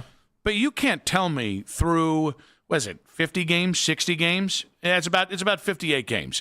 You can't tell me that 33-25 through, the second best record of the American League, through the first 58 games. You can't tell me that's not an A performance or maybe even an A-plus performance given the lack of expectations coming into this season. So CBS does not give a great answer here, by the way, because they basically just compliment the Guardians. They rank in the bottom third of the majors in both batting average and OPS. They pitch well, though notably in missing bats. They're leading the majors in strikeouts by pitchers. The Guardians wouldn't have earned this relatively high mark a few weeks ago. They're just a 500 team as late May 10th. They were 21-21. Since then, though, they've racked up the wins and taken control of the AL Central. They're doing what they do, just piling up victories in seemingly quiet fashion. Why I say that is that the people that wrote this clearly don't believe this is something that's going to stay. Mm-hmm. The people that wrote this clearly, they're acknowledging some of the highs, but in saying they rank in the bottom third of the majors in both batting average and OPS, they're trying to tell you without telling you they think this is just a good stretch of baseball and not something sustainable. By the way, if they were still just 500, that would be the 4th best record in baseball. The White Sox have the in the American League. The White Sox have the 4th best record in the AL at a .509 winning percentage. Yeah, the American League is not having a great year. And here's the thing. They're destroyed in the interleague play side of things. This is what kills me about the generalities of how the Guardians are covered. I get that because how the Guardians do business, they don't get a lot of national attention unless they're playing .650 baseball or better. I do understand that. How can you not see the difference in it's fair to say the batting average and OPS, but look at the individuals in the lineup and what's going on. So the unfair part about that, in my opinion, about bringing in OPS and bringing in batting average and bringing some of the catch-all stats is that accounts for a team that doesn't exist anymore. Yeah. The team that's on the field right now and have been for the recent, 3 weeks, and I'm talking with Bazzana in play and obviously DeLauder in play, is not the same team that was hitting on April 5th. Yeah. This team is drastically different, and it's fine. In baseball analysis, we don't think that teams turn over and change as much as this Guardians team have, so it's fair. I get it. But for us paying attention, this is a drastically different team. Also, those numbers are driven down because Hosey and Kwan have not been good. I think that's the other thing that kills me. It's like, are you not watching how there's 6 guys right now really playing good baseball, and Kwani and Hosey still haven't found it, which you would assume at least one of those guys does. I don't know. This is what I think is frustrating about being a Guardians fan and taking in national coverage is this feels like really lazy analysis. The Guardians deserve an A+ for the first 58 games. They just do. And by the way, there's still another gear here. I do think this lineup can gain more consistency with more major league at-bats for Bazzana and DeLauder. I think the rotation is actually starting to settle down outside of Bybee's appearance on Monday, which I don't know the hell to make out of. And I think the bullpen's already come into form. Every year that I've watched this Guardians team just jump ahead of expectations. Every year it's been, you got one thing to ride on, right? You got, it's been the bullpen. Something that's elite. Yeah, something that's elite. And the rotation's good enough. Yeah. And then we don't want to talk about the lineup, right? It's been, or the rotation is elite, and then the bullpen is good enough. And then the lineup is so-and-so. You've got a chance to be another month to 2 months from now. I think you legit have a chance to be top 15 in all 3 parts of what you do, and I certainly think the rotation and bullpen have a chance to be elite. So it's weird to me. When you have a team that is this young, yes, we are projecting, but we're projecting based off the success of the first 58 games. Yeah, but we also just don't get much of the benefit of the doubt. And so what I mean by that... But they should, because they win. We know that because we pay attention to them. But in the national scale, they're clearly not going to get the benefit of the doubt. And again, the idea that someone like Rocchio, for instance, which, again, by by Fangraphs measurement, has been the best player on this baseball team. It is what it is. When they look at Rocchio, they don't think that that's going to be something that's sustainable. They don't give the Guardians the benefit of the doubt in that respect. And it's like a baseball player can turn around what they are. But it's just too small of a sample size for these guys. It feels like the Guardians get treated by the national MLB media the way James Harden gets treated by the national NBA media. And well, what's weird is because you always get this service for basically playing in the clown car division of the AL Central. But that division was tough last year.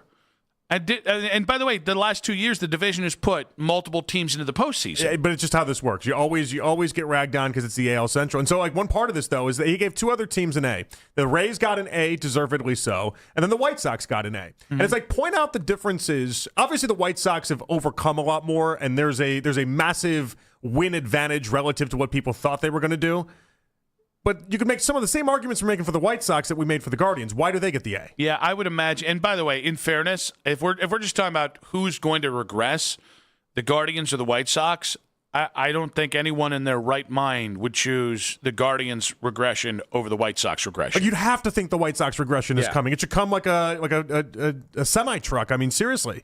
What some of these guys are doing, what Colson Montgomery has turned into, what Murakami even getting him and what he's been able to be. Like, there's so many good, positive things that also seem like it's just going to, not be sustainable. I also hope they're not very good so I can continue to like Riku Nishida. That dude is funny as hell. Have you seen any of the stuff out of him? I have. The media compared him to Ichiro the other day. Yeah, which is obviously insane, but he knows that. Well, that was his take. He was like, please don't do that. Whatever you do, please do not compare me to Ichiro. I do not deserve that. He's got such a fun personality on him, but it only works if they stink. I've always thought that he is, and he has not been up in the majors for very long, obviously, but he kind of reminds me of if Stephen Kwan drank like 3 Red Bulls, so like faster Stephen Kwan with somehow, Nick, less power than Stephen Kwan. That's kind of like the hook with him. Aren't they both Oregon State guys? I think. No, he's Oregon straight up. Nishida is? Yeah. I didn't know that. For some reason, I just committed that. I think he was an Oregon Duck. Yeah, I think he's Oregon straight up. Well, now we got a real rivalry on our hands. Although, that Oregon State pipeline would have been pretty sweet if they could just keep that thing going. By the way, he's 5'6". Yeah, that's the other thing. Yeah. And so then he gets like all these Eckstein comps because everyone that's like 5'6", that's what you either get Altuve or you get Eckstein, you get somewhere in that range. But that's part of the ABS system, just bringing people down, right? Oh, yeah. 3 years ago, he would have been 5'10", and no one would have brought it up. Yeah. Now, this being said, I honestly don't think the Guardians are going to get an A. I think the Guardians could get consistent. I think on all 3 phases of the team, which I think are going to happen, by the way. I don't think any of this is smoke and mirrors or a good 3-week stretch. So I think the Guardians are for real.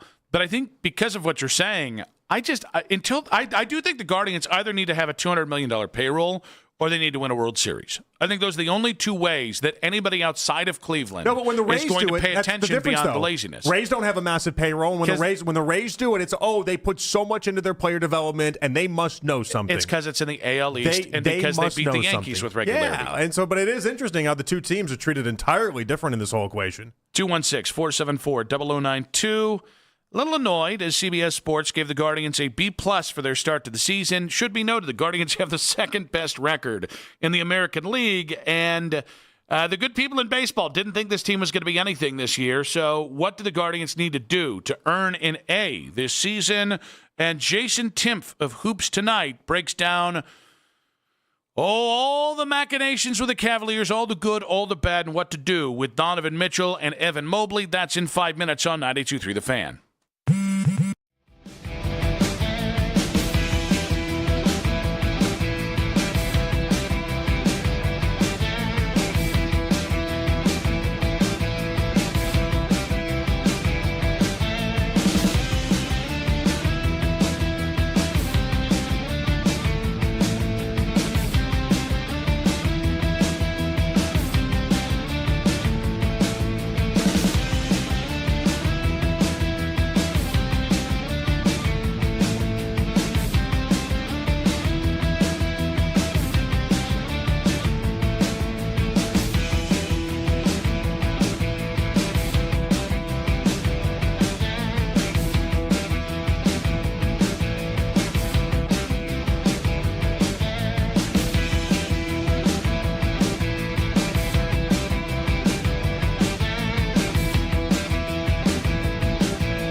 every 20 minutes on 92.3 The Fan. From the University Hospital Sports Desk. Your mornings are about to change with 92.3 The Fan. We're going local at 5 a.m. It's the Fan Warm-Up Show with Jeff Thomas. All the latest from the night before in Cleveland sports and getting your day started even earlier. We are Sports Radio 92.3 The Fan. I think that now is the best time to get off of Donovan Mitchell. And I think that that would benefit Cleveland in two ways. One, you would have the ability to bring something back substantial in return, which would give you the flexibility to try to make your next move. And then the second piece of it is Donovan is about to become very, very expensive. And at that point, I think the Cavs could make a critical mistake in handcuffing themselves by retaining Donovan, who's a bad combination of not good enough and too expensive, and cause some serious issues with their ability to be flexible in the coming years. I know it's hard. It was the most successful Cleveland Cavaliers season since LeBron James was on the team. I think we're like 1 year away from Donovan starting to enter into that, like, oh, he's older and smaller at the guard position and his league value starting to take. That is Jason Timpf of Hoops Tonight, rather. Or Hoobs Tonight. I don't know what Hoobs are, but I know you want to see them. But Hoops Tonight, and I do think like that. I think there's so much validity. I didn't laugh that hard at that. That's fine. That's funny though. Yeah, thank you. But no, I mean, I think there's a lot of validity to what he's saying. That this has to be a conversation the Cavs have. But like you and I said yesterday, it doesn't feel like the Cavs are ready to have that convo and to have it with our guy Jason Timpf on the Wise Heart Right. We make it right. Call Kyle Wright hotline. Jason Timpf joins us now. Jason, welcome to the show. What's up, guys? I think this is going to be a fascinating discussion. I'm curious to see where you guys are at too. So I think if I've got to choose between Mobley and Mitchell, I'm choosing the younger player with a maximum, with a more valuable position, and I think more upside. And I agree with everything you say about Donovan. As much as I love watching him, I think we've got an answer 4 years in on whether he can be the best player on a championship team. Meanwhile, JP? yeah, Jason, so what I learned this postseason is you're never going to win a title with Donovan Mitchell. He's got to be somebody's Robin, not his Batman. The problem I have in this discussion, though, is that when I think about Evan Mobley, I don't know that offensively he's ever going to get there. And so I'm kind of stuck because it's not that I can really back Mobley because I don't think that offensive development will ever happen. And I don't really think that Donovan's the answer for winning a title either. Yeah, I find both kind of conversations surrounding Donovan and Evan to be kind of separate and not necessarily connected to one another. And the reason why I say that is like step one in any sort of decision-making tree is acknowledge reality, right? And the reality is you're not good enough, specifically in your shot creation, right? Your primary on-ball players. And the thing with Donovan, and this actually was something that was kind of bothering me post All-Star break, kind of over the course of the last couple months of the season. I'm like, man, Donovan's not playing very well. He's making a lot of defensive mistakes in my film sessions. He's not shooting the ball well. He doesn't look super explosive. But hey, he's the most reliable, one of the most reliable playoff scorers of the last few years. Let's get to the playoffs and let's see how this thing looks. And then you have the first two games against Toronto, and you're like, oh, yeah, this is why we have Donovan Mitchell, because, the dude just, smooth, efficient 30, 35 a game, pretty reliably. And after those first two games, it was just a mess of inconsistent scoring, a lot of the scoring taking place outside of, the team context of the offense flowing really, really well. And then a lot of the same kind of defensive mistakes that I saw over the course of the last third of the season. And there was also this little bit of he's a little banged up, doesn't seem to have the same burst going towards the rim. And so then when you start to have the big picture conversation surrounding Donovan, to me, it's about timing more than anything else. He's in this unique window here where I think the decline is coming with him relatively soon because he is so predicated on his success is so predicated on his explosiveness, which appears to be fading slightly. Not terribly uncommon for a player his age who has had a lot of playoff runs already under his belt between Utah and Cleveland. I just think this is this unique window in time where if you re-sign him, I think his league value craters. And then not just from the expense, but also from just the level he's playing at.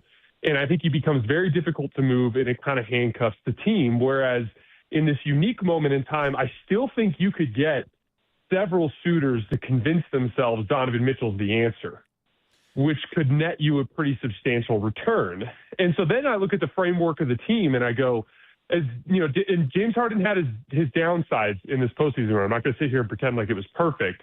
But to me, I thought James Harden – I'm curious to hear your guys' take on this because I thought James Harden was exactly what I expected James Harden to be for the Cavs in this playoff run. Like, I thought he was semi-reliable in his secondary shot creation. He won them some games. The offense seemed to flow really well overall when the ball was in his hands because he was actually looking to beat the coverage with the skip passes and the pocket passes he was throwing. Like, I thought the bigger issue was Donovan not being great, not James not being great. I'm curious to hear what you guys' thoughts were on that. So I would agree mostly on James Harden until the next series, where it just he didn't look like he belonged on the court. JP is more of a Harden guy. Jason, the turnovers were obviously a problem. I tend to think the on-court rating suggests that Harden was not the problem with this team, though. And I tend to believe that in watching this. I tend to feel like he was the only one that could consistently create a shot, and he was also trying to do a lot with passing. But that's kind of what you want him to do in many respects. I also think he didn't get the assist in the Knicks series in particular, mainly because the Cavs weren't hitting shots. The assists were there. They just didn't hit shots. Yeah, that was kind of my read on it, too, in the sense that, like, I thought the offense flowed better when the ball was in his hands. I thought that the team, one of the biggest issues was just how wildly they oscillated between making catch-and-shoot threes and missing catch-and-shoot threes. Like, if Sam Merrill has a better shooting series, like that could have easily been 2-2 after the first four games. And, like, one of the things that I'll say, too, about how bad the Knicks series went, sometimes when it rains, it pours. And that's what that series felt like to me, where, like, you have that heartbreaking loss in game one, and the Knicks are kind of just a better team. So it causes this, like, lack of belief. When the lack of belief creeps in, the extra efforts cease and the level of buying into the game plan ceases. And then kind of everybody starts to look bad. And James, I thought, got caught up in that too. So I'm not going to sit here and pretend like it was his prettiest series, but, like, there were a lot of reasons why they blew a 23-point lead or whatever it was over the course of that game one. And I wouldn't put all of it on James. And so, again, when I look at James, too, it comes back to the value proposition. I think you're going to be able to resign him at a pretty flexible number. And so to have a number two that's making an affordable salary relative to what that position typically dictates, and just look around the league. Like, look at what Emmanuel quickly makes. Look at what Austin Reeves is about to make. Like, James is going to be a very affordable number two. So then you look at it and go, there's kind of a lot of pieces here that make sense separate from the Donovan Mitchell side of this. So if you could capitalize on Donovan Mitchell's value now, you can still be good in the short term, right? Like a James Harden-led team with Max Strus and Sam Merrill and Jalen Tyson, who I really like on the rise, Evan Mobley and Jared Allen. You can be a fun, competitive team that is way more flexible financially and prepared to pounce on whatever that next option is. Maybe it's a Mobley for Giannis trade. Maybe it's, trying to convince LeBron James to come join, but we also have the ability to make another trade to try to bolster the team. Like, I just like that version of the Cavs approach where they capitalize on Donovan's value and just kind of be ready to pounce on what the next thing is. And while you wait, you can see what Evan Mobley turns into, but at the same time, you're, like, prepared. And to the initial take that you had involving Evan Mobley being the younger star, I also wouldn't be married to Evan. And what I mean by that is, like, Evan's great. Let's see what he can do over the next couple of years. But if the right trade materializes, I wouldn't hesitate to move him if I felt like I was getting a better player back. Jason, if they were to decide to build around Evan, how do you build, like, what's the best way to build a team around his skill set and what he can do? So Evan is, I think, ultimately a 4. And I think for the most part this season, when I watched the Cavs, I felt like they were way more imposing physically when you layered him with Jared Allen. And I think there's a lot of success that comes from that layered rim protection concept. The Evan Mobley shot creation piece to me is separate from the play finishing piece. I think Evan continues to make strides as a guy who can make short roll reads, who can knock down big jump shots in big spots. He just needs to continue to improve there, which I think is a more achievable goal, right? It's achievable for Evan to become a more reliable catch and shoot player, which he will need to be in order to be a 4. But that is separate from the shot creation piece, right? So in the big picture, if you move on from Donovan, your plan has to be, how do we get the next shot creator for this team? The guy that can become the guy who's going to put James Harden slotted into that secondary shot creation role.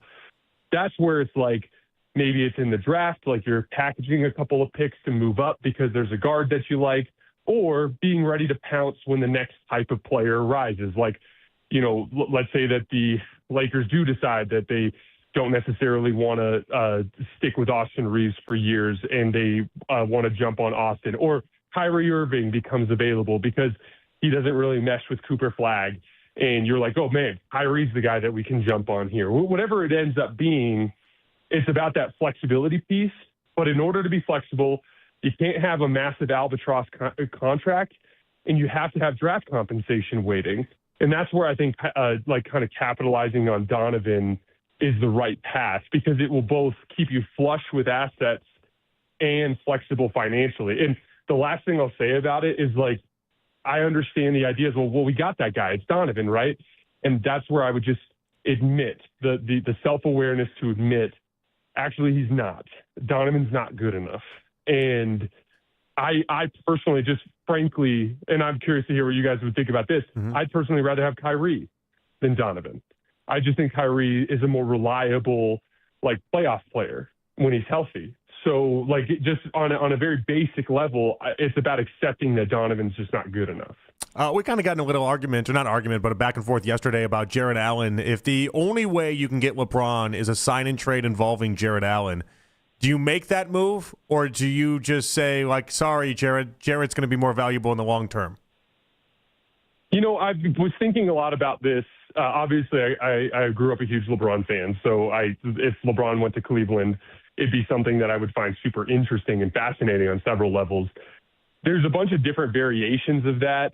I do think that LeBron would be more willing to potentially take less than what the reporting shows, just depending on what the roster looks like. I think that he's just shown that in recent years.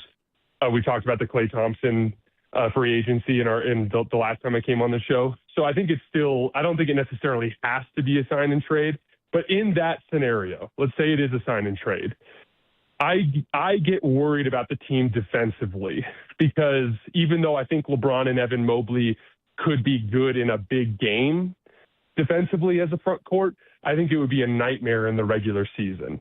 And so from there, I think just because LeBron is just so inconsistent with his effort, and obviously there's some health question marks there, although arguably LeBron's kind of underrated in that respect. Like, once he came back from his sciatica to start the year, he was basically the Lakers' most reliable player night to night in terms of being available. But I just look at it as, like, if you're going to sign and trade Jarrett Allen for LeBron, I think you have to have a plan for a second rim protecting center. So maybe that's like a mid-level exception for a guy like Robert Williams. I think Mitchell Robinson might be too expensive, but, like, I think a guy like Robert Williams would be a guy I'd look at there, where it's like, okay, now on the nights where LeBron's out or where I need to size up to be able to get stops, I can still layer rim protection in a similar manner to what I did with Jarrett Allen, but with a guy like Robert Williams. Jason, one before you go. What do you think about the coaching job Kenny Atkinson did across all 3 rounds of the playoffs? You know, it's funny because, like, coaching is such a difficult thing to properly evaluate because we don't know what is being said. There's a certain amount of, like, in the locker room, you can assume certain things, but we don't really know. And what I mean by that is, like, game plan execution errors. There are times where the coach will have a specific idea in mind, and the players just don't execute it well. Like, there was this idea that they just left James Harden out to dry in game one. And I watched the film of that game, and that's not what happened. He tried like 4 different coverages. He tried like a weird drop coverage with James. He tried switching and helping and digging into driving lanes. He tried outright doubling. There was so many different looks that he tried. It just none of it was getting executed well because the players on the floor weren't doing their jobs. And I think, like, in reality, a lot of the issues that I've seen with this Cavs team kind of mirror exactly what they looked like when JB Bickerstaff was in charge. So, like, on the one hand, there are some times where I'm like, hey, Kenny, can you not say that obviously cringy thing that makes you look like you're either out of touch with reality or unwilling to accept any accountability? Like, yeah, I don't think that he certainly didn't handle the press conference side of this very, very well. And I think some of the realities about the team not being super bought into the execution of the game plan are fair. But when I see, like, multiple coaches come through and they have, like, just similar issues, and then I watch JB Bickerstaff go to a different roster and, like, that group really buy in behind him and play well, it just makes me feel like Kenny's pretty far down on the list of issues. That doesn't mean I think he had a great, that I think he did a great job, because he certainly didn't. But part of me wonders if the answer here is more shaking up the roster and giving Kenny an opportunity with a different look before you just go fire him, pay him, and just find somebody else. And in general, last thing I'll say, like, when it comes to coaching changes, you better have someone in mind. Like, if there's a guy that you're like, I want this guy, he's clearly better. Like, oh, it's Sean Sweeney out of San Antonio. Like, I just think this is the dude. I'm going to go get Sean Sweeney. Then by all means, fire Kenny, do what you need to do financially to make that work. But, like, if you don't have a clear, obvious path that you want to go, I think you can end up in grass is greener territory and just end up with the same issues you had beforehand. Jason, great stuff, buddy. Really do appreciate you. We'll catch up with you down the line. Yeah, thanks, guys. Appreciate it. Jason Timpf there of Hoops tonight on the Wise Heart Right, We Make It Right. Call Kyle Wright hotline. We'll react to what he had to say about your Cavaliers. Talking about whether something is a serious issue or a victimless crime. That's in 5 minutes on 92.3 The Fan. $199. $199. That's your payment on a new Trax at Spitzer Chevrolet. The Memorial Day sales event is in full swing. Lease a new 2026 Trax LS for just $199 a month with up to 32 miles per gallon. Or lease a new 2026 Chevy Silverado.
ZipRecruiter for free at ZipRecruiter.com/team. That's ZipRecruiter.com/team. ZipRecruiter. In your weeknight with the best segments of the day. The Fan Rewind. Weeknights at 11.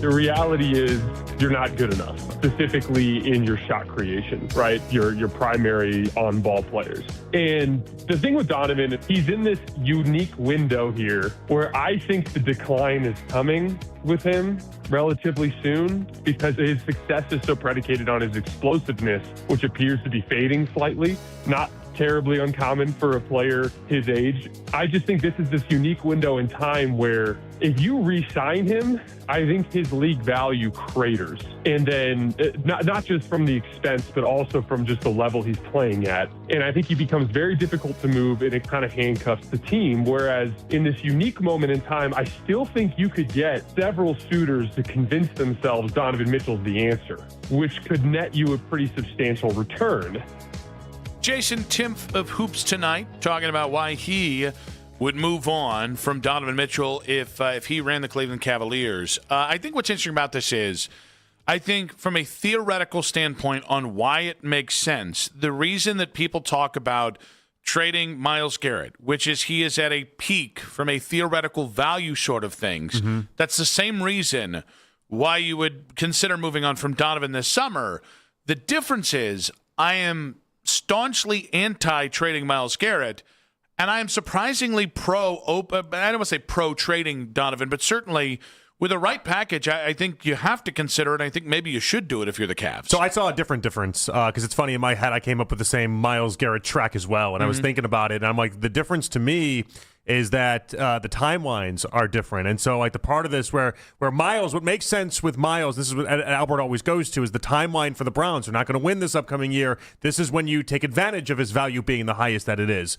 Only problem I had with what Jason had to say, and I thought a lot of what he had to say made sense. And again, I don't think Donovan can win you anything. That became very apparent to me this postseason. The timelines don't seem great if you're Kobe Altman. You have to think about this through Kobe Altman's lens, because in any return you have that we can come up with for Donovan, you're not going to end up with the best player out of this deal. And so Jason's long big picture plan was that you're then ready in case something opens up. Yeah. Okay. All right. Yeah, I mean, it would feel like the precursor to the moving Evan. Yeah, like if you were like in my head, I was like, well, maybe you get like an Amen Thompson and Jabari Smith from Houston and picks, and then maybe send one of those picks and Evan to Milwaukee, and then maybe if Giannis goes to Boston, then you get Jaylen Brown, because Jaylen Brown with Harden and then Thompson, Smith, and Allen. That's a team I think I would be very interested to see what they could do in the postseason. I'd be interested, but you see how many different moves that takes, and how many different things that relies upon. Like it just becomes, if you're all thinking in one offseason, too. By the way, if you're thinking you're going to be able to pull all that off, it's just I've never seen that done in NBA history. So I just think that's really tough, and I get it. It's not easy trying to figure out what to do with this Cavs team, but I disagree with the sentiment that it's not going to come down to a decision between Evan and Donovan, because even as he lays it out, it came down to a decision between Evan and Donovan. Now, I thought we were done talking about the Knicks series, at least in-depthly as we had the previous 2 days. But a story has come out that I completely one, it was delayed. This fuse somehow got delayed on it, but apparently when the Knicks were hosting the Cavaliers those first 2 games, people observed that Timothy Chalamet was manspreading. Yeah. Now that you're going to hear that and you're going to think something different. Is that mansplaining? No, it's not. No, and it's also not something much more disgusting. So manspreading is what the internet observes as when, let's say, a man is sitting between 2 women and he basically kind of fans out and takes more space than he would normally if there were 2 men sitting around him. So Tina Fey, who was on one side, I just thought it was having your legs open. I didn't know there was that much more to it. But I think it is. It has to be next to 2 women. I don't know that it has to be, but I think that's. I think manspreading specific to this case to Chalamet, who again I don't care for. I think it was because he was sat between whichever Jenner he's dating and Tina Fey. Kylie. Sure. You'll get it. But will I? Probably not. She's great, by the way. Very talented. Many talents. At least 2 of them. Now, Tina Fey was on the New Heights podcast and talked about the allegations of Chalamet manspreading.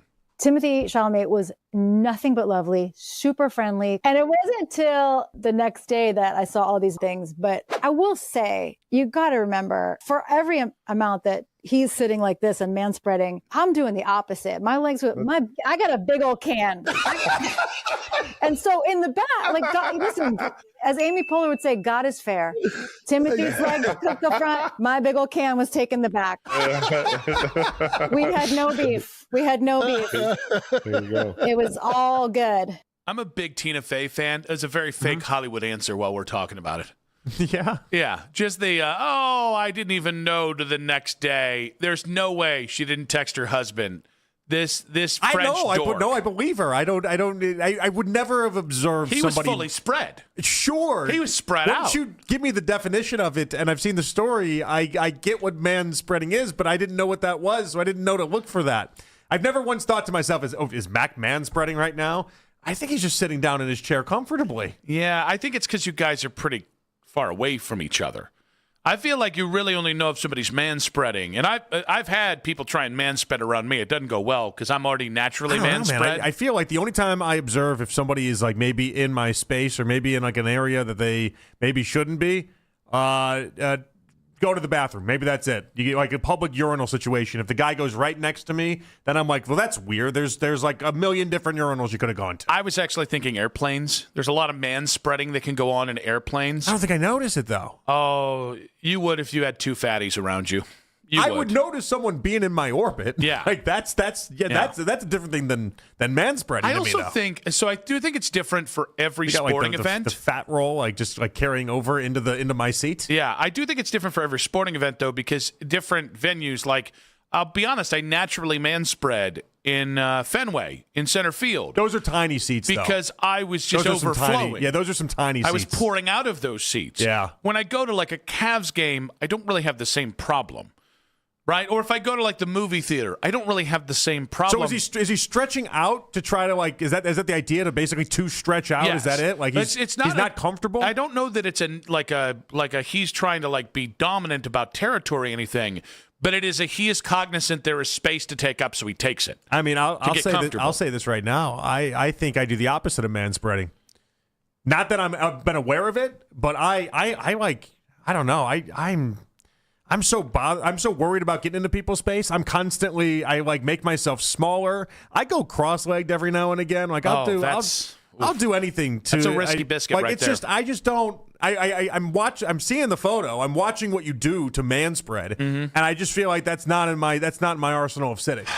That's not my day to day. I never instinctively think to myself, let me just spread out as wide as I can get in this very public setting, because it's just going to make everyone else uncomfortable. Listen, I'm very cognizant of the fact that I'm a big human being. Mm-hmm. And so top 1% weight, top 1% height. I thought it was 2% height, but I'll take it. I'll be a 1%er all around. 1%er. But I try to be very cognizant of it.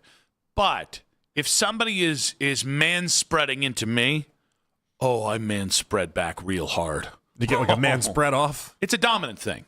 But did you even know that it was called manspreading before this? No, was that but even I'm like a all thing? on board. I'm but now glad you're that very we aware have a term of it. for it. Now you're very aware of what it Yes. is. Yeah, but it's the same, by the way, same principle. When I'm walking down the street, I'm very observant of I'm going to get to this side of the street and give you the proper right-of-way here as we walk. Yeah. But if like today, I'll be honest, there was a group of 5 people, and it was a very tiny woman, and she was just being rude, and it was very obvious she was being rude. And I just allowed my full girth to be felt. I just fanned out in a way that I looked 6'4". Did you like check her? What happened? No, I just made it be known that I wasn't slowing down and that she was going to get out of my way, and she did. Because it was like, you're being rude, and now I have to manspread because you don't know how to act in public. I don't like the word girth. Mackenzie, calm down. What's wrong with the word girth? I'm a broadly built human being. You come on, we're not that kind of show, Mackenzie. Oh. I just didn't like it. Yeah, well. Did it give you the ick? A little bit. Yeah, that's Ick tough. factor. Well, let me know Tough to get a back list from. of approved words there, Flume Dog Millionaire. 216-474-0092. Is manspreading a serious... I think you should have more of a problem with manspreading than girth. Is manspreading a serious issue or a victimless crime? When we come back, the story that won't go away with the Cleveland Browns. In 5 minutes on 92.3 The Fan.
the majority of people seem to agree with me on that.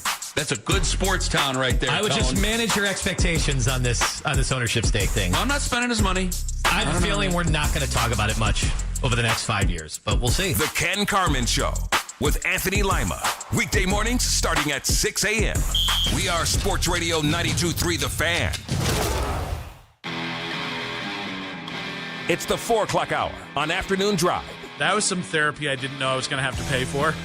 Danny Cunningham coming up in just about 20 minutes here. Nick Wilson, Jonathan Peterlin back on Afternoon Drive.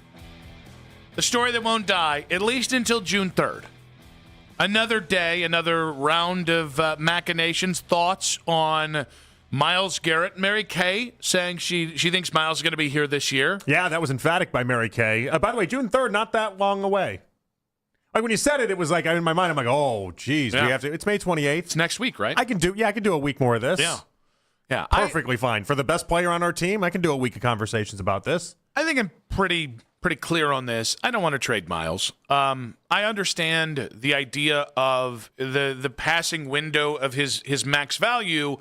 I do think that is one. I think that's a little bit of NBA mentality bleeding into the NFL.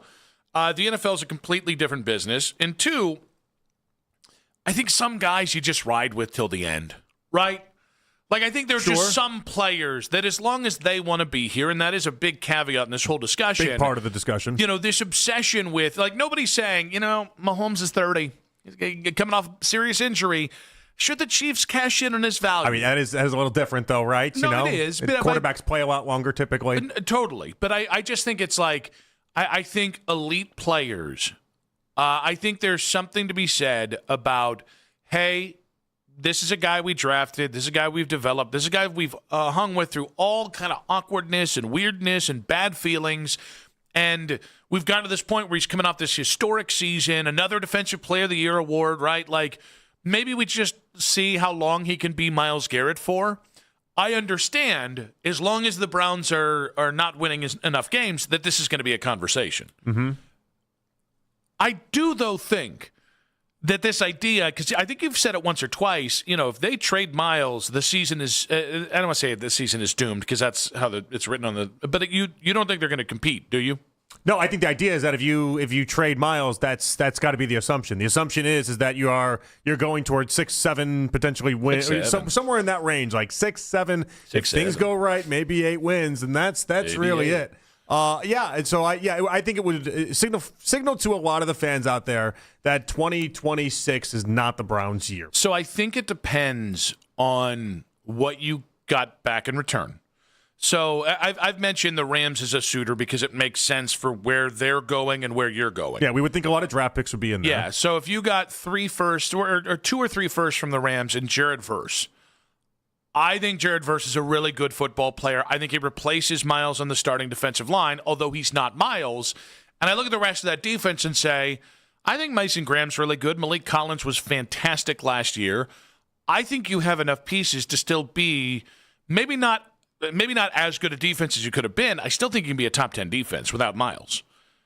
And so I really, because I think, and now that factors on health, especially with Denzel. Yeah, there's a lot in that, and plus brand new everything. No Jim Schwartz now, and so I don't know. I think it's fair. By the way, Myles. I think what you're saying is fair. I just don't. A lot of people are going to say if they were to trade Myles June 2nd, many folks are just going to say, well, I guess we'll see at the 2027 draft. I totally get it. I still think this team has talent on both sides of the ball. And I will genuinely be excited to see what they do this year with or without Myles. I don't want to trade Myles. I want to see him, again, I'd love to see another 20-sack season because that was a hell of a lot of fun. Mm-hmm. And I'd love to see it in like a 10-win season here in Cleveland. Nobody clipped that because then all of a sudden people are going to say they're a 10-win team. Yeah. But no, I mean, I think it would hurt you. It obviously would hurt you. But I don't think it'd be a death now. Because I don't think it would either, and I think that's why I'm so comfortable with the idea of them trading him. Mm-hmm. And like for the exact reasons why you're describing is why I think I'm comfortable with it. If they trade him, I don't think it's. I think a lot of people will check out just because that's what they think is going to happen. But I don't think the difference between Myles Garrett on this team and Myles Garrett not on this team is going to be the difference between making the playoffs and not. Yeah, like I think if you said whoever starts at quarterback is going to be a top 16 quarterback. but they're not going to have Miles, or they're going to have Miles and they're just not going to get anything out of the quarterback position. Well, I think that first one, you're going to win enough games to be competitive. And competitive to me is anywhere from 7 wins up. And if you're, and to me, that's all I think you can ask for this season. New head coach, new DC, a lot of young players on this team. But I think there's a scenario where even if you trade Miles, if you go out there and you're a 7 or 8 win team, I think by the end of that season, especially if now you have the assets to move up, and get that quarterback. Oh, by the end, people will be back in. Well, yeah, and you'll be watching with the idea of, all right, how close are we to getting that quarterback to then be the guy to go? Well, listen, me and you and people listening right now are going to watch anyway. I'm talking about the guy that. It's a toss-up whether or not he's going to watch the game or not. That guy's probably out if Miles isn't going to be here. It's interesting because I don't know. There's this town just has such a complicated relationship with Miles, and it's not that we don't love Miles. I don't think it's because of the Miles love or anything attached to it. I don't think it's like a boycott because they love Miles. I think it'd more be the idea of what I believe it signals to everybody else. Like if you can convince yourself that this team is an 8, 9, or 10 win team now, if you trade Miles, you're not going to have those thoughts come spring training camp. Now you might because you believe in this team. Well, and you might talk to a Browns quarterback or two, and then maybe we elevate these things and we get there higher. You're a 14-win team. But with Miles, people have a hard time. Vegas says 6.5. People have a hard time getting themselves to anything more than 7. Without Miles, I would imagine the support behind this team is going to be, all right, we'll see you in 2027. There's a chance I'm confusing that I think last year normalized the thought of trading a player like Miles so that a fair amount, I mean, our guy, superfan Jay Casey, whom I love dearly, I'm getting 3 or 4 DMs a week being like, when are they going to trade Miles? And by the way, I don't mind them. I don't necessarily respond because I don't really have an answer on it. One way or another, I don't think they are, but I could be wrong because they could be just moving in silence like the Jacksonville trade. But like, there's actually an appetite for trading Miles. So I might be confusing that with then people, like it might be the rare case where when you trade a guy who people have conflicting feelings for, no matter how great he is, that it actually does wake up Browns fans in a weird way. I don't know that the reaction is going to be 100% negative. I felt good when I said it. I even did the hands thing. I don't know. What do you think the reaction is going to be? Because we played the scenario out, and I at this point, I think it's kind of.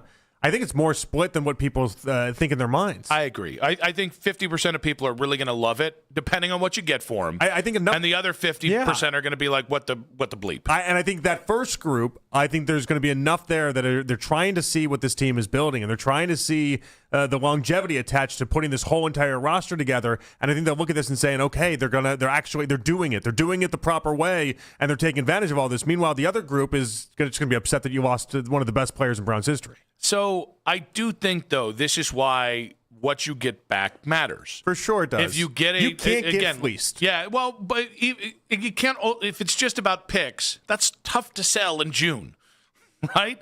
But if you got picks and a young player, and specifically somebody who has, like Jared Verse had, I think, 7.5 sacks last year. That's something you can point to and go, that ain't nothing. It's not 20 whatever sacks, but it's sure as hell not, it's not nothing.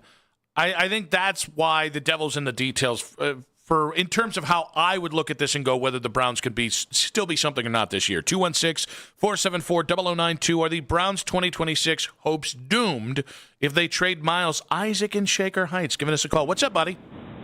Hey, guys. How you doing? Doing very well. I'm disagreeing with both. I'm on the side of keeping Miles because I can't understand for the life of me a player of Miles' caliber that you would want to trade for anything. You're trying to. I don't care if you are trying to win in 2027. I don't care if if you do think that Miles won't get you any wins.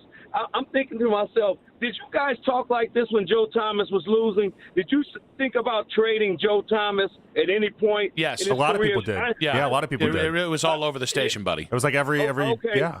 Okay, so.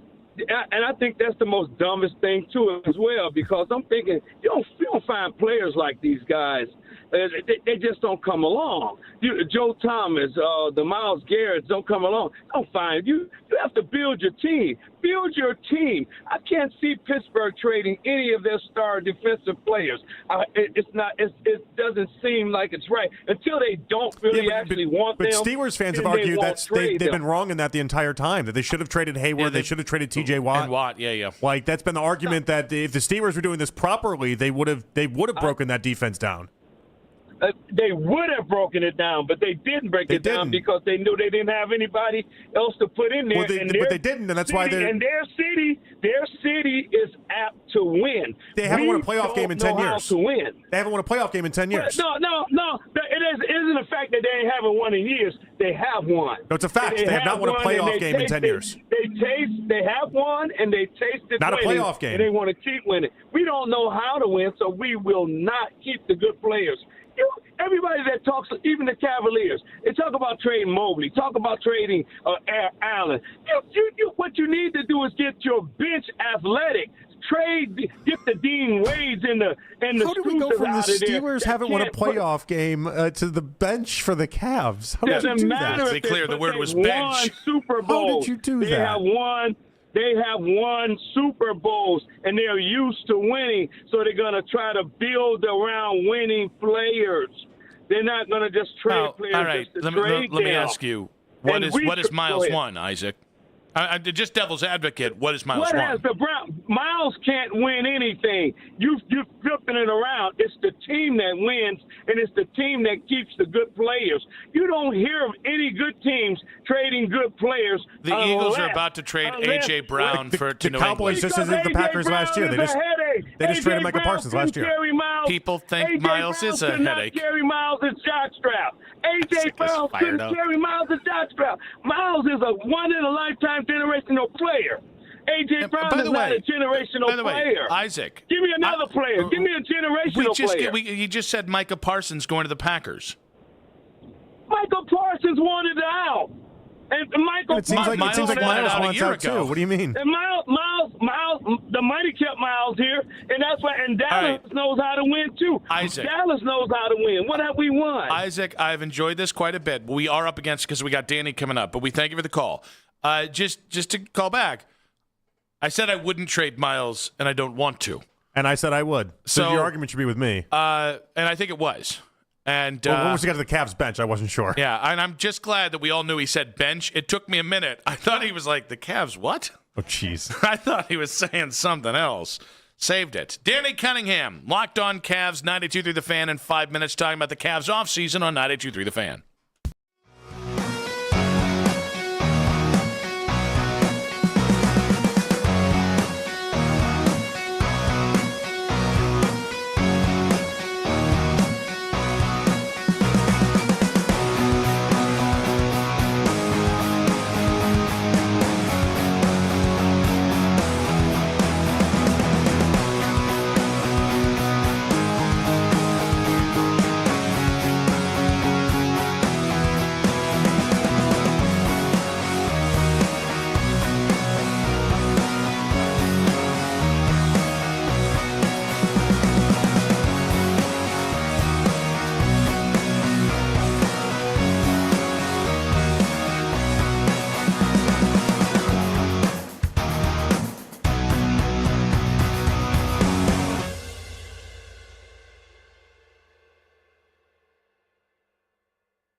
TJ Mitchell has already been ruled out. San Antonio enters tonight with a clean injury report.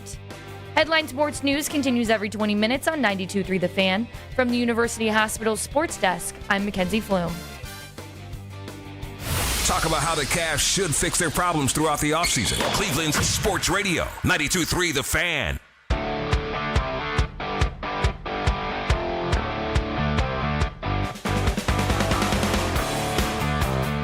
The lead coming up just about 40 minutes here. Nick and JP back with you. Chris Jimenez coming up at 5:40, Guardians TV analyst. One of my favorite Gardos guests to have on there. We've actually been really, between Chris and Matt Underwood, and we've had Rick on. We've had so many of the great broadcasters over there. So very excited to talk with Chris. A little bit of news to pass along. Stephen Kwan's on the family bereavement list and basically the family leave list. So want to make sure we send good thoughts, well wishes, and love to the Kwans and to Stephen as well as he's going through that. They will announce somebody take his roster spot for Friday's game. We'll see how long he's out there. But in the meantime, still been dealing with the whole, Cavs got swept in the Eastern Conference Finals. Wasn't a lot of fun. No, didn't have a good time. I would say 0 out of 10. Would not recommend. Noted bad time. And we also have Timothy Chamana with manspreading and to talk all of these things. Well, one of my favorite people in the Cleveland media. I'm going to say it right now because he's here. And he, little kiss ass before it comes on. Wise Heart Right. We make it right. Call Kyle Wright Hotline joining us now. Locked on Cavs, Danny Cunningham, the man, the myth, the legend. What's up, buddy? Not much. How are you guys? I think I've finally passed the whatever rage or whatever feelings I had about how the Eastern Conference Finals went, and now I'm on Trade NBA GM every day, just remaking the Cavaliers in every possible way.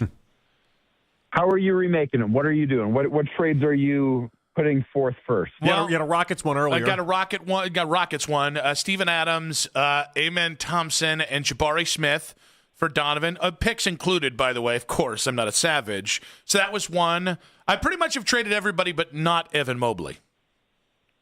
So you're not in on the Evan Mobley for Giannis trade that could potentially happen this summer. You're out on that one. So I'm not for Giannis because I'm worried about his age. I also don't. The weird fit I think between him and the guards concerns me.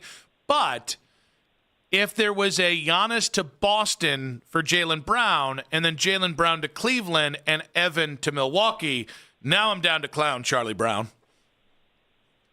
I'm not sure about that one. I am not as high on Jaylen Brown as I think some other people are, and I think that while it certainly helps the Cavs on the wings, I think it makes them worse defensively, which has been an issue at times anyways.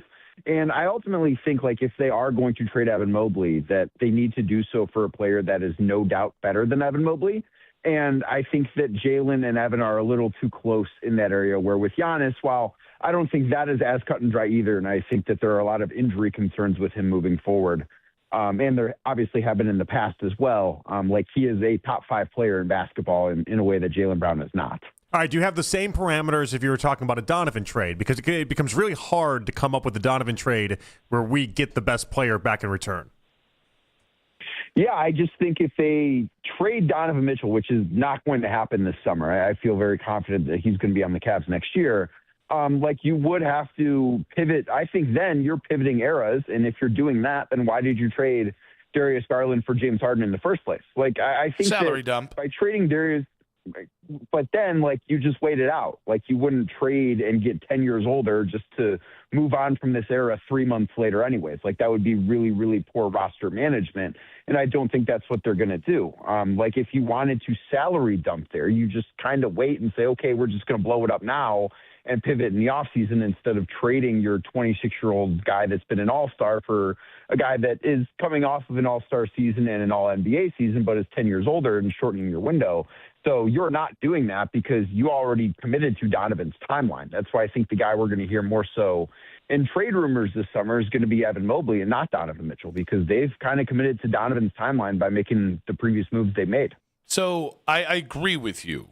And so I want to start with that. So I do too, by the way. I think my problem is it feels like after 4 years with Donovan, and doing this in a couple different iterations, it does feel like we have an answer on whether Donovan can be the best player on a NBA Finals winning team. Maybe you can get him better, more competitive in the Eastern Conference Finals. Maybe you can get him to the NBA Finals. I just don't know you're ever winning the NBA Finals with Donovan. So it does feel like we've got enough information to make that choice, and it feels like if you choose Donovan over Evan, it feels a little bit like doubling down because you made a ballsy trade 4 years ago, and you just don't want to admit that maybe it hasn't worked out the way you wanted to. I mean, I think that's fair, but I also think you already did that with the Garland trade. And that's why I think if they do trade Evan Mobley, it has to be for a guy that is their best player then.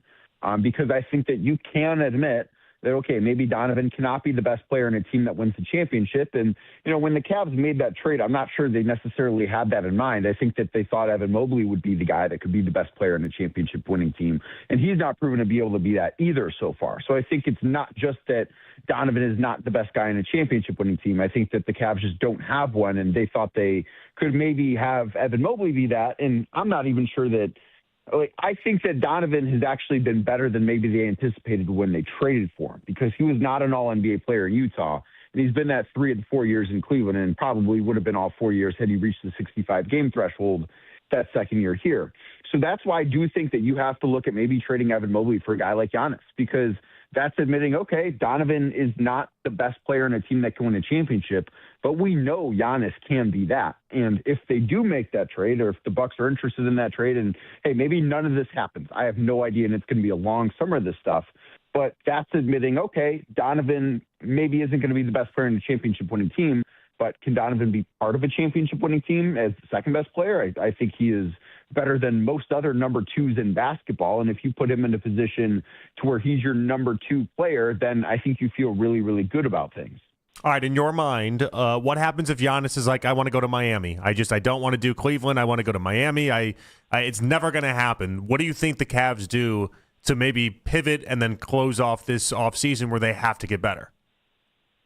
I know LeBron's going to be brought up a lot, and I wouldn't give up big assets to try and get LeBron, but that is something that I do think would help. And I think the Cavs need to find ways to get better on the wings. I think if you're not going to, and I am in the camp, like, I still think Evan Mobley has an incredibly high ceiling. I still think he's a guy that's going to make multiple All-NBA teams. He's going to be a perennial All-Star. I still think he's going to be very, very good. And I think that if you trade Evan Mobley, it needs to be somebody that is presently better than Evan Mobley.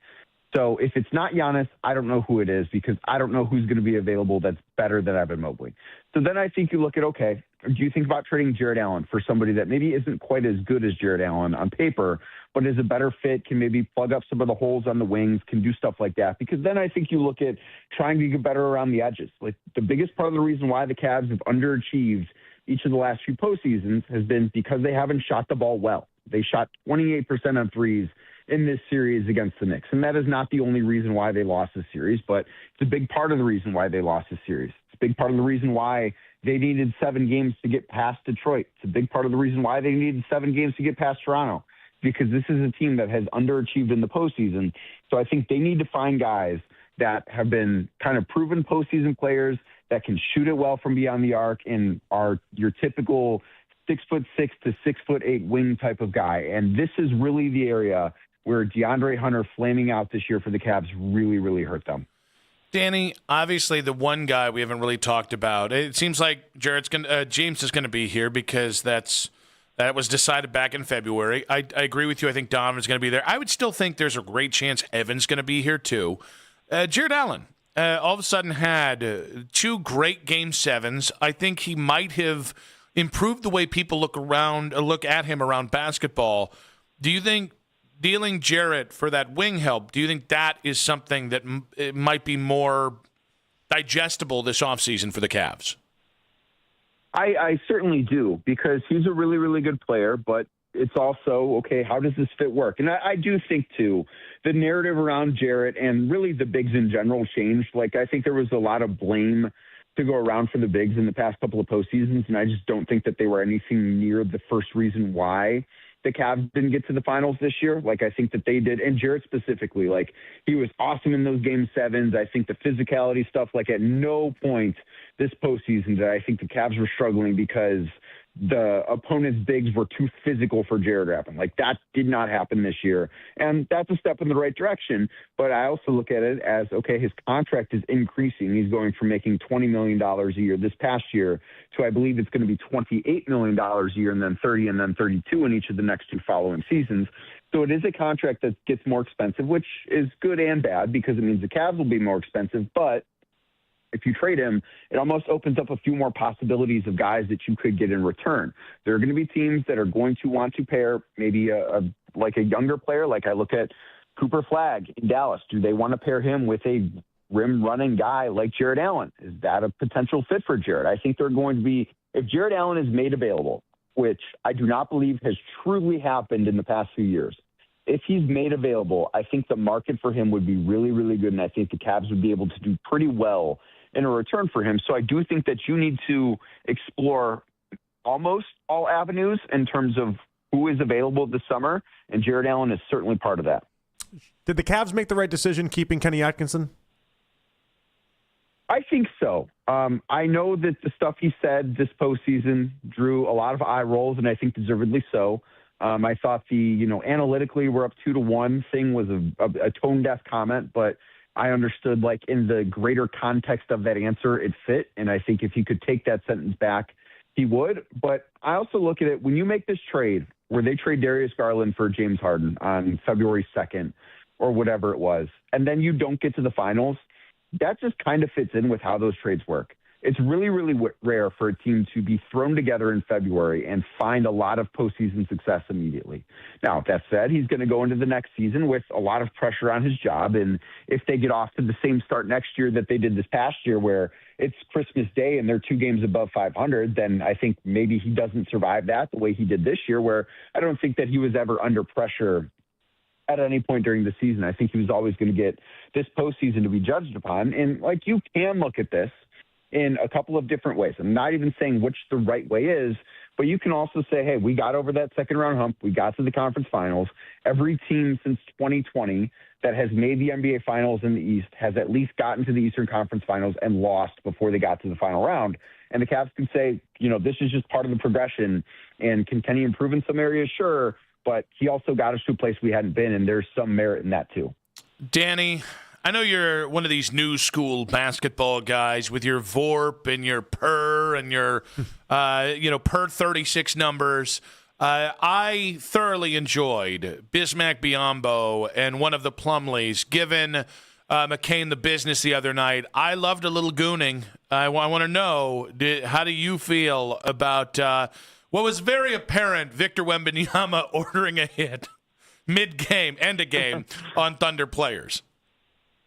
I thought it was stupid the Thunder still had their guys in that mattered. I thought that was bad coaching from Mark Diagonal. I thought the play from, I think it was Plumlee, was dirty, and he got, I believe, retroactively bumped up to a flagrant one. Not that that matters anything, because none of the Plumlees are ever going to play enough to draw a suspension from accumulation of flagrant foul points. But, that's kind of what playoff basketball is. And I think it's, again, on the Thunder to get their important guys out, which Jared McCain has suddenly become a very, very important guy for Oklahoma City's title chances because of the hamstring injury to Jalen Williams, A.J. Mitchell dealing with an injury.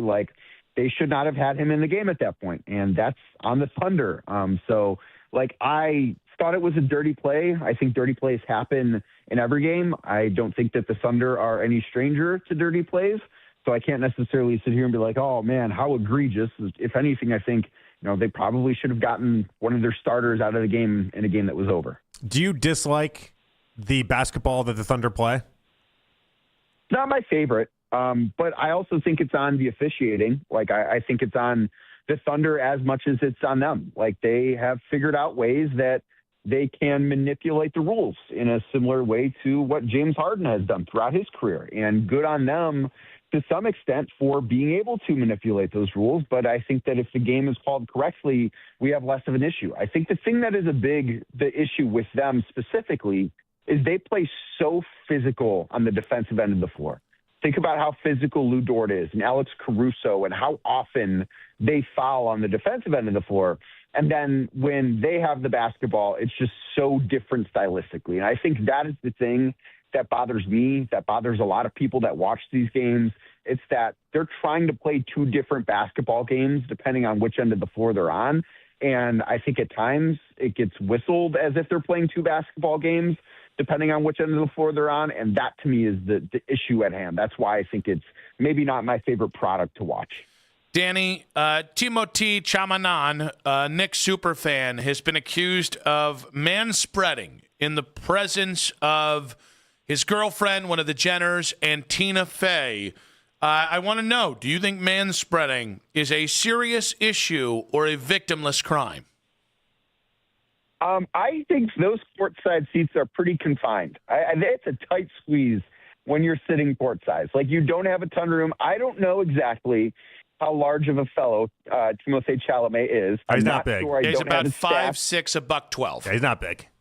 Then, yeah, that might be a bit of a crime for him. Like, he's like, if you are, a larger fella, then I think you can kind of get away with it because you need the space. If he's only 5'6" and, let's say 115 pounds, then I think maybe he needs to tone it down a little bit. Jonathan, sounds like we got a manspreader on our hands right here. Are you a big-time manspreader? I'm not a small guy. Like, you're not a big guy either. Right there. Not a small guy. You're talking Nick's a 1% of 1%. But I'm not a small dude. Height and weight. Yeah. But I'm also bigger than you, too. So I don't know what we're talking about. I'm what's called a unit, Danny. Danny, I'm considered around these parts a large guy. as somebody that wouldn't be able to withstand prison at all, and I'm bigger than you. So I don't know that you can just go around being like, I'm a big guy. But Danny's got that dog in him. Is that the difference? Yeah, I mean, I'm not small. I'm 6'2", 220. I'm not a small guy. I know. The problem is we left a pause there. That's on us, buddy. Are you 6'2"? You're 6'2"? Yeah. Nah, you're inflated that height. You inflated that height in a big way. I heard that there was a lump in his voice. Yeah. Yeah. Who are you trying to convince here? And the ABS challenge system isn't coming for you, Danny. I don't think it is, but that is a verifiable height. You can go back and look at the college roster. 6'2" at that time. I was 180. That sounds nice right now. I'm going to have to measure you the next time I see you, Danny. Yeah, I mean, we've stood next to each other. You're not 6'2". All right, Danny. Be good, buddy. Appreciate you. Thank you, Danny. Have a good one, guys. Total man spreader. You can just tell. When you answer, have you man spread? Do you man spread often? And you go, I mean, I'm not a small guy. I think a lot of people are still confused as to what manspreading is. I now want to see. I think that's where we're at now. I now want to have a unit off between you and Danny to see who is in fact more of a unit. I mean, I've stood next to Danny. I'm taller than Danny. Oh, it's not even a question for me. I'm taller than Danny. He listed height in his high school football. Yeah. Yeah, as if that was 100%. Yeah, those aren't legally binding measurements from my recollection. I can put in my driver's license I'm 6'7". It doesn't mean I'm 6'7". 6'7". Hello. Danny on the Wise Heart Right, We Make It Right, Call Kyle Wright hotline. Great stuff with Danny. We'll react to what he had to say and who needs who more, LeBron or the Cavaliers. That's in 5 minutes on 92.3 The Fan. 92.3 The Fan, 2020 Sports. The Cleveland Browns are wrapping up practice for the week in Berea. Head coach Todd Monken continues to stay quiet about the quarterback competition. Offensive coordinator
signs. Call your doctor if you have any unusual or severe gastrointestinal symptoms or allergic reactions. Take Creon as directed by your doctor and always with food. Do not chew capsules as this may cause mouth irritation. Other side effects may include blood sugar changes, gas, dizziness, sore throat, and cough. These are not all the side effects of Creon. Call 800-633-9110 or visit creoninfo.com to learn more. That's CREONinfo.com. I'm asking my doctor about EPI and if Creon could help.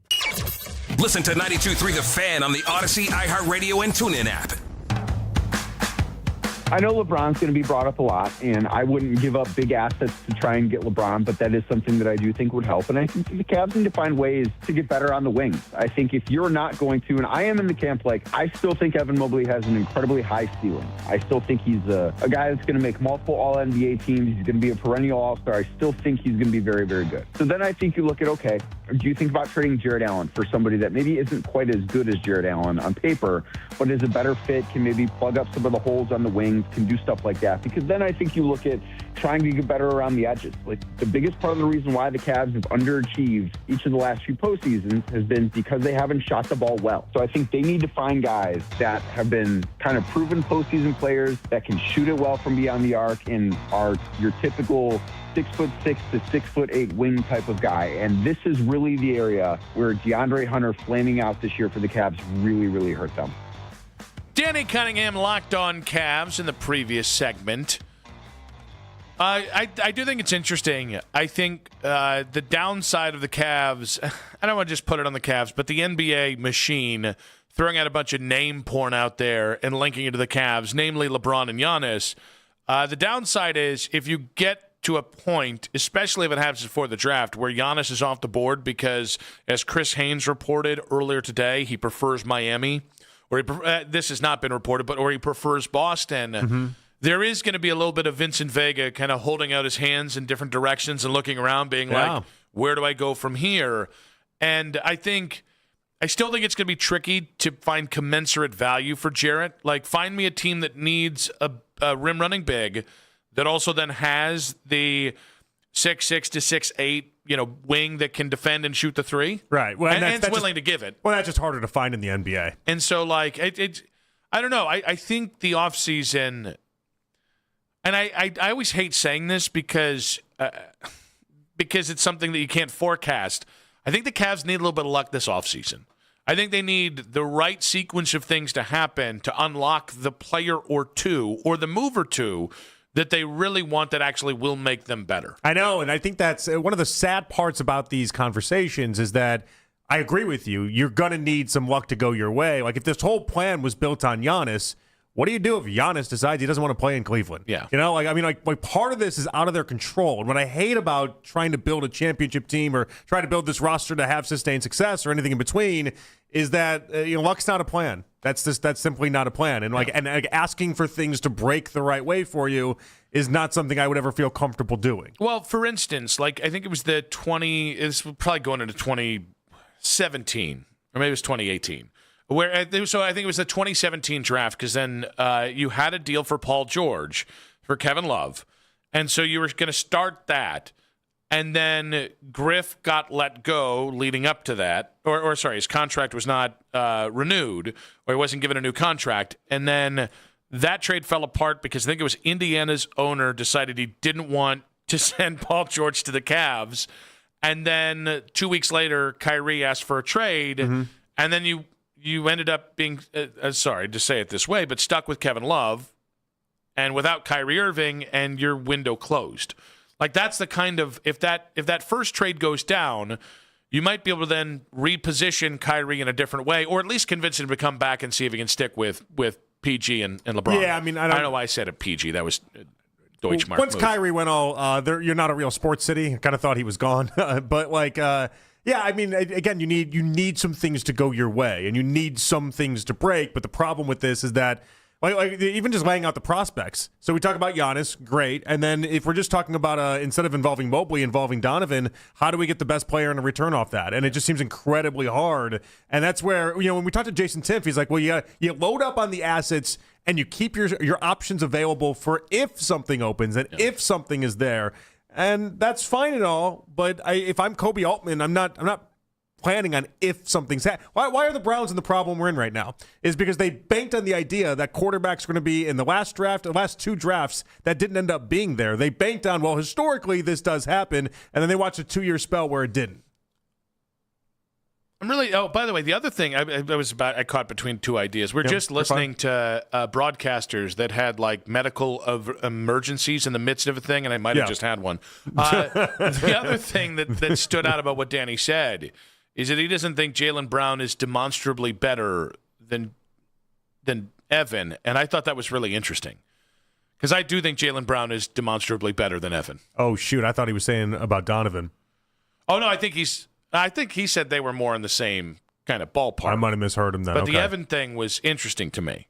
Well, he had a lot of stock built in Evan, you can tell. Yeah, which, by the way, thank God somebody does. I mean, he's at All-NBA team. He thinks multiple All-NBA teams are in his horizon. Like, he thinks he has not given up on the idea that Evan can be a good player. And so, like, we had not heard many people go to bat for Evan. You have, obviously, consistently, but we've not heard many people do that. But I think that would be interesting because I do think, and again, it wouldn't be, I don't see Evan to Boston for Jaylen.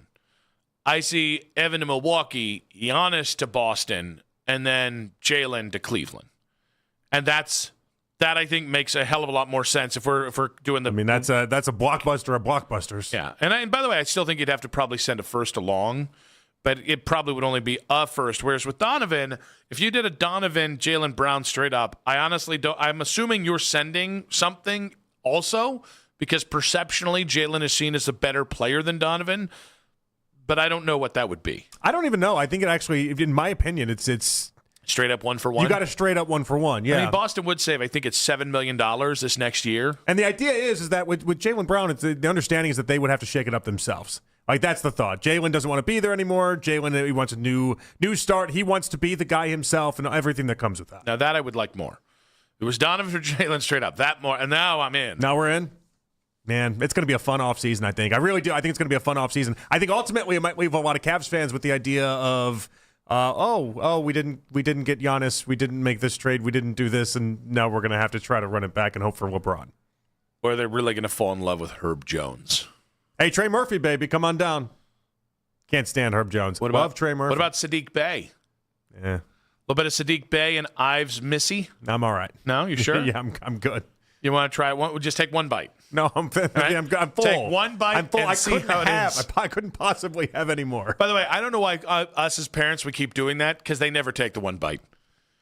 I think you're much better. I've had some good luck with the one bite. Oh, well, now, yes, at this age. Yeah, once they get to 7 or 8 years old, that doesn't work anymore. But I do it in an unfair way, where I do the whole, like, you have to have... I love your sister more if you... No, I don't do that. Okay. I say you have to have the one bite if you want ice cream, or if you want a dessert, or if you want whatever it is that's going to come Straight after. up bribery. That's it. That's all it is. As she takes it every time. Oh, the other move I'm doing now is like, you want this last bite? And she'd be like, no, I don't. And I'll be like, well, yeah, because like your sister's about to eat this. Oh. Like it's about to go to her. She's about to take this Pit bite. them against each She's other. about to take this bite. It's going right to her right now. If you don't, like I'm selling it on her. If you don't take this right now, it's going right to her. And then she wants it instantly. The lead in 5 minutes on 92.3 The Fan. Hey guys, it's Jonathan from my friends over there at Bookman & Son Fine Jewelry. 8803 Breakfast.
From the University Hospital Sports Desk, I'm Mackenzie Flume. I know who this person is. I've just never seen any of their movies. Also, I try to boil down Interstellar, a 3.5-hour movie, down to about 2 sentences. Is that enough to get Ken interested? It's the Emerging Podcast Team presented by Extend Technologies on 923thefan.com and on the free Odyssey app. It's 5 o'clock on The Fan, and it's time for The Lead with Nick Wilson and Jonathan Peterlin on Afternoon Drive. And you can listen to The Fan anytime, anywhere on the free Odyssey app or by telling your smart speaker to play 92.3 The Fan. And now you can find The Fan on YouTube, including The Ken Carman Show with Anthony Lima, 6 to 10 a.m. Baskin and Phelps, 10 a.m. to 2, Afternoon Drive. Nick Wilson, myself, Jonathan Peterlin. We go from 2 to 7 each and every weekday on The Fan's YouTube channel. Subscribe to our channel for free. Watch all the best content from your favorite shows in The Fan live and on demand now. Chris Jimenez, Guardians TV, coming up in 40 minutes time. Excited to talk with him about the Gardos as we get ready for the Boston series beginning tomorrow here in Cleveland. So excited to talk with Chris. We do have In Case You Missed It coming up at the end of the show at 6:40. But let's get to the lead here. Mary Kate Cabot at Cleveland.com joined the Morning Boys today. She believes that Deshaun Watson has the edge in the Browns quarterback competition. I do believe that he is the leader in the clubhouse right now. That's what it looks like when we look out there at practice, and that's what it looks like based on the performance of the two quarterbacks, Deshaun and Shedeur. But here's the thing to remember about Shedeur Sanders. Shedeur is a gamer. Shedeur plays on natural instincts.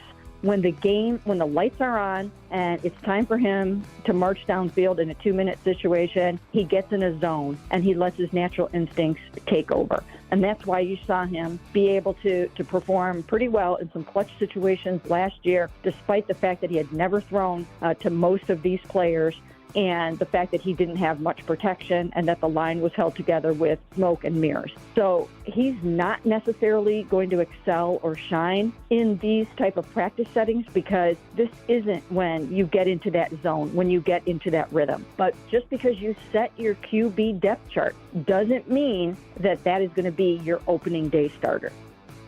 Agreed. I thought it was a good point by Mary Kay to bring up the gamer side of Shedeur, but I think it's more important that she points out that decisions aren't made on May 27th, now May 28th. It's not. There's a long way to go with this. And I don't know what will happen. It does seem like Deshaun took an early lead, but it doesn't mean he'll stay in the lead. Yeah, I thought it was interesting in the last 24 hours. About 85 to 90% of what I've heard is that Deshaun has maybe charged ahead, specifically with what they saw in yesterday's practice. And yet I'm left remembering what Zach Jackson said, where it's there's a lot of highlight reel stuff, but there's also and the very next throw is what happened there. Dying quail. As somebody who wants Shedeur to win the job, it feels like we're swimming up the current right now. It does. It does. And I agree with that assessment. But the current keeps getting stronger, and I don't know. It's a tough one.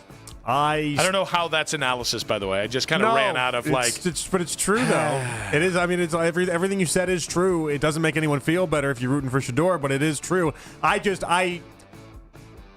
believe Deshaun is going to be anything when the games actually get going. And so the only thing I would say on this is that if Deshaun starts week 1, I'm just not concerned about the idea that Shedeur won't have a chance at some point this season. No, I think my concern is if one guy's a practice all-star. That's the only place we've really seen Deshaun be great, and that's even been, I think, the 2022 camp was when he looked electric. And the other guy's a gamer. Well, this is going to be naturally rigged towards Deshaun in a way that then once you get on the field, Deshaun could just be bad. And maybe Shedeur never really had a full chance. No, I know, and that's why I keep screaming as if I'm yelling about everything that's coming ahead for Todd Monken to maybe pay attention, maybe watch some of that Browns tape instead of just saying I want to go back to the Houston tape. Maybe watch some of that Browns tape and you can see for yourself because I think he's going to fall in love with what he sees with Deshaun, and it has me a little worried because I don't think it's going to end very well if you go that route. Jason Lloyd of The Athletic was also on the morning show today. He said that he wouldn't be shocked if the Browns trade Myles Garrett this offseason. We have the OTA conversation with Myles every year. I'm just tired of talking about it. My stance hasn't really changed. Of course, you would rather him be here than not here, but he's not going to be here. So why bother? He's just not going to. I made my stance clear last year. I thought they should have traded him last year.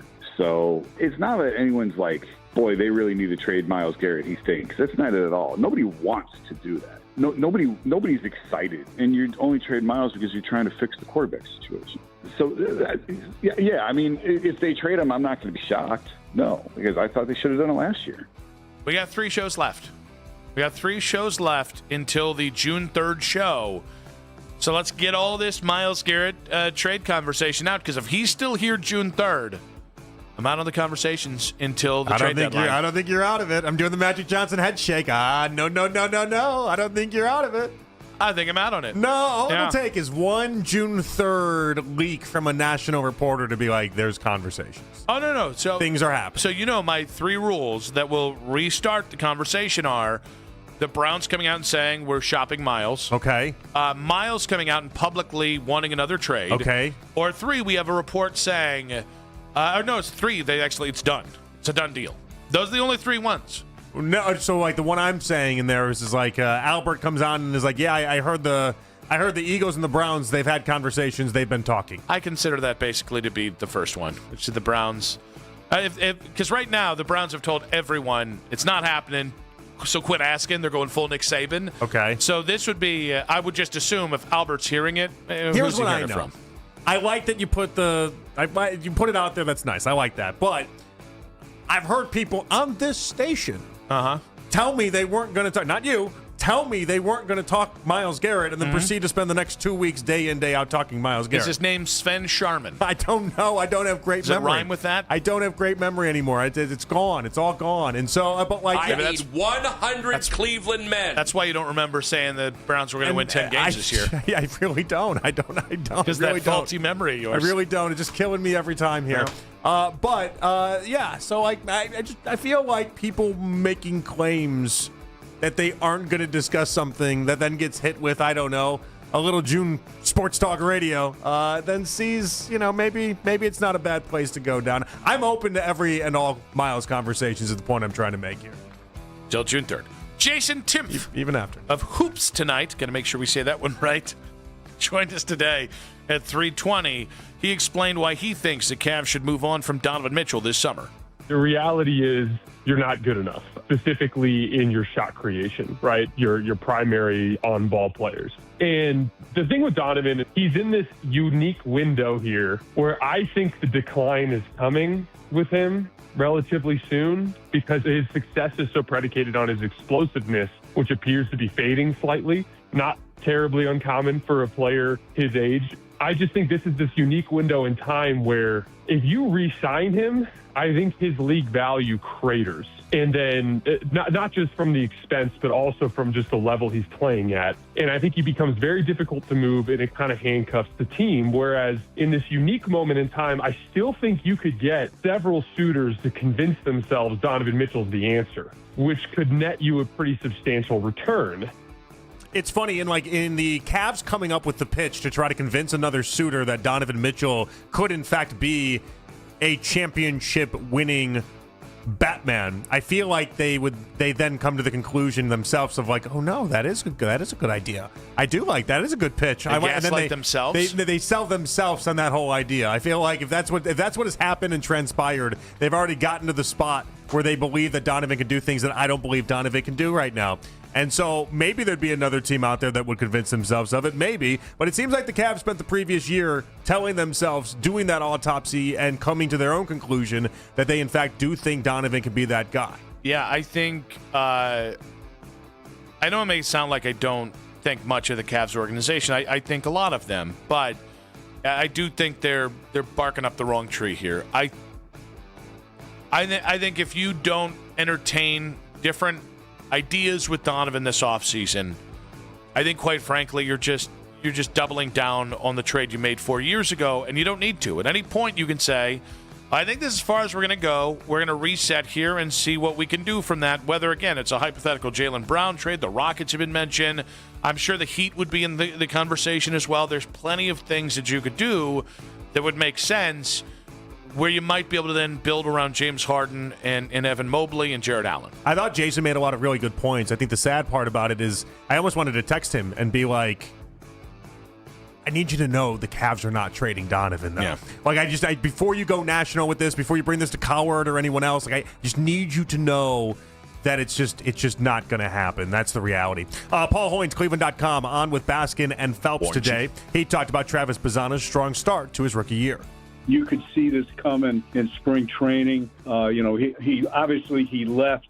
Had to go to the World Baseball Classic and missed a good chunk of time. But when he came back after the WBC, you could really see him kind of taking another step forward, especially at the plate. And I think he was accepted in the clubhouse, and I think they've handled it just right. I mean, he had to go to AAA. I had no qualms with that. A big part of his game is knowing the strike zone, knowing his strike zone, and being able to draw walks and get on base, and he can run, and he can steal a base too. So he's a dynamic guy. He looks like he was made for the leadoff spot right now. Bazzana has been so much fun to watch, as has DeLauder, as has Angel, as has, I know Schneeman's been up a little bit longer. We just got to give Rocchio more love. Yeah, no, that's fair. I mean, he's basically hitting 300 right now. I just think when it comes to Bazzana, he's better at second than I thought he would be, by the way. Still not perfect. Early on, he had some really stupid throwing errors. Yes. And he's cleaned those up. And I think it was little throwing errors. So, they've talked about kind of his feet. He's actually covering more ground than I thought he would. Again, not a perfect defender. But again, serviceable. And overall, though, just watching Bazzana do what he does, and then DeLauder hitting third and doing what he does, it's just like, man, if Jose goes on one of those tears, the top of this lineup is going to be... Because right now, they're not getting the benefit of Jose. I mean, they're getting a little bit of the benefit of Jose being around them. Mm-hmm. But you don't really see the true value until Jose's, on a 400 tear and he's got 10 home runs in 20 games or something like that. It's funny, as you were describing Bazzana playing second base, I was trying to think of like different second base comps that I had, and I'm going too lofty of names, obviously, when I'm thinking about it. And then I settled on what is interesting, because DeLauder's swing comp is Chase Utley. Mm-hmm. But I think Bazzana's fielding comp at second base might actually be Chase Utley in many ways. That. And so it's kind of like this interesting little, collectively, we've made one version on the defense and offensive side of a very nice baseball player. But they're playing very nice, and you got to love what you're seeing out of these guys. And they're playing a fun brand of ball because we're actually scoring runs some nights. We like that. I forgot what that was like for a minute there. What's real and what might not be with the Browns quarterback situation in 5 minutes on 92.3 The Fan. What's real about Cleveland weather? Guys, you just know.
is fun. Why shouldn't your football podcast be the same?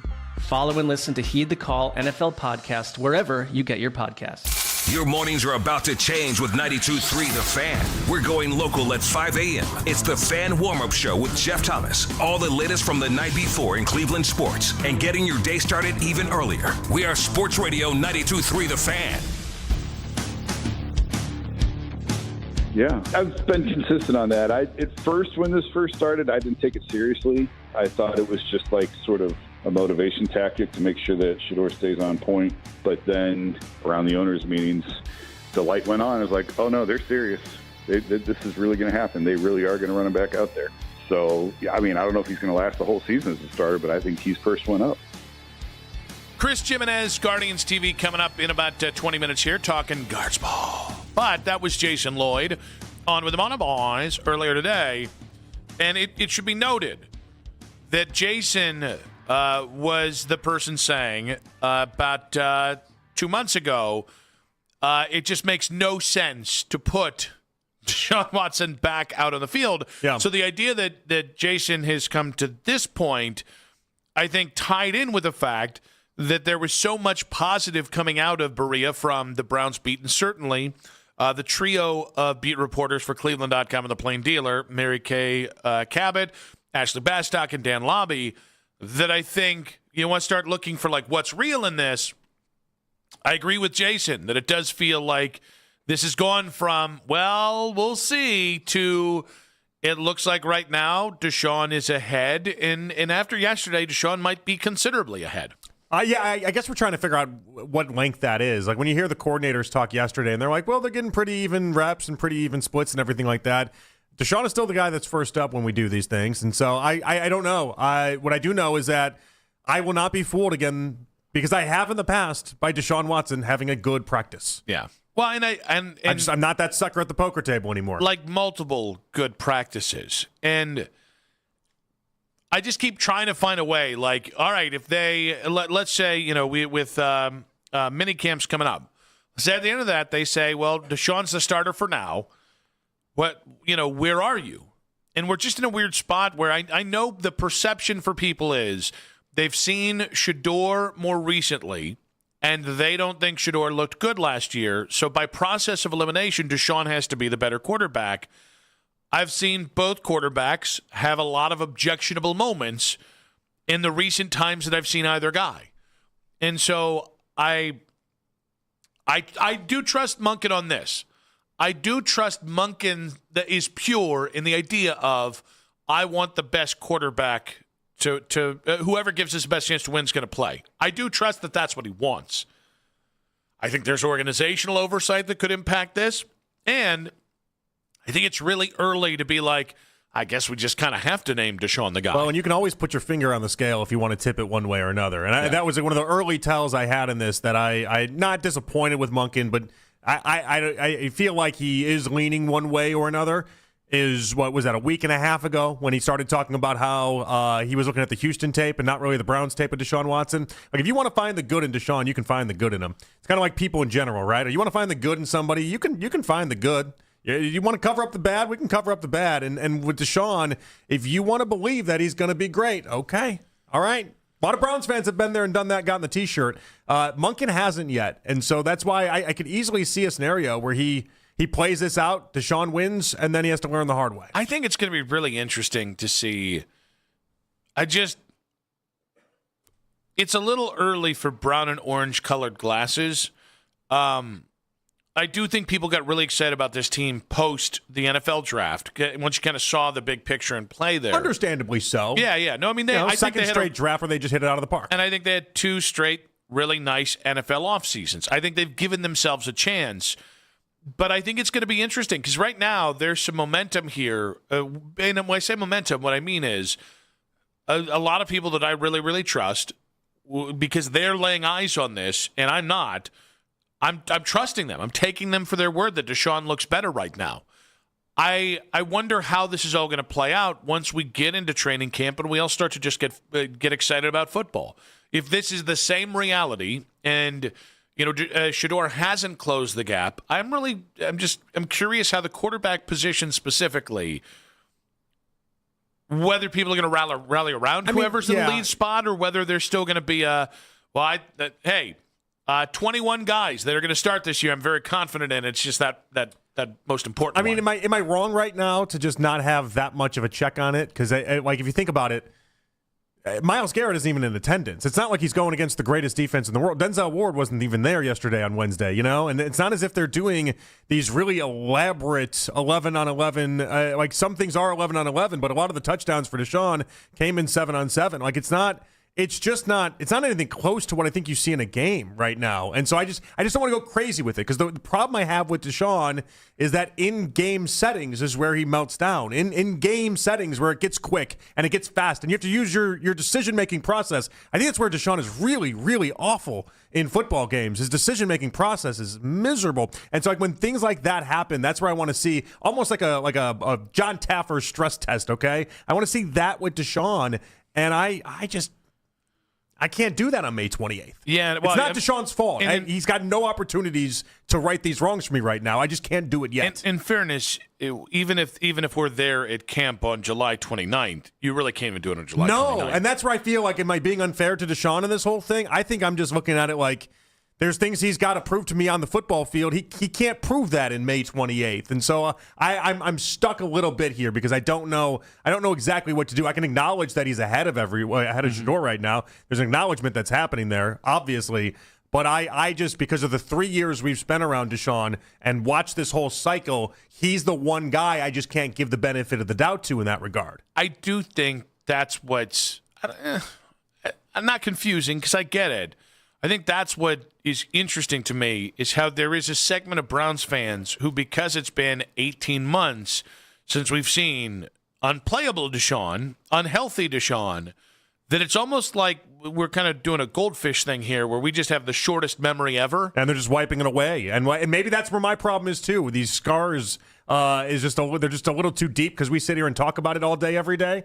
Maybe if you're doing your 9 to 5 and you're checking in with us through sports radio and you're there on Sundays, obviously, but I can't imagine how it's not deep for the fans out there.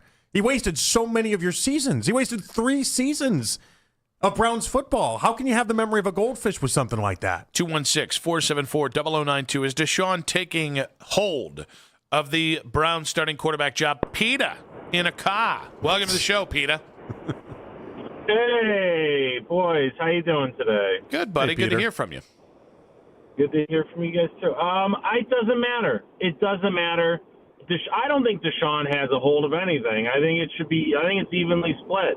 I don't think any of the reporters there, they can say what they want, but, I mean, they're not coaches. They're not the head coach of the team.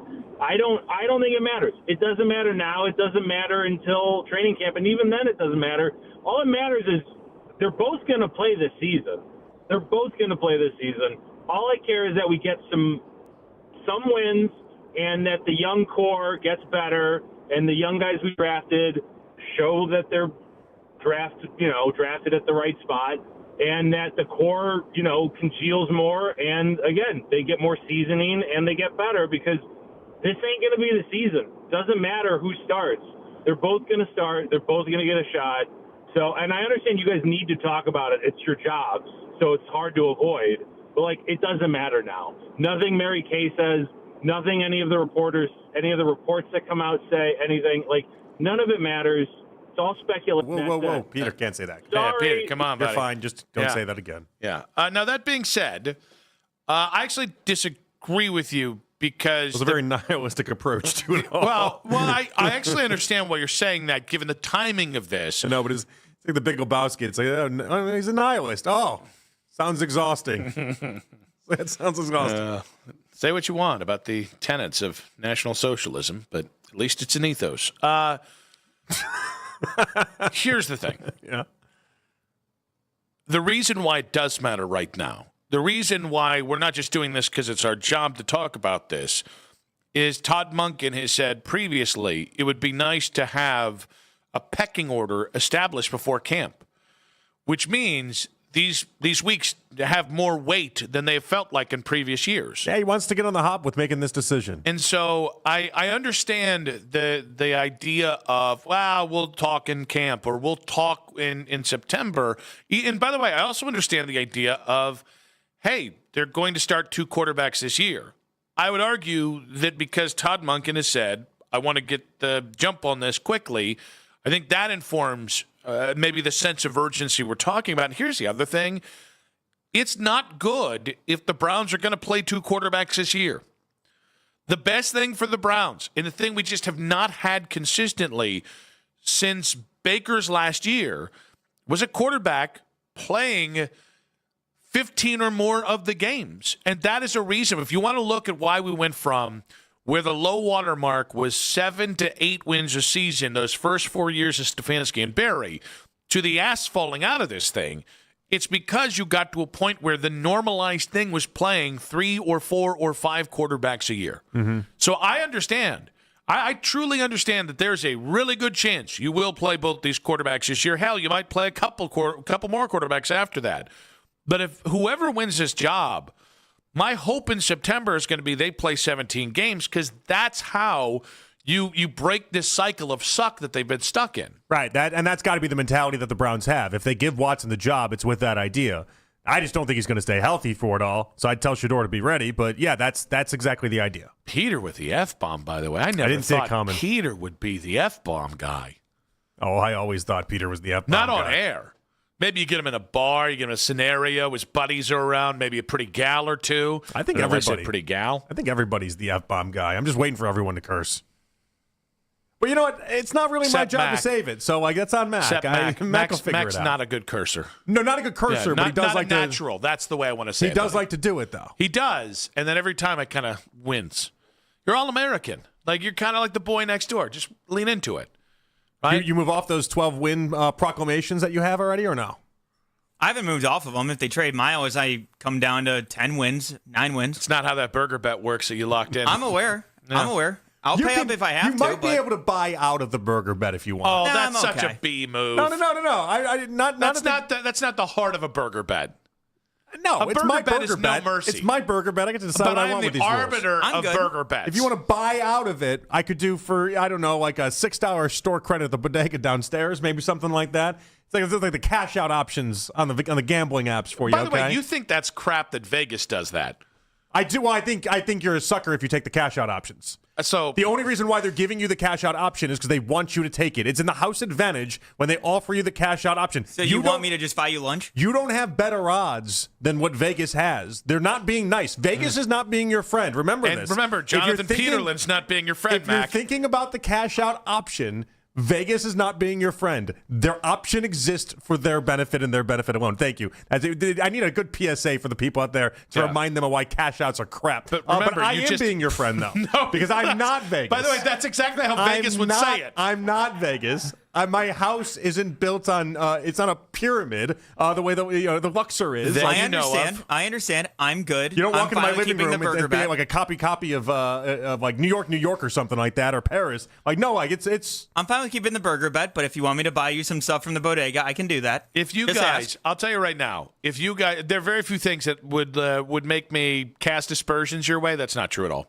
But If at any point, if Miles got traded June 2nd and you guys undid that burger bet, I think I would think less of both of you. I locked it in. I'm fine. I don't care if you think less of me for a burger bet. I don't. It doesn't bother me at all. Because you're trying to get the cash out option, Vegas. No, I'm being nice is what it is. Vegas Peterlin over here. Being nice, my ass. Because I took advantage of him making a proclamation before he even knew who the starting quarterback was. I'm still confident in it. Now I have to take you to task here. It sounds like a double down. If they trade Miles, you're not confident. You wouldn't put up 2 burgers. I just said I would my win total would drop down a couple of wins, but I'm still very confident in the team. Sounds like we could do a double or nothing. I would love a double or nothing. You want a double or nothing, Mac? Don't say it. You don't mean it. You don't mean it. Oh, you don't mean it. You are such a chicken bleep. You don't mean it. You are such a chicken bleep. You don't mean it. I love you, but you are such a chicken bleep. This is a friendly There's a lot out. more into this discussion that we don't have time for. Oh, yeah. Oh, now we got to worry about time. Like you being completely full of crap. That's what it is. Get Peter back here to drop an F-bomb on Mac. Chris Jimenez, Guardians TV analyst in 5 minutes on 92.3 The Fan.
has not yet announced a starter.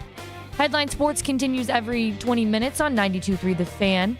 From the University Hospital Sports Desk, I'm Mackenzie Flume. Headline Sports News every 20 minutes from the University Hospital's Sports Desk. We are Sports Radio 92.3 The Fan.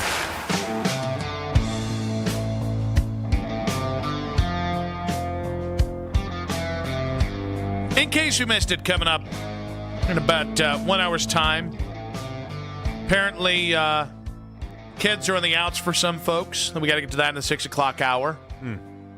Very in-depth discussion. We have 5 children between us, so at least one of us will be outraged by this story in the 6 o'clock hour. However, Gardos, Bo Sox tomorrow, 3-game tilt here in Cleveland to talk about the fast start in Gardos here. We head out to the Wise Heart Right, We Make It Right. Call Kyle Wright hotline.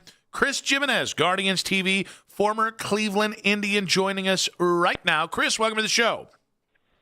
Thank you, guys. I appreciate you having me on. Well, it's great to have you here. You're on a show. There's some shows that like to fake baseball fandom here. JP and I are legit sickos. So I'm asking you this because we've both been to Fenway. And I think we ended up settling on having very similar takes on what it was like to watch a game at Fenway. I'm assuming in your vast career that you played in Fenway. As a former ball player, your take on Fenway Park? It sucks. Oh. No, you know what? They have done a good job. They have since remodeled the clubhouse and the hallway down to the dugout. They've redone the dugout, and they've done a great job because it makes a world of difference in regards to the players. But, I've actually taken the tour my rookie year in 2009. I was lucky enough. My parents were able to fly out, and I took the tour. And just trying to sit in one of those seats, I feel like people were built a little different back in 1900 or so when they built that ballpark.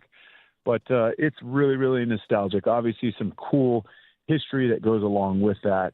But overall, they've cleaned it up a lot from the players' perspective. There's not as many, quirky things that the ball can hit off the green monster and stuff. But when I played there, it wasn't the easiest place to play, and the crowd certainly helped out as well. Yeah, seats were miserable. I did love the experience overall. But it's like a dump, but it's a cool dump. Yeah, you're just kind of like, all right, this is pretty sweet. That's a great way of describing it. Yes, that is a great way. Did you sign inside the Green Monster or no? Of course I did. Yes, had to. Yeah, that's great. Yeah, they didn't offer us those opportunities, Chris. But that's nice. Yeah, but I did pay $12 for a beer. How about that? And they had I didn't do that, so I can't say that I claim that, but I paid a lot more for some. That's only because you didn't have Francona as the Red Sox manager. Yeah. They had a lot of beer in those clubhouses. Yeah, no kidding. All right, so let's see here. I think it was CBS Sports gave the Guardians a B+ for their first 58 games. I looked at that, and I was almost offended because I was like, listen, I know it's not been perfect, it's not been flawless, but you've got the second-best record in the American League, and I think all 3 phases are really starting to come together. Do you think B+ is a fair first 58 games mark for the Guardians? Yeah, fair is not the right word to describe that. I think that's the bottom floor at what I would give Cleveland so far. They've exceeded expectations times about 1 million at this point. I think, CBS also predicted us or gave us an 11% chance of winning the division and going to the playoffs. And right now we're sitting at almost 70. So somebody was wrong in a big way. And at least the fact they gave us a B+, I think is a positive, but I can't see any other way than at least a solid A, just because, of not only the predictions at the beginning of the season, but the way this offense has really clicked together. There's still some room to grow and some room for improvement there, but this is a very vastly improved offense. We knew how good the pitching staff was. The bullpen's really starting to come into shape too. I think there's a lot of room to grow here for Cleveland, but they have gotten off to a fantastic start. And have to be ecstatic with where they are at right now within the division. Bazana, through a little over 100 plate appearances, has showcased everything that we all thought he could be at the big league level. What's next for Bazana as far as the adjustments that some of the pitchers are going to make and how they're going to try to attack him and make life difficult? What have you seen? If you were trying to get after Bazana, how would you do it? Well, I think you got to attack him early. That's the key. Is he's got an incredible eye at the plate, so you're not going to be able to get him outside the strike zone unless you have elite stuff, which there are certainly, pitchers capable of doing that in the big leagues. But to me, if I'm the opposing team attacking Bazana, I'm attacking him up in the strike zone. He's got that lower stance. I'm going to make him and force him to get on top of the baseball. And then to me, you can go to the back foot if you need to for swing and miss. He's just been so good at really, trying to push teams to the middle part of the plate, on balls that he can actually do damage on. He's so good at strike zone knowledge, and I think that's only going to get better as he gets more and more at-bats and, gets a lot of these firsts out of the way in regards to the first time he's facing a lot of these pitchers. And now he can start to formulate a plan against some of these guys as they are doing to him. So I think the sky's the limit for this young man. He has impressed the heck out of me in the sense that he has not looked overmatched at any point in time in his very short big league career. And boy, has he been a spark that this offense has really utilized and kind of run with. Chris, if you had told me that Hosey would be hitting 226 with a 739 OPS and Quan would be 207 with a 588 OPS through the first 58 games, I would assume that the Guardians had 3 wins at that point. Let's focus on Hosey. What do you think's going on with Hosey right now? Because I felt like 2 weeks ago he was there and it kind of regressed. Yeah, it has been very interesting. And funny enough, it's been left-handed, which he gets a majority of his at-bats. Career-wise, he's always been a lot better right-handed than he has left. And I mean, by a lot better, I mean like 20 points better, not, 150 like we're seeing right now. But I do think at some point he's going to come out of this. I think he's putting a little extra pressure on himself to carry the load, and I think it's an awesome thing that right now we've got some other guys in this offense finally that are taking some of that pressure off of him. He just needs to relax and let it come to him. And I think he's so used to having to be the guy to carry that load that it's a hard thing or it's a lot easier said than done than just, hey, go out there and relax and be you. But there have been signs of him coming out of this, and I expect him, when we look up at the end of the season, he's going to have right around 30 homers. He's going to hit right around 280, and he's going to have between 75 and 100 RBIs. So you can pretty much book it, Jose, for that at any point in time in his career. At least to this point, it's been that, and I don't see any reason, even though slow start albeit, for him to not ultimately get that at the end of the season. The leader in Fangraphs WAR for the Guardians is Rocchio, which is another thing I don't think people would say 2 months into this. A godsend this year. How sustainable? Really how sustainable is this? Very, very. I mean, if you look at the type of at-bats that he's having, you can legitimately tell that he has made an adjustment. And it started last year when he came back from his little minor league stint that he had. He made a significant adjustment of trying to pick and choose his times to maybe hit home runs, which he's very capable of doing. I'm not going to sit here and say he's going to hit 25 to 30, but I think 15 to 20 is well within reach for him. But what you're seeing him do is utilize the entire field, knowing when it's okay to shorten up and just put a ball in play and not try to be anything other than what he's done so far. He's been unbelievable defensively. We all knew he was good there. But what I've really seen and I've been so impressed with is his ability to continue to make adjustments and come up in key situations and come through in key situations.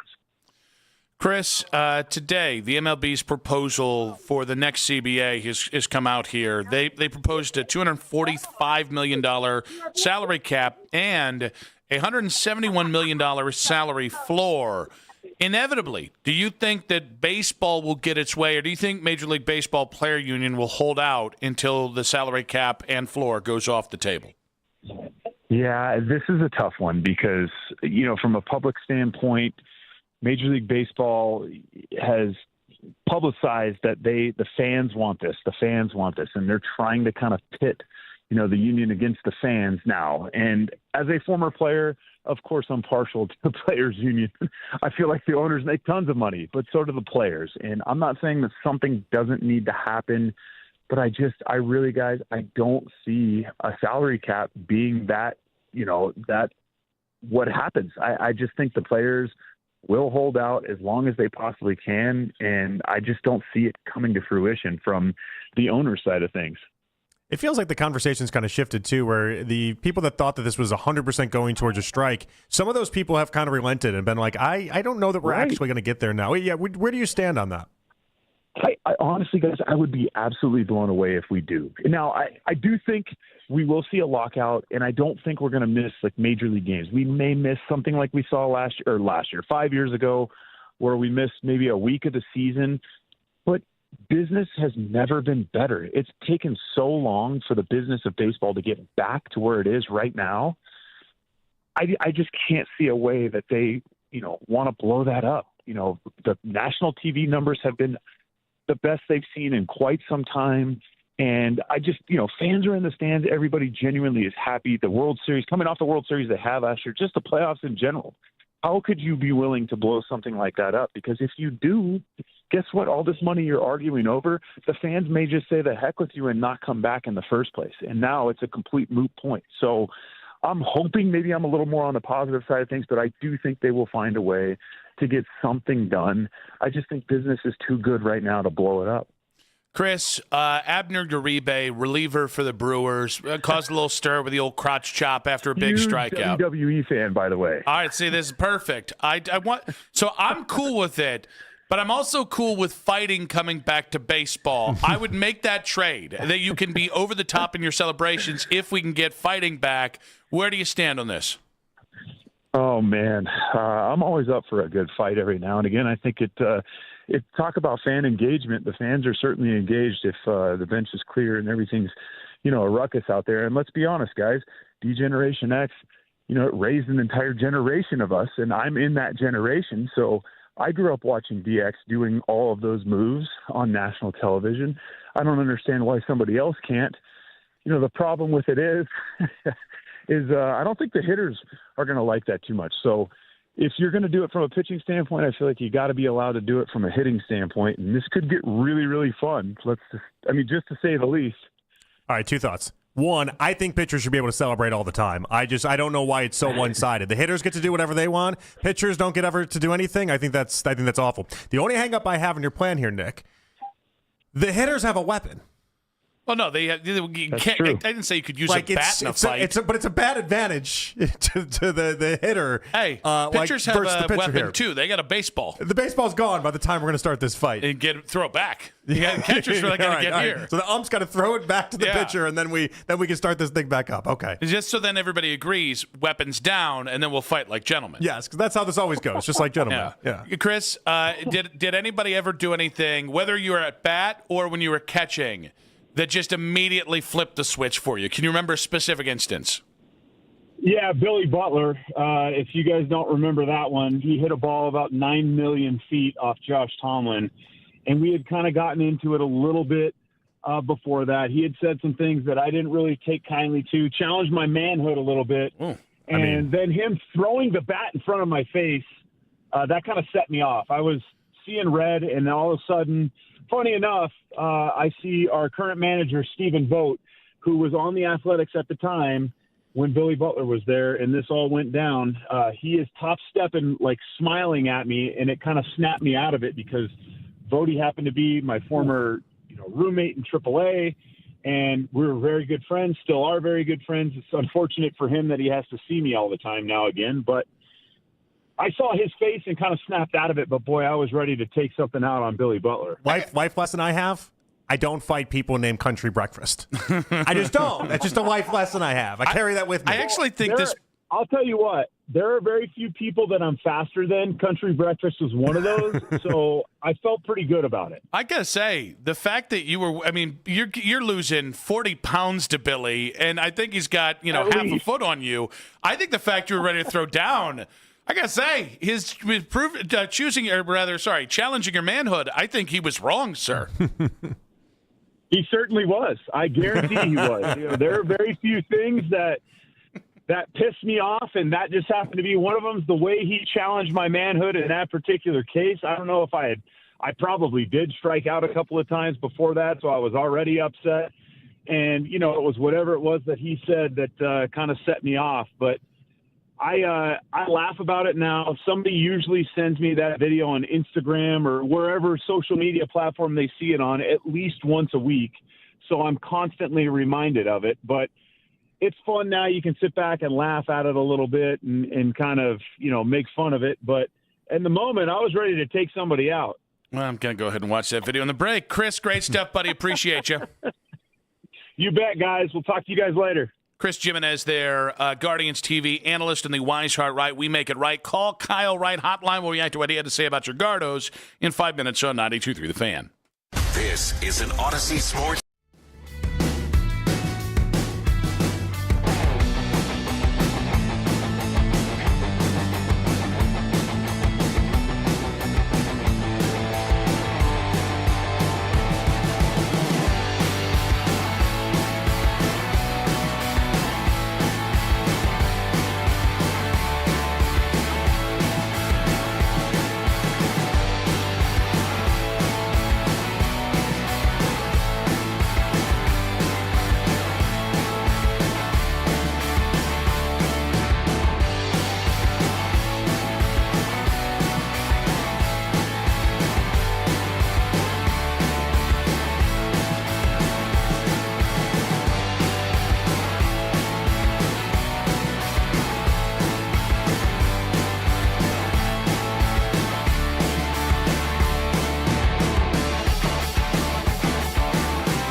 report. Headline Sports News continues every 20 minutes on 92.3 The Fan. From the University Hospital Sports Desk, I'm Mackenzie Flume. Talk sports deep into the Cleveland night. Overtime with Jake Volnick.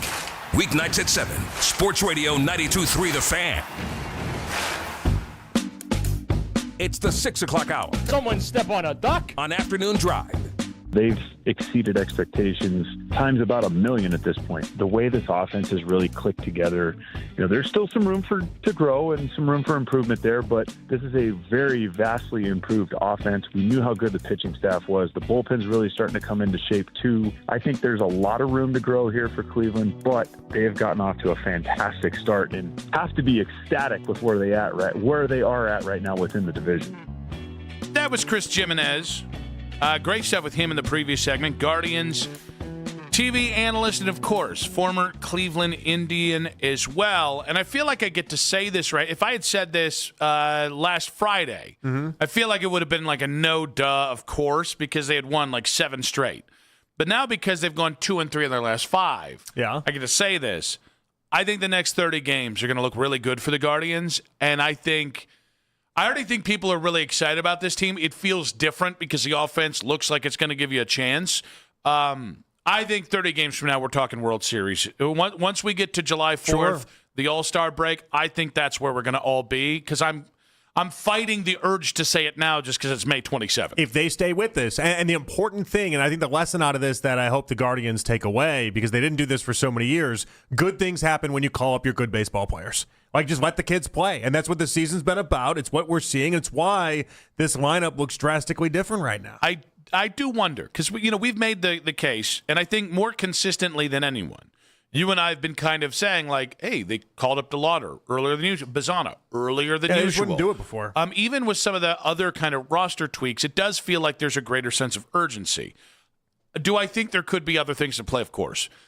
It also might just be as simple as they had more faith in Bazzana and DeLauder than they had previously with guys like Arias or guys. I'm trying to think of like some of the other guys that they've kind of slow played. They even were doing like guys like Valera. Like there was, you know what I mean? Like they were going beyond just the obvious players. Let's put it that way. And so like I want to give them credit for it. I want this to almost be like an encouraging point. Not that I'm treating them like my child, where I'm like, you did something good. I want you to recognize that, and good things are coming when you do this. Who's been a good team? You have. Like you're operating in a very nice way, in a way that I can appreciate and respect, because there is that sense of urgency as you talk about that. Like that does exist with this team, and they did understand. Now, there are the only worry I would have in this is that although I do think the offense has changed, that I don't think they're all of a sudden a top 10 offense yet. We still have to see them grow in that. And then the pitching does have its moments where it's up and down. But like as baseball goes, you can get through these extreme highs and lows. And so what happens when we go through a low part of the season,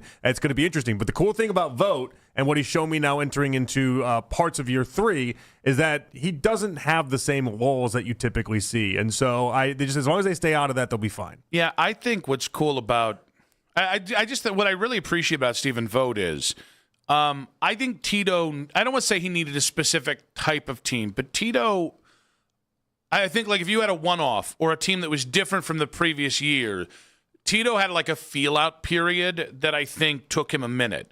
I think with Vogt, like if you look at his first year, and then you look at last year, and you look at this year, I know the names are the same, but they're distinctly different teams. And he figured them out at the exact right time. And I think that's a sign of a really good manager. That doesn't mean Tito isn't, by the way. I just think because Steven's closer to being a player, I think he's a little bit more flexible from a year-to-year basis, where it felt like Tito, by the time he got here, was like, no, this is the Tito way.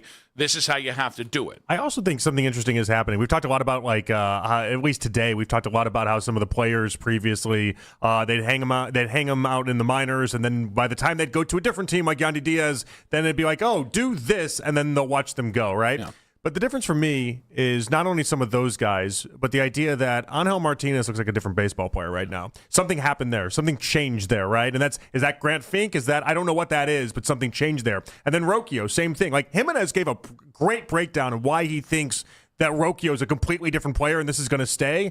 But the heart of that is fundamental changes to his swing that are actually sticking, the right changes. And these little type of things just didn't happen with Tito. I think it's going to be a really fun summer. And I think it could be a really special fall as well.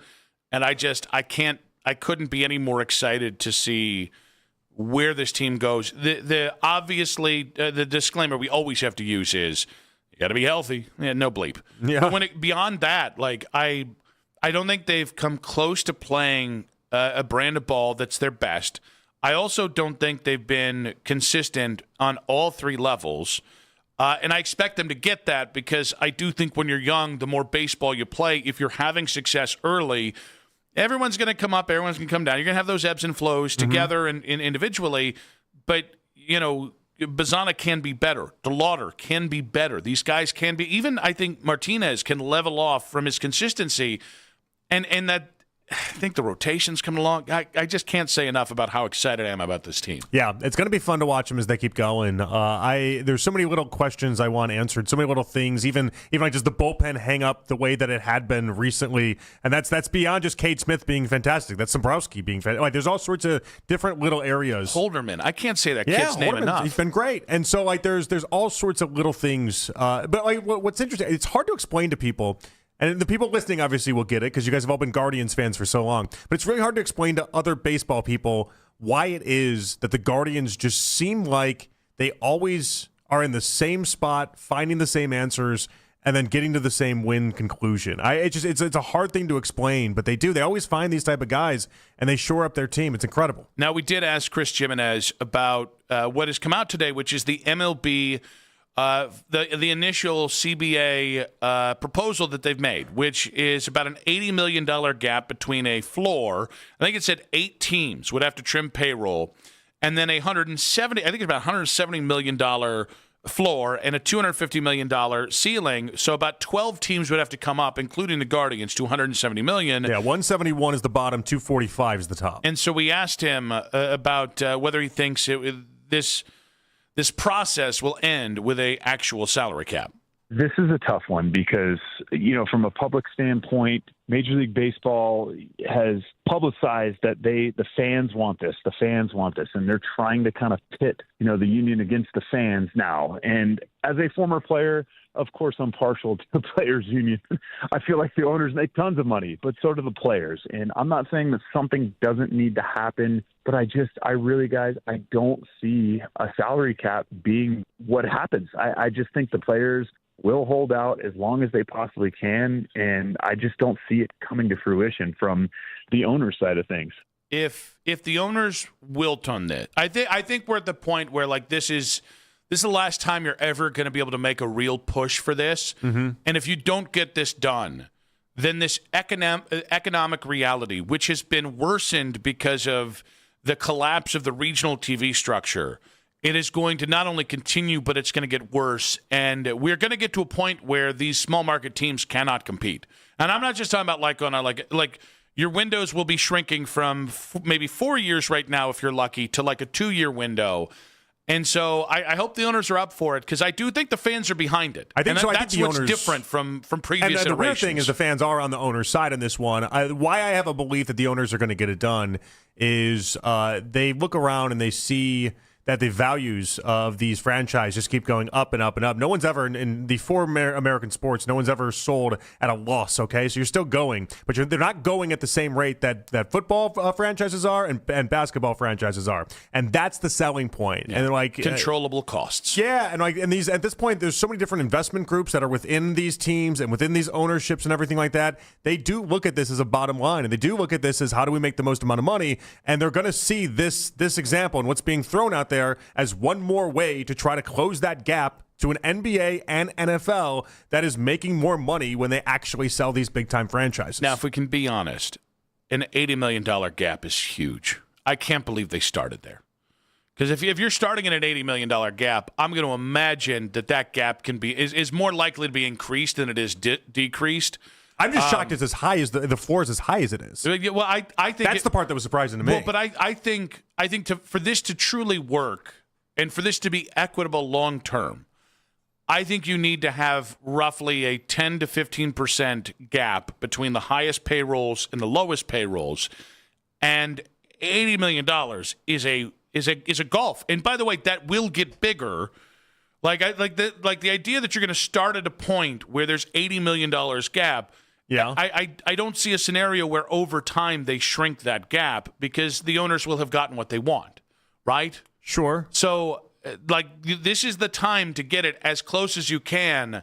Like $250 million to like $200 million. That sounds like you're going to have the kind of financial parity you want. I'm less concerned with the gap. I'm more about the idea that it's as high as it is on the floor, and then even the high part, I thought that was going to be higher in of itself. So limiting that to 245, that puts a lot of people in play.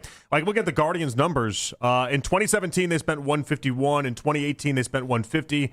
And obviously, it goes down from there to the spot where in 2020 it's 106, and we don't have to relitigate that. But the point is, they've never hit 171. But that's two franchise players. $80 million is two Shoheis. I think that's maybe you're still going to see the teams that be able to spend on two elite players that maybe a team like the Guardians can. I think that's the concern. No, $80 million, yes, is two $40 million a year players. Yeah. I mean, like that's it. But that's the best players in baseball. The Guardians put this roster together with $70 million. Like they're $100 million away from what this is. Like that's more than enough to add. Like you won't have the Lindor conversation goes away. Like if we're doing DeLauder versus Bazzana, how do you pay these guys? Those conversations go away, and that's kind of the main point. Like I've argued in the past, the idea that like a similar market size and all the money spent and everything like that, you should be where the Royals are on a consistent basis spending. And I use them as the example because they spend $150 million a year. That's even $20 million shy of what this floor is going to be. Like this will give you an opportunity to spend on the big time players when they come through. They won't have to just leave. And that I think is the important part, not only for baseball's health long term, but for the fans as well. 216-474-0092. Do you think we'll finally get a salary cap in baseball? Dom, you stick there. If you stick around, we'll get to you in the next segment. And apparently 75% of Americans agree on something. That's just nice to hear that we agree on anything at this point. But we'll get to that in 5 minutes on 92.3 The Fan. 199.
available in every state. Only applicable for new auto insurance business. Rates will vary by several factors, including how you purchase the policy. Potential savings may vary. Allstate North American Insurance Company and Affiliates, Northbrook, Illinois. Sign up to be a part of the Fan Club. Download the free Odyssey app and follow 92.3 The Fan to get all of the best audio and best stories sent straight to your inbox. 92.3thefan.com. As always, you can listen to this show and all of our local shows on The Fan on Apple Podcasts, Spotify, or wherever you get your podcasts. In case you missed it, coming up in just about 20 minutes here, I feel like my family's slowly turning into a bunch of local celebrities. Not only is my sister and her 70-year-old lover, they got a very popular TikTok channel or two. Oh, is he on the channel? I think so. Yeah, I think he's I think he's in content. All right. Yeah. So I saw his photo over the weekend. Yeah. You could if you'd come to the Memorial I thought Day. he looked younger than 70. Really? Yeah, I thought. Really? I well, thought that's he looked, good for him. I think he'll like that. I thought he looked about 55, Yeah. 50 to 55. Oh wow. Is it worse in person? Well, I don't know. It's said on air. No, he looks. I don't really know how. Once you get above like 50, I don't have a great feel on like how old you actually look until you hit about 85, and then I'm like, that person's 85. He didn't look like he was. I mean, 70's not knocking on death's door, but he didn't look like that. We're gonna play this audio for him. He's gonna like that compliment. Yeah, I mean, I'm not trying to suck up to the guy in any sort of measurement, but I would have been like, I think you look 50, maybe 55. But now, my Nigmama, 93 years young, gets a very nice Facebook post. Keller Meats, that's a meat company down in Medina County. I happen to go to quite a bit. So my grandma always goes there, and she'll take like baked goods and stuff like that. That's where she gets her kielbasa made, which is Hungarian sausage. Got a very nice little write-up here with a nice little picture there. So now Mama's social media famous at 93. Is it just a photo of her being like, I love my Keller's meats with the thumb up? I don't think Mama's like that. No, not like that. I don't think her grandson might be a natural ham for products, but I don't think Mama's just like, hey, as a picture, I'm going to smile. I did make sure I added Keller's before I said that. You know. Now, what I will say is like three posts down, she's beautiful. I had to make sure that was a woman that was saying that. If that was a guy, if somebody, it was thirst trapping on my Nigmama, oh man, I'd catch these hands. We had to worry. Your 70-year-old, your sister's 70-year-old lover, if he plays that many years below, he can also play that many years above. That's true. That's true. It's got some wide range. I mean, listen. Who knew 70 was the hot spot? Apparently he did. Or it's just generational hand. He just gets to all fields. You know how it is.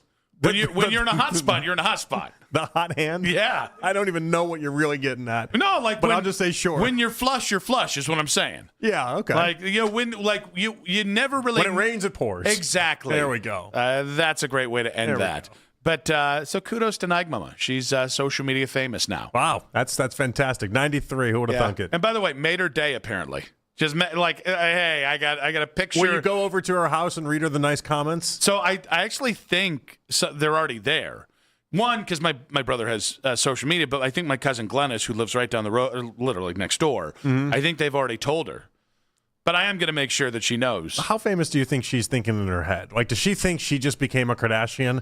Or do you think, you know what I mean? Like, I don't even think she knows who the Kardashians are. That's fine. But and if she did, she'd have hilarious definitions of who they are. Is she just like, I'm now Tom Selleck? Yeah. Like, does she just think that? We referenced Selleck earlier. Yeah. But like, is that the level of fame she thinks she just hit? I think so. Or does she think that this is just like... There's a woman that watches Leave It to Beaver all day. Yeah. So there's a chance that she might think she's as famous as like Wayne Dawson. Okay, Maybe good. that's as famous as she might think she is. Hey, that's awesome. Even if it's not true. At 93, I would love if I had family members that made it seem like I just really hit it big at 93 in some sort of way. Even like you can take this as far as just, I don't know, fudging bank account numbers for me to make it seem like I won the lottery. Yeah. I don't care. I'm 93. Yeah. And by the way, at that 93. point, you're not going to be, handling your own account. No, somebody else will be unlike doing my that. Nigmama, your brain will be mush by then. Oh, big time. Yeah, big time. And so, like, at 93, that's a great idea. We should do this for people. Just at 93 years lie old, to them. just Find ways to show them, like, yeah, you don't remember you won the lottery. Yeah. This is great for you, by the way. I'm convinced you're going to win the lottery one day. Yeah. If you don't, I just won't ever believe speaking things into existence is reality. That's fair. Because you play it enough, it seems like it's your destiny to win the lottery. I agree. And like at 93, if you haven't done it, after playing the lottery for 70 years of your life and really investing in the lottery, it'd be a nice move if your kids all of a sudden came up with like a fake bank account and was like, yeah, Dad, you won the lottery like 25 years ago. Look at all your money. If I played the lotto for 75 years and I didn't win till I was 93, I'd be pissed. I got 1 year to blow it if I'm lucky. What's your breaking point and where you stop playing the lottery? Maybe 80.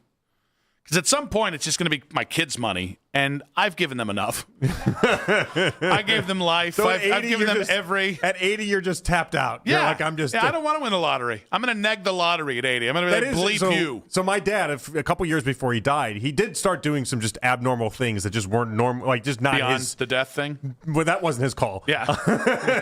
but like one of the things he did, he started buying lottery tickets, like consistently buying lottery. The man had never bought a lottery ticket in his life ever. Hit 60 and all of a sudden was buying lottery tickets. It is a nice little bit of hope. And then you scan the thing and it says not a winner, and you go, gotta continue. I like to that do you got this. a cutoff. I just assumed like from the deathbed, you'd be pumping the numbers into the social media or into the media, the app, the little lottery app to be like, I can get this. You realize I'm words gonna get this. Me and the creator would have. If I'm like 93 and I scan that lottery ticket and immediately drop dead, you understand. You just want to win, though. No. You want to win. No, That's why your kids. I want the this is new. spoils. I want the spoils of victory. We'll have. I want a muscle car. All right, this is happening now. I want a beach house. Here's what's going to happen. I want a second family if I want one. I don't want one. But I want the chance to have one if I want when one. I get word you're on your deathbed, because you're obviously going to die before me. So when I get fair. word that you're on your deathbed, the technology will exist at that point. We're gonna make sure that you win the lottery on your deathbed. I think the two funniest outcomes. We're gonna make sure that happens of my life. You're gonna die a winner. One is that I'm going to win a lottery in the next year or two, and so then you get to watch me just walk off into the distance. And then two, on your deathbed, you'll be like 91. You'll be thinking to yourself, "Hey, I did beat Wilson, right?" You'll think and then I'll walk in and just be the youngest 96-year-old you've ever seen, and you'll be like, "Son of a, how?" And I'll just be like, "Money, Jonathan." Money. Yeah. And you'll be like 145 pounds. I will be. I'll be practically Ethiopian. You'll be a stick figure. Yeah, I will. Just screaming at me, money. Yep. It's all about the money. Yeah. And by the way, in that evilish way. I don't even need this wheelchair, and I jump up like Willy Wonka. Saving it. I just for that have moment. a guy that pushes me around because I don't need to walk anymore. You do the Stone Cold Steve Austin where you just take the blanket off and just get up and walk and up. Peterlin's last words are mother bleeping me. Yeah. And you come out with like almost like one of those things that challenge me to a duel. I actually just walk around. You just slap me in the face. And I just hand each of your family member $20.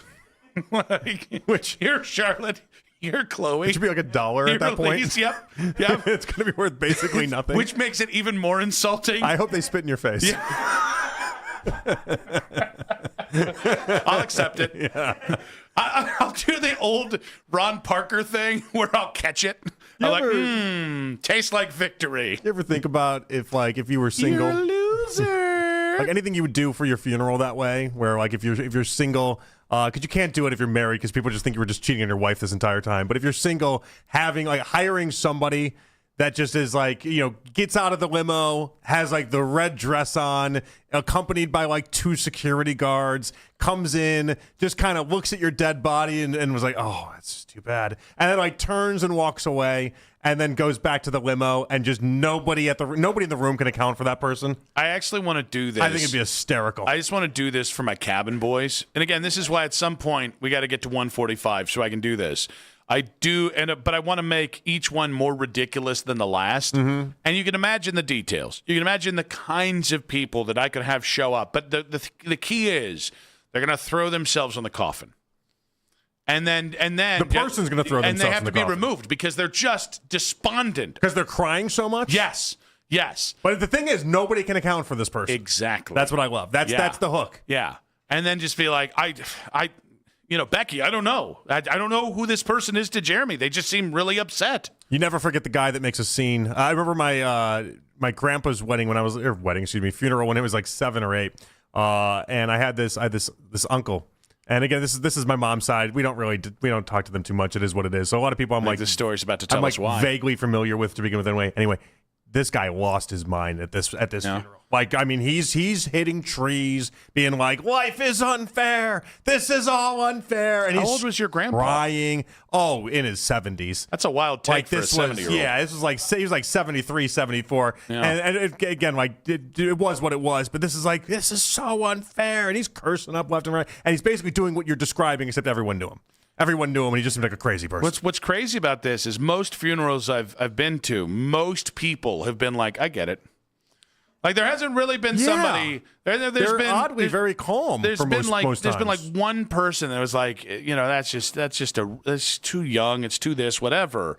But everyone else, it's been like, well, can't say I didn't see this one coming. And it's like, well, I don't know that that's the right answer here. Yeah. Like I feel like you could pretend to be a little more shocked out of this one. Is that right? That's what you want out of the people? Yeah. Like even at the most dramatic thing that happened at my dad's funeral was that my sister, it was like, I don't even remember the song, but my sister was like really like went and hugged my mom, and they had like a really sweet moment, and I was like, you need to bring it down a little bit. I can't handle this emotionally. Yeah.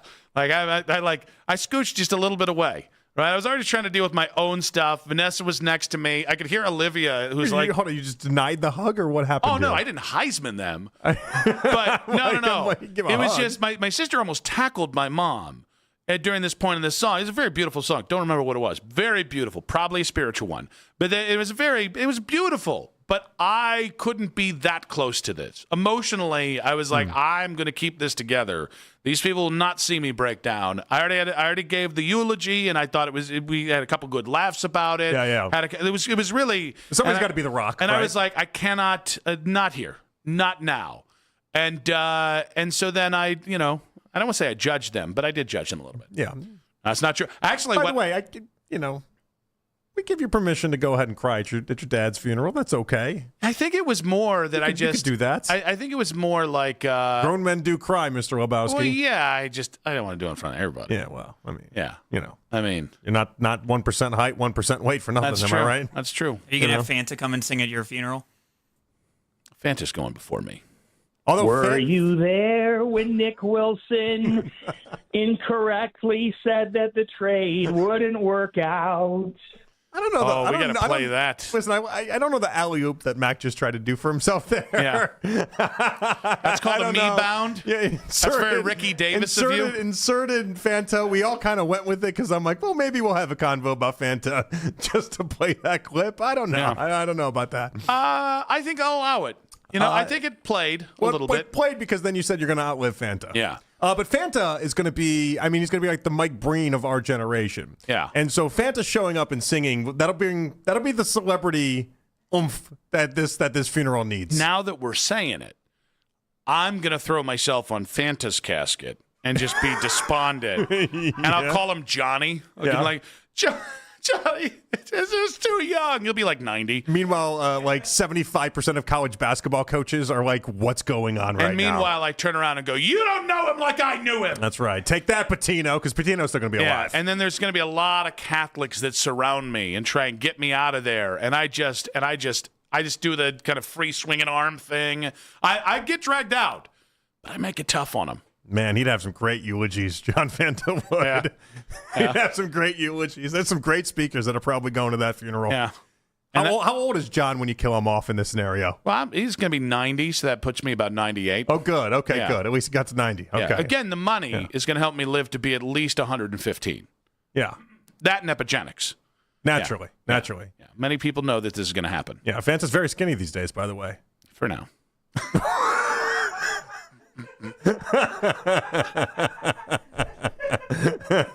Don't tell him this, but that man's 100% boomeranging. Hey, we're having fun. That's all. We're having fun. In case we missed it, in 5 minutes on 92.3 The Fan. What's up, everybody? Nick Costa.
Shedeur down on the other field, Deshaun was mostly working with the first-team offense, most of the first-team line and receivers and whatnot.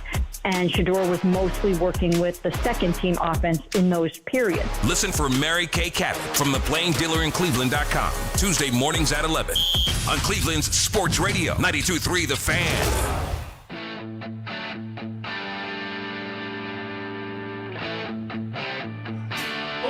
Final segment of the show.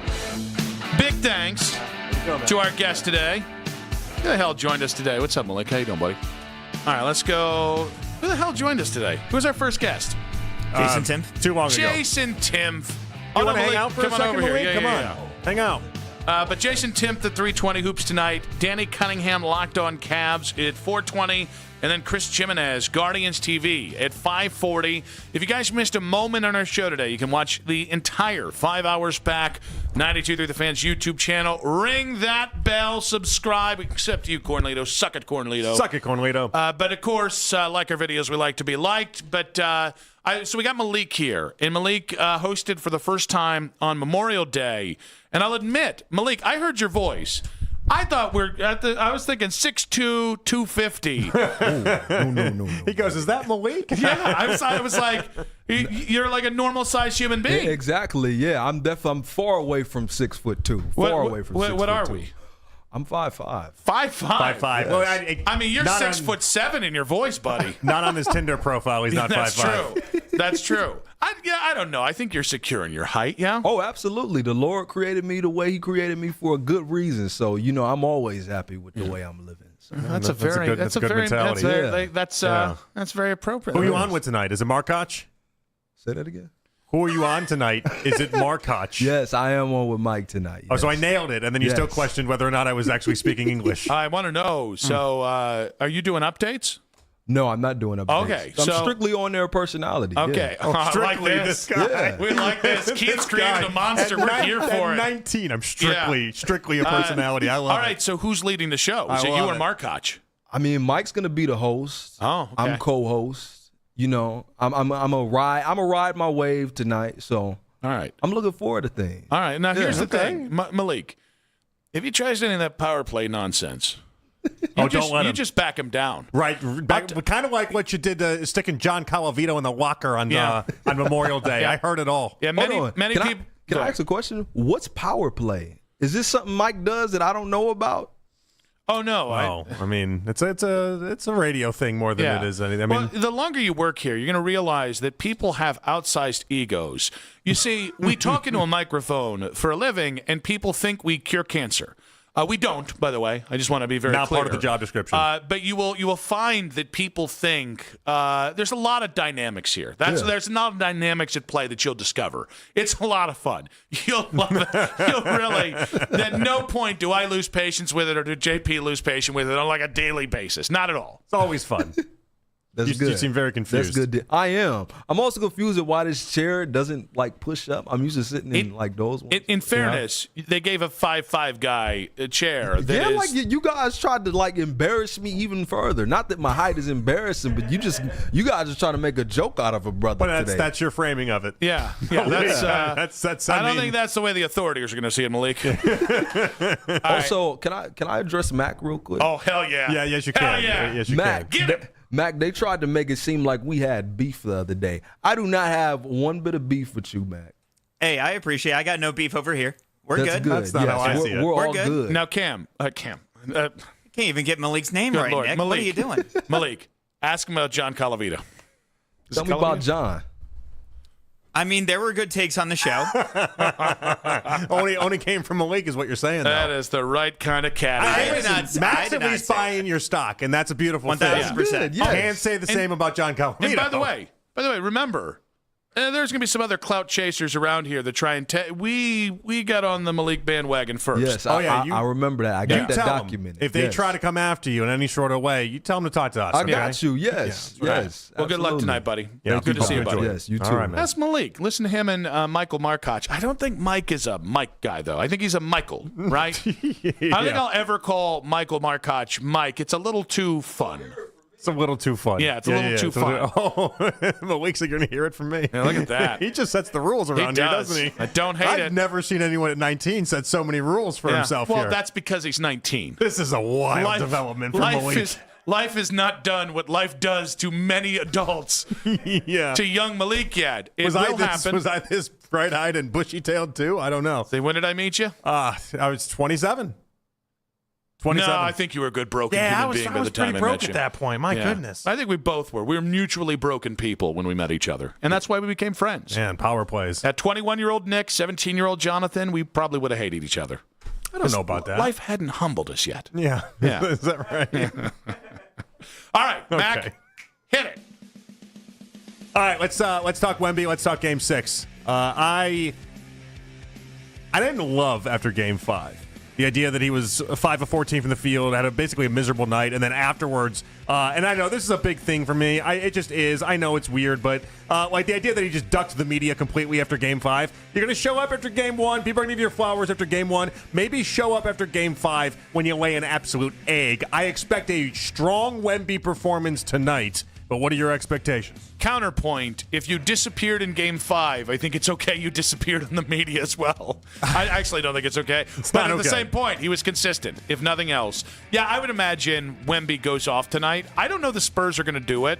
It just feels like it doesn't matter who's on the court for OKC. I know Mitchell's been dealing with stuff. I mean, they got multiple guys that are super banged up right now. It just doesn't matter. They're just 1 to 10, and they're really showcasing what a bench can do here. They really are. But my thing with Wemby, what I find so interesting is he averaged 29 minutes a game throughout the regular season. Like I think about this in when I was bowling, right? I would always play Nick on the lane. There's oil on the lane, but there's ways of making harder and not. Long story short, I would always take the difficult route. When I practice, I would practice as hard as I would practice on basically, if it's a video game, the extremely hard level. Because then when you get to the actual games, the ones that matter, it was on like medium. It wasn't as difficult, right? Mm-hmm.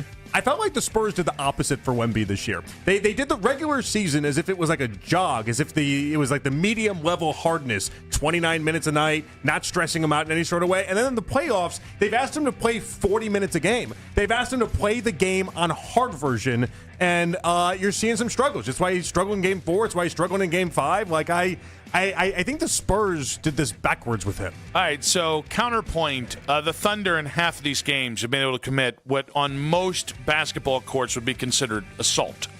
I do think that's a part of this, the Thunder being able to go back and forth. Like, I think the games that you've seen, what I would say is equitable calls.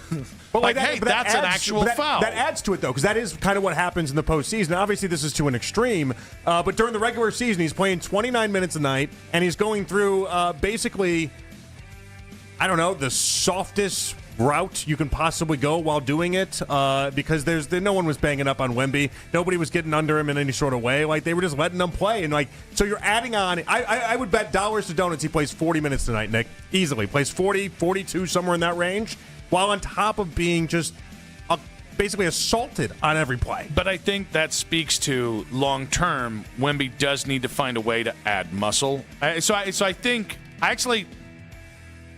the Spurs might have actually done it the smart way, playing 29 minutes a game. That might actually have preserved him to hold up this well in the postseason, as an alternative to sitting 40 games I think that was their plan, but I think that's why this plan right now is starting to crumble a little bit, and why we're seeing Wemby maybe not be the greatest thing we've ever seen in the past couple games. I think if you give a team this deep and this versatile, as OKC is, enough time, they're going to figure it out, because they just have so many ways to beat you. Big thanks to Mac Robinson on the board. Yes. Big thanks to Jake Murren. Big thanks to Flume Dog Millionaire, Mackenzie Flume. You got Mike. You got Malik. I'm sure there's another person on the show that I haven't quite. Oh, Jax. That's my guy, Jax. Hey, there he is. Oh, gosh. Well, Cardinals hat tonight. This is going to be it'll be a good hang tonight. All-time vibe show. Yeah.